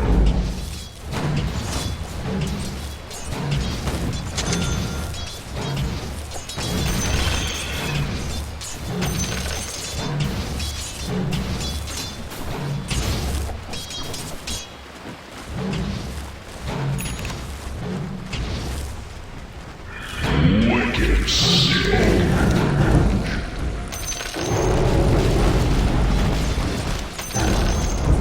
The enemy's bottom tower has fallen.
Force double damage!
Triple kill!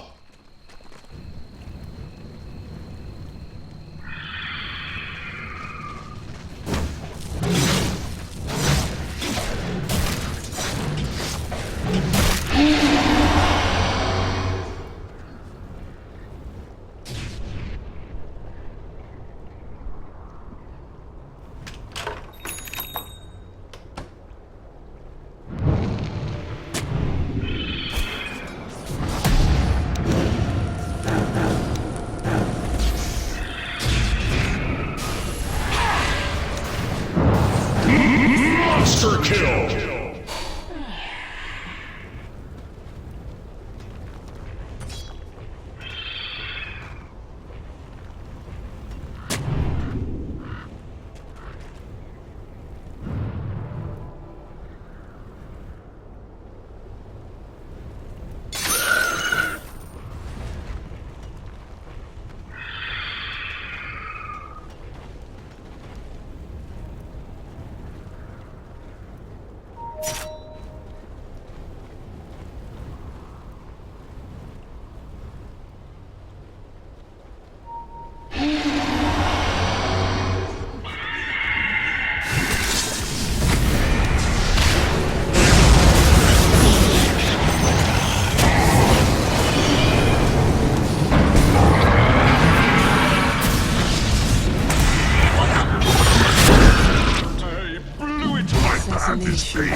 Dire's structures are fortified.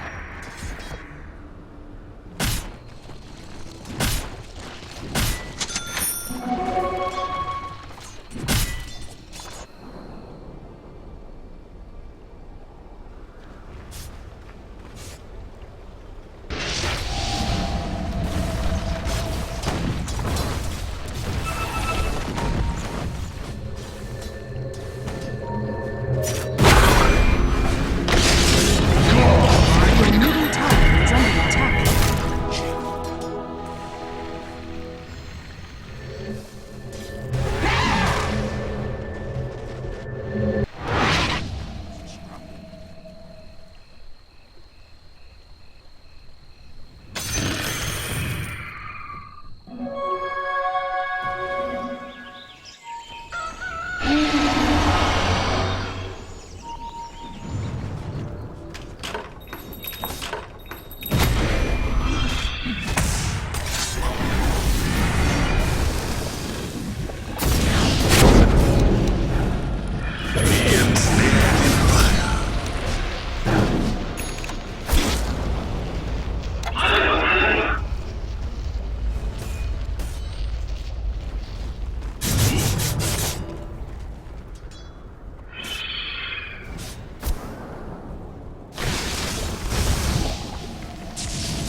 Out of fuel.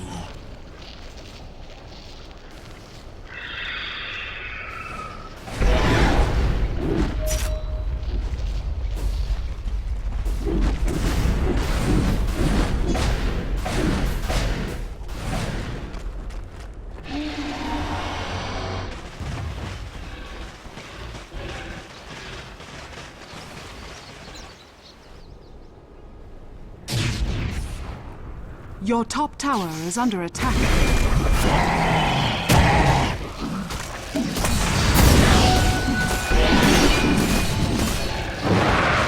Your top tower is under attack.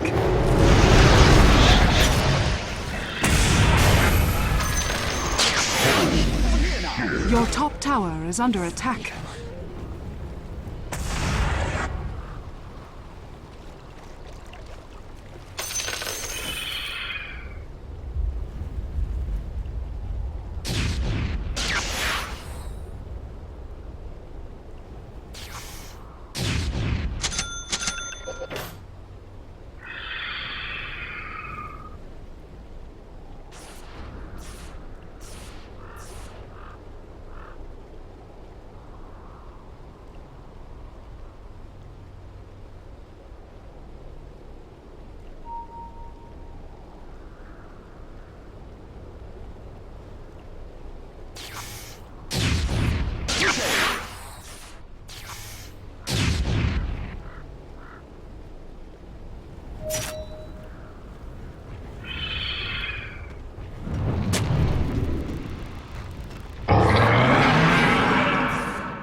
The enemy's top tower has fallen.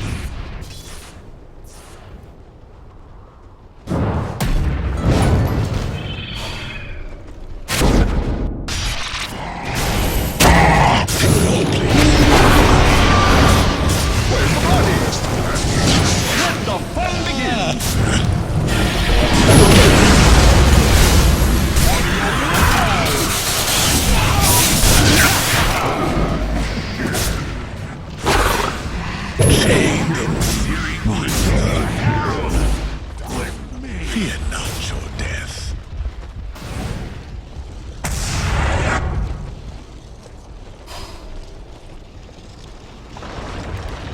Ha!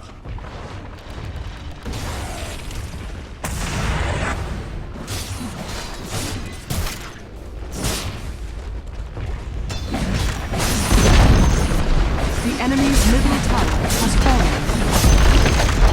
The enemy's middle barracks has fallen. The enemy's middle barracks has fallen.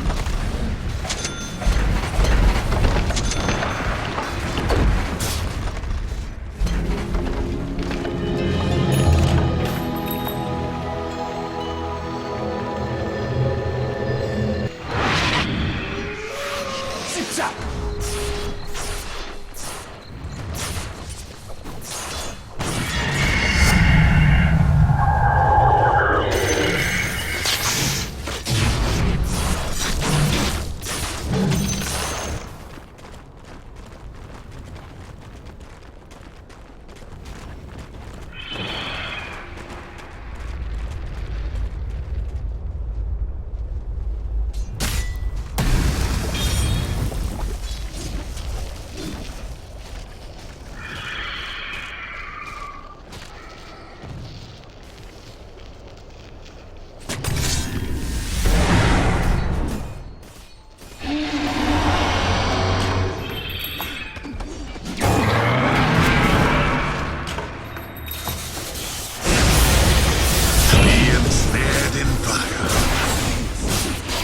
Bury me in the grounds of Omex. The storm was coming!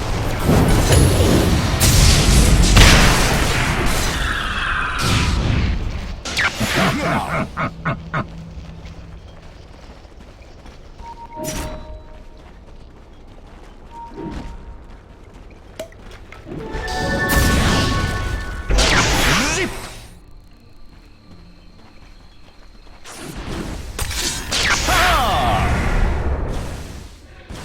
Your middle tower is under attack. Radiant structures are fortified. Let's hope.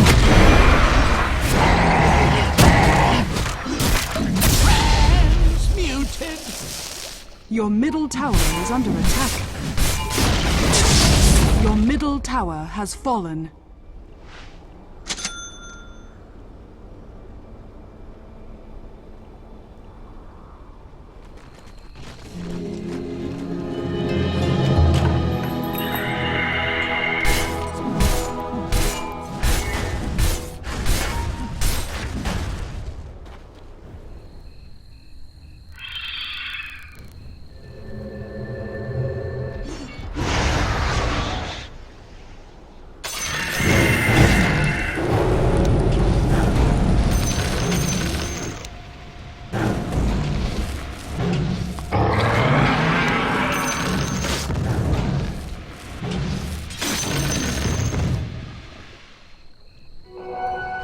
Gift from the goddess.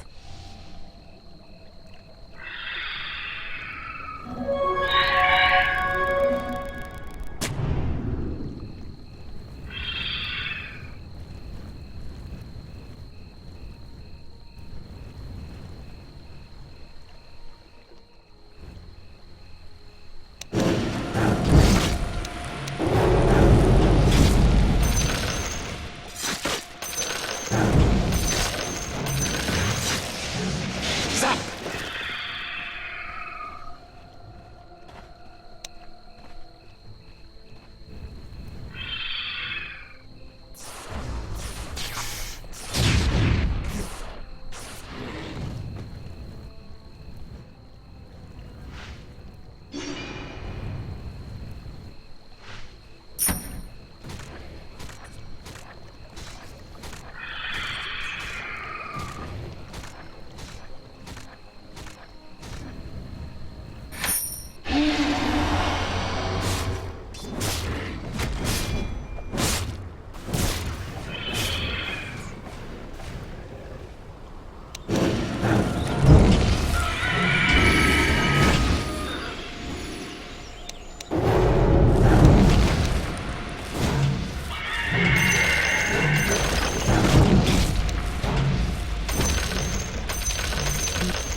Never refuse gold given.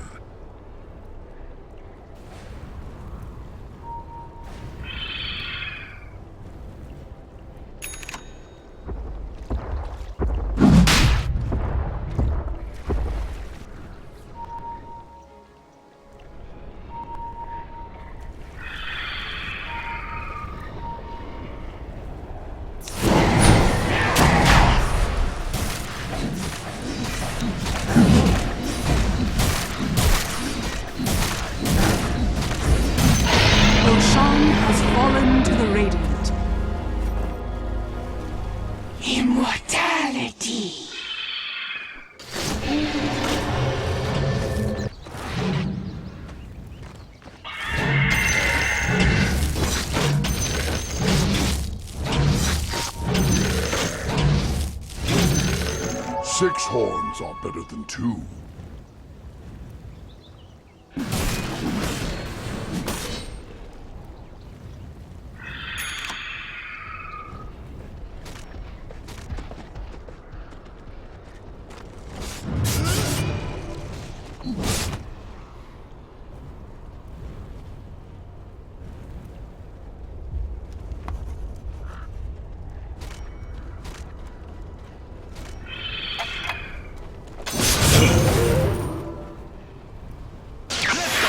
Begin.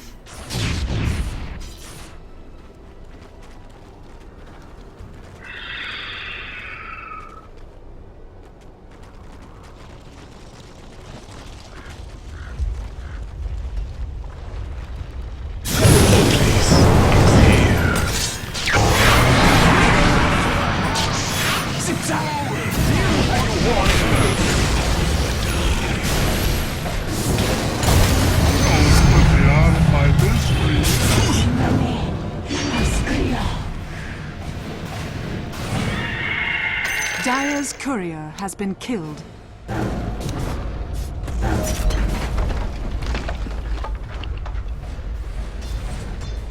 Dire's structures are fortified.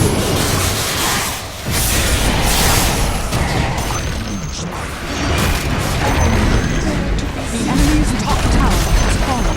The enemy's top barracks has fallen. The enemy's top barracks has fallen.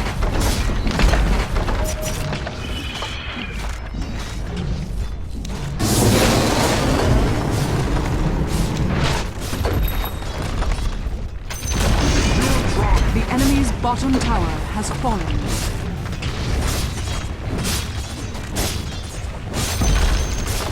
The enemy's bottom barracks has fallen.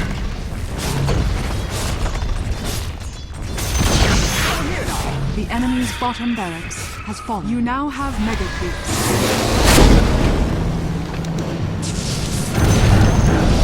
The enemy's middle tower has fallen.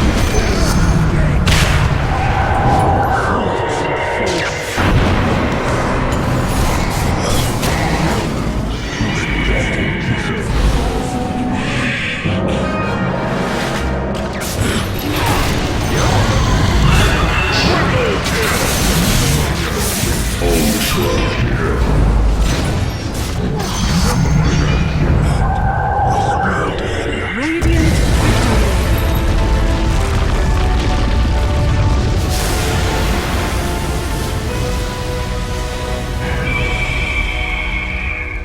Ha ha ha ha ha ha!